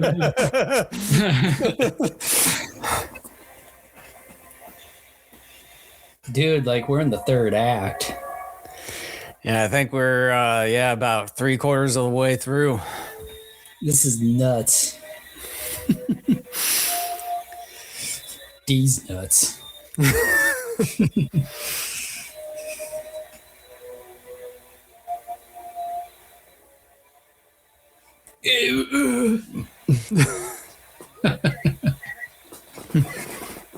Yeah, my eyes. I want you to take your pistol and shoot at that thing. See how well that worked. Oh man, it always reminds me of Independence Day, where there's that brief like clip of a news broadcast where they tell people not to take your guns and shoot up at the spaceships. Yeah. Welcome to Earth. Welcome to Earth.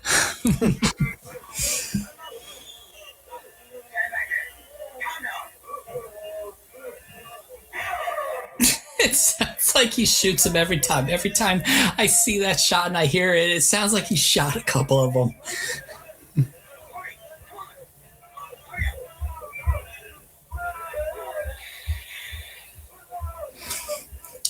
And the Oscar for Best Sound Design goes to Terror of Mechagodzilla for strange shot that sounds like two people are being shot. That'd be funny if that's how Godzilla got his first Oscar. Yeah.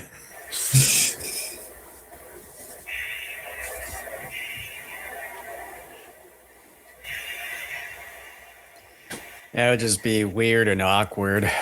Yeah.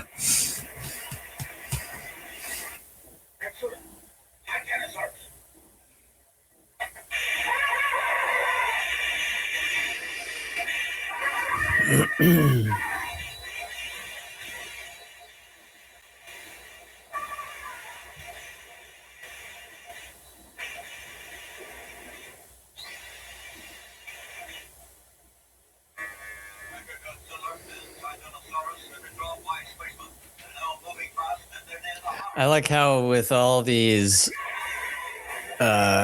older dubs and everything that they call Godzilla. Yeah. Well, I think I think they say Godzilla because they tend to get British dubbers or somebody like that, I think. And they just kind of have this weird drawl about them. Oh, it's Godzilla! I just imagined what your twisted face looked like, as well as you being cross-eyed as you say it. Godzilla! Or like you're in the bathroom. He's like, it's like the stall opens up, kind of like in Jurassic Park. And this, like, oh, it's got. He's like, he's about to really take a number. Just, Godzilla!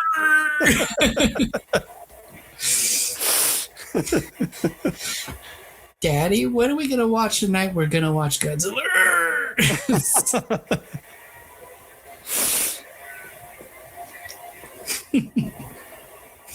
So we gotta do like some weird drawl for all the kaiju now. So we got Godzilla, Mechagodzilla. What should Titanosaurus be? Like Titanosaurus or like Titanosaur. Titanosaur, there we go. What happened to Titanosaur? And then Anguirus can be Anguirus. Anguirus. Mothra can be Modra. And then Keen Caesar would be Keen Caesar. Or King Caesar. Or Keen Seesaw. Seesaw. Yeah. And then Gorosaurus would be Gorsur. Gorser. Let's watch King Kong fight Gorser and King Kong escapes.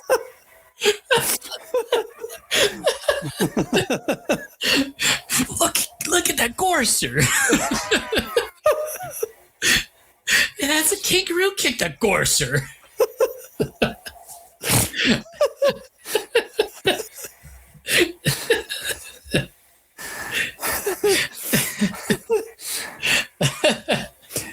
And then maybe for King Kong, Monkey. Yeah, there we go. Monkey. Or IR baboon or something like that. Cancun. Make a Cancun. Look at Cancun fight Gorser.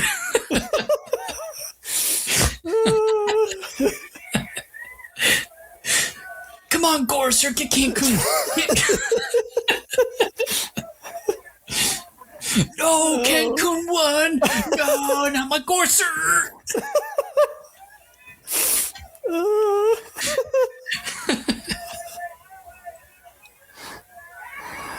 Oh, I'm glad we have a screen here. Oh boy. Oh boy. At least this time we didn't make up all this stuff during G-Fest.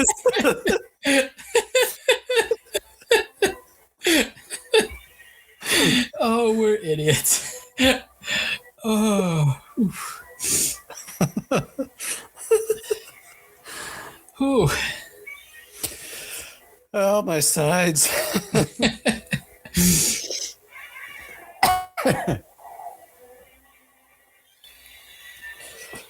Oh.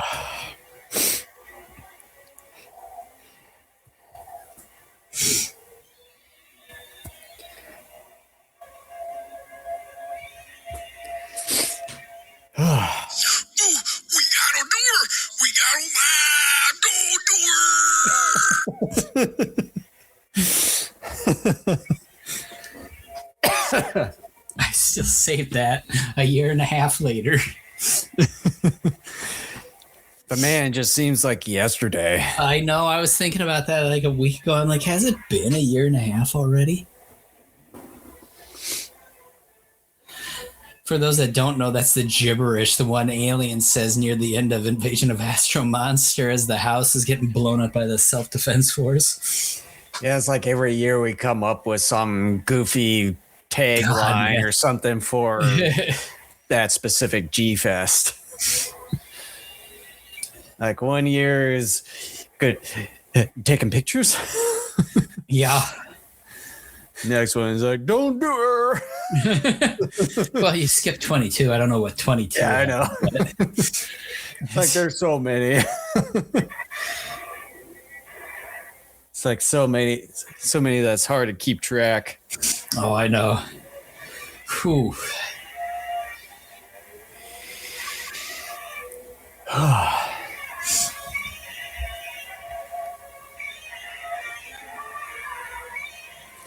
Boy, we got about 17 more minutes left.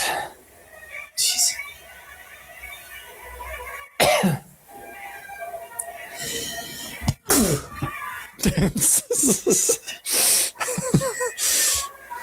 It's contagious.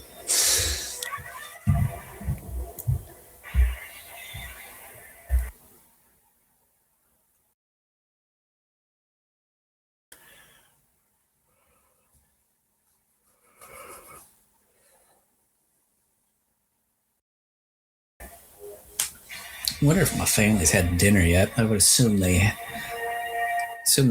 either have or are in the middle of it.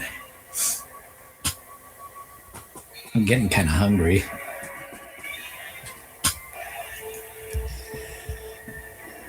Yeah, I'm not sure what I'm going to get. Probably a bit too. It's like I've been wanting to make some Japanese curry, but it's like I have to chop up some carrots and potatoes and all that stuff first. Yeah, don't be doing that. Probably over Christmas. Probably, yeah, probably do that tomorrow since we're not going to be going to church because potentially having a snowstorm and then winds and cold temps coming in. Yeah, we're under like a wind watch or something like that because I think starting tomorrow night, like wind gusts could get up to about 55 miles an hour. And then it's going to be getting cold for us too. I think we might get 1 to 2 inches of snow. They're saying it's supposed to have some snow between 6:30 and 1:30. And then wind starts in.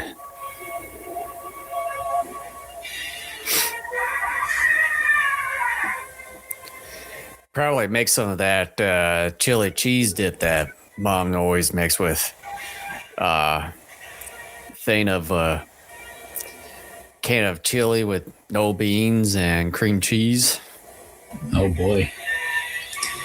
I haven't made it in years, but I might do the cream cheese, kind of make it in the shape of a small plate, put some cocktail sauce and mini shrimp on top, put it on crackers. Here we're talking about food and just not really paying attention to the movie here. I wonder what Godzilla's eating right now. Well, apparently he's eating dirt at the moment. He ate missiles just a moment ago, even though it shot him in the stomach. So what's happening here? This is another thing about this movie I've never been able to figure out. There's soft ground here. I used to think it was where Godzilla's buried, but it seems to be a bigger area than that. It makes no sense to me. Well, it's kind of pretty much what it is, but just trying to make it, but...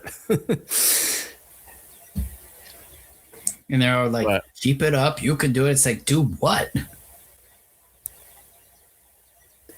Well, I mean, what you saw is that with all the missiles that Mechagodzilla launched, buried Godzilla in that hole with a bunch of dirt. So, like, though, is Mifune egging Titanosaurus on to just, like, smash Godzilla or something? Kind of crush Godzilla.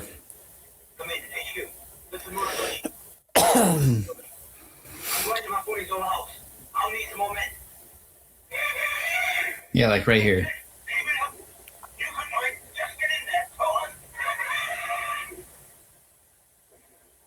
Yeah, because that's where Godzilla is buried after all the burying from Mechagodzilla's missiles.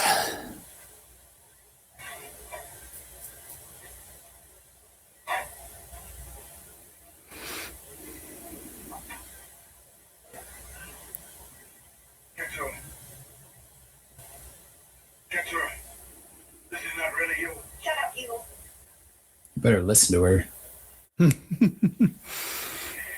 She has a final say. It's the final say.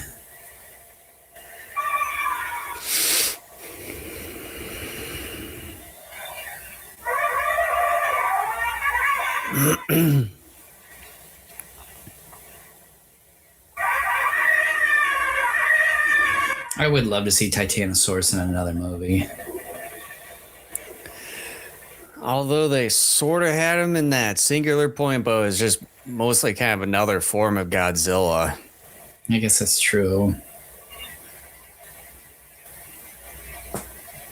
You know, I downloaded like over 60 of our podcasts since like the middle of the year, and I've been listening to them. And I listened to our Singular Point episode the other day, and I must have at the time really hated it because I was criticizing it. You were defending it. Like, it was one of the rare times in which our opinions on something really diverge. You said, no, you suck. And I'm sitting there listening to it. I'm like, really? I hated it that much? Like, I'm like, I thought I always liked it. Well, apparently you didn't.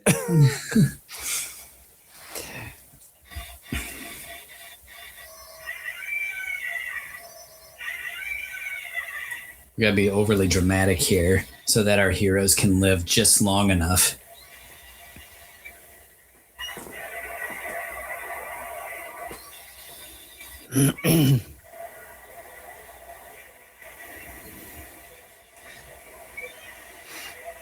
That shot's always funny.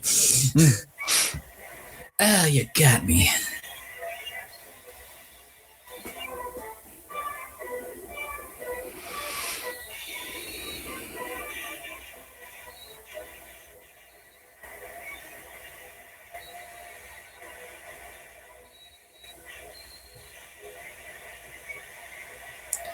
Michael Bay got his quick editing skills from Nishiro Honda here.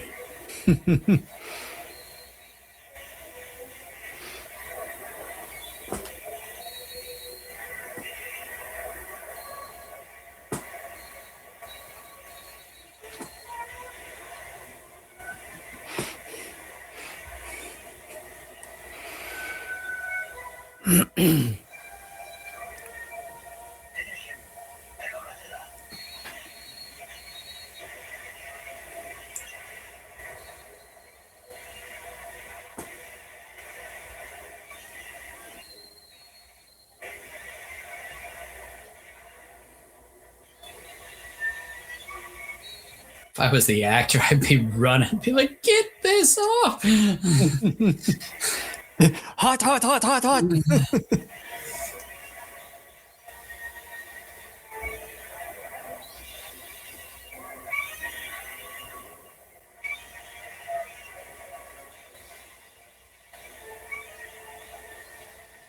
The way Godzilla fights sometimes in these later Showa era films, for some reason I keep thinking this is how an anthropomorphized cat would fight.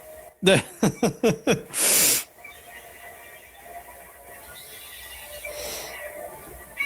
don't know. You better ask Hirschberg about that. She goes, no, I bring knives, guns, RPGs, nunchucks, brass knuckles, whooping sticks. And she just keeps going on and on. My hurricane fists are last resort. What is it? What is it? What's it?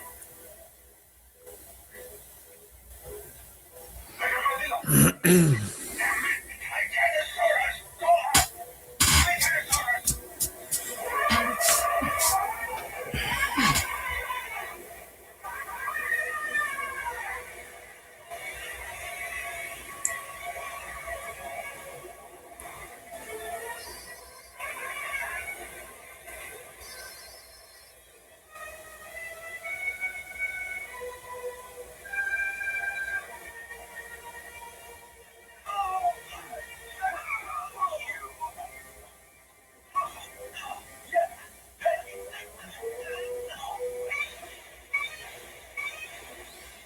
It's like, quit hitting yourself. Quit hitting yourself.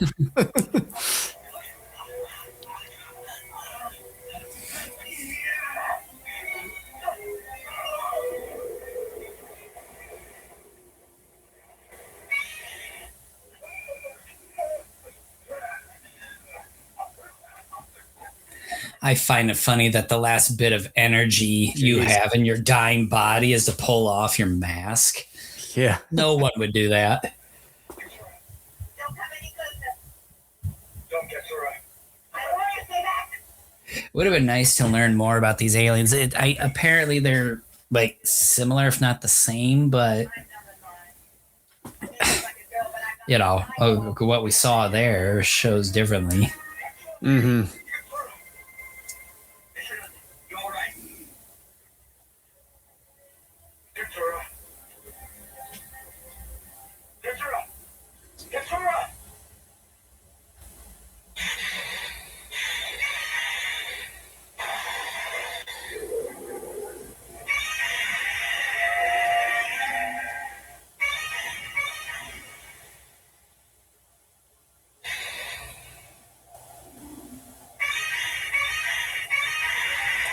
I have that super deformed figure up on my desk here.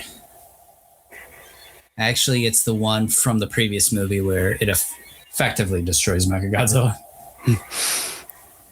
I know I've seen that figure before.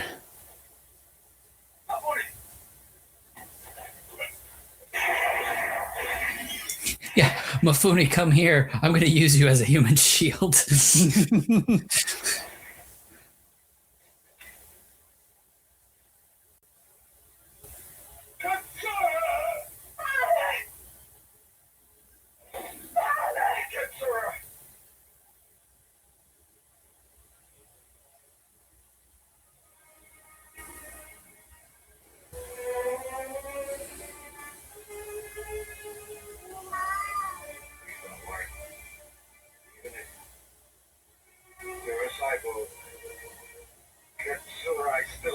They've never really explored how messed up this Ichinose character is. I mean, he may be the most screwiest character They probably in a didn't. movie ever.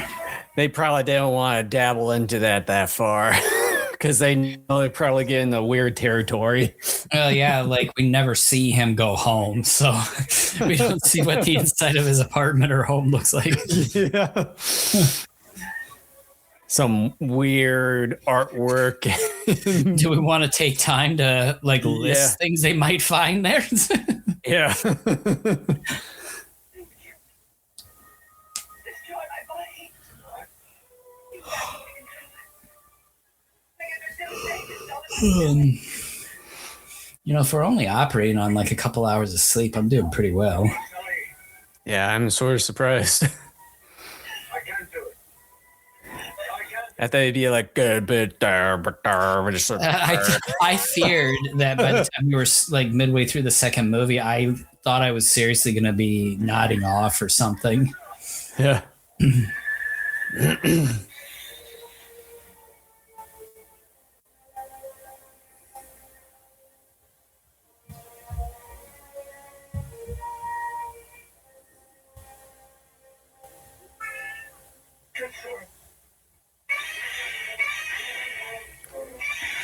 This movie, in some respects, ends in a very tragic way.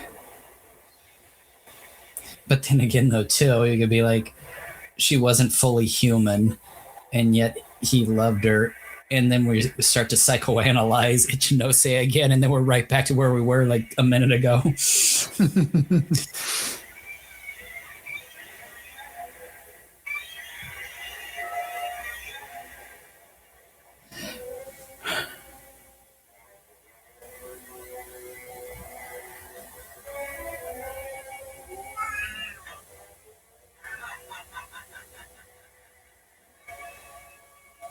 Come on and shoot. You can't kill me anyways, so what do your bullets matter? Then why were you running? That's what I've never understood. Even when I first saw this 30 years ago. He says, what, your bullets can't hurt me, so what does it matter? And I'm like, then why were you running? That's the writers for you. I mean, I guess technically he could get caught and incarcerated maybe, but why? Like, he could break out, I'm sure.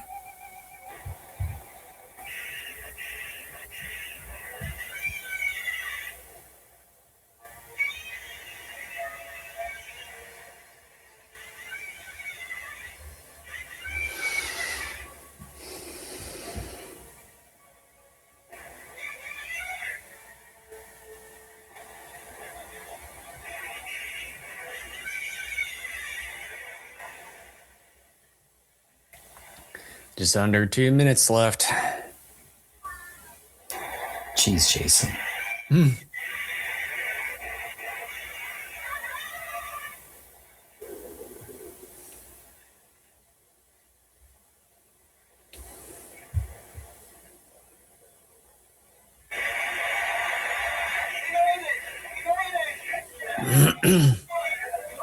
I think it should have been he did it rather than he made it.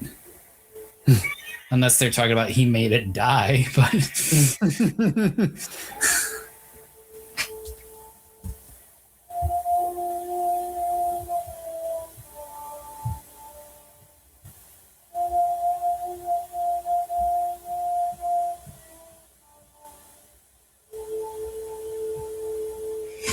this ending here, kind of as Godzilla wades off, like, who would have known at this very moment, like, how fitting of an ending this would be and how somber it is. Mm-hmm. I was like that. They had the somber music.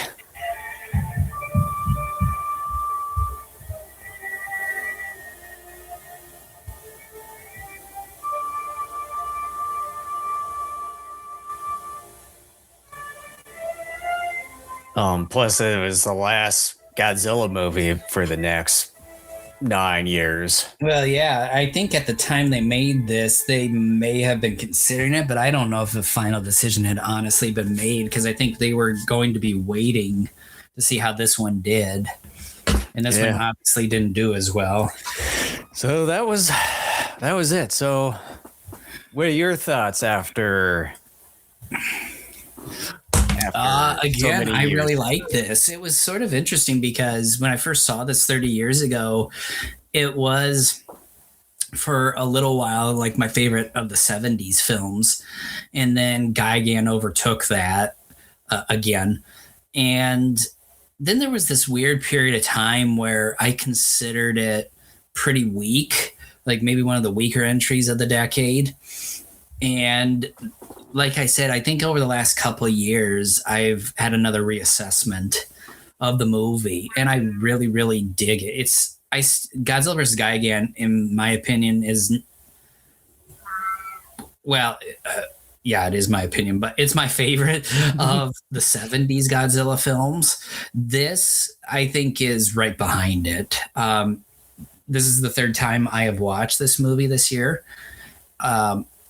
It's like I said earlier, when we started this film, it jump-started this month and a half obsession of just watching all those older Japanese kaiju and tokusatsu films for a month and a half.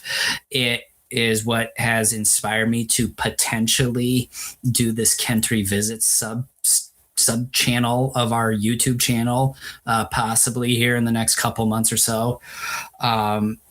I really dig this movie. It's by no means perfect, and I know I say that a lot with every movie we discuss, but I criticized it and had some question marks as far as what was going on here, but I like the movie. It's I love Titanosaurus. I think having a simple tooth and claw creature back in the Godzilla universe was nice, instead of having something that always shoots beams or missiles or things like that. That's not a knock on Mechagodzilla, but it's just kind of how the series was going for many years, really. So I like the movie. The final battle is deeply entertaining. The character story is okay. It's decent enough. Like I can follow it enough. I do sometimes kind of with that part drift off a little bit on occasion, but it's by no means terrible. But Ichinosi's got some problems, and I think that's one of the things that I like about this movie is that he is such a weirdo that I don't even know if Honda and crew at the time realized how this character was coming off. But regardless, I like the movie. I like it a lot. I would give this. Here's the thing, like I don't want to do it too high and have people think like I think it's the greatest thing ever because I don't, but I'm basing it migrating more on the entertainment I get out of it. I'm giving it an A-, and most of it's for more of the entertainment level it gives me. Yeah, and since we started seeing this for the first time around the Monster Vision era back in the early mid 90s there, and then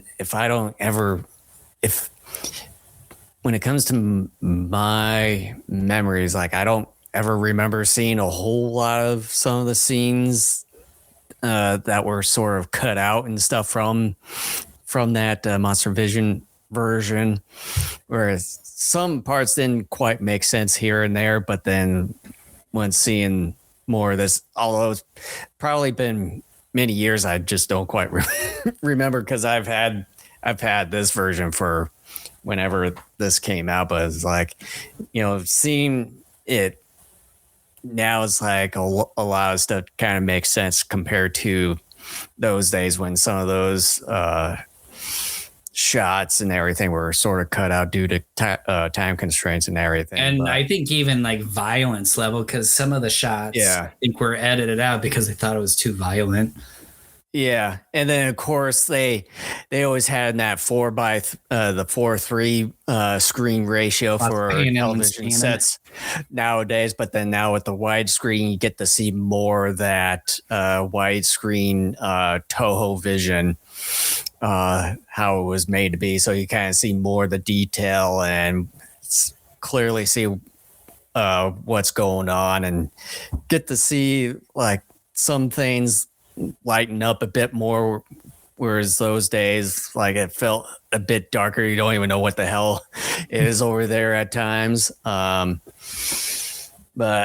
yeah, I would say now seeing it more, it's a bit better than from what I remember since the last time, although I've seen it a bit more recently when it was kind of being recycled in the live Toku Shout Factory YouTube channel there, between that and War of the Gargantras.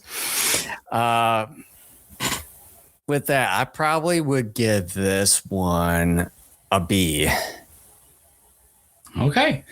Well, with that, we are back. Thank you for joining us for Kaijupalooza. We hope you enjoyed it. We certainly did.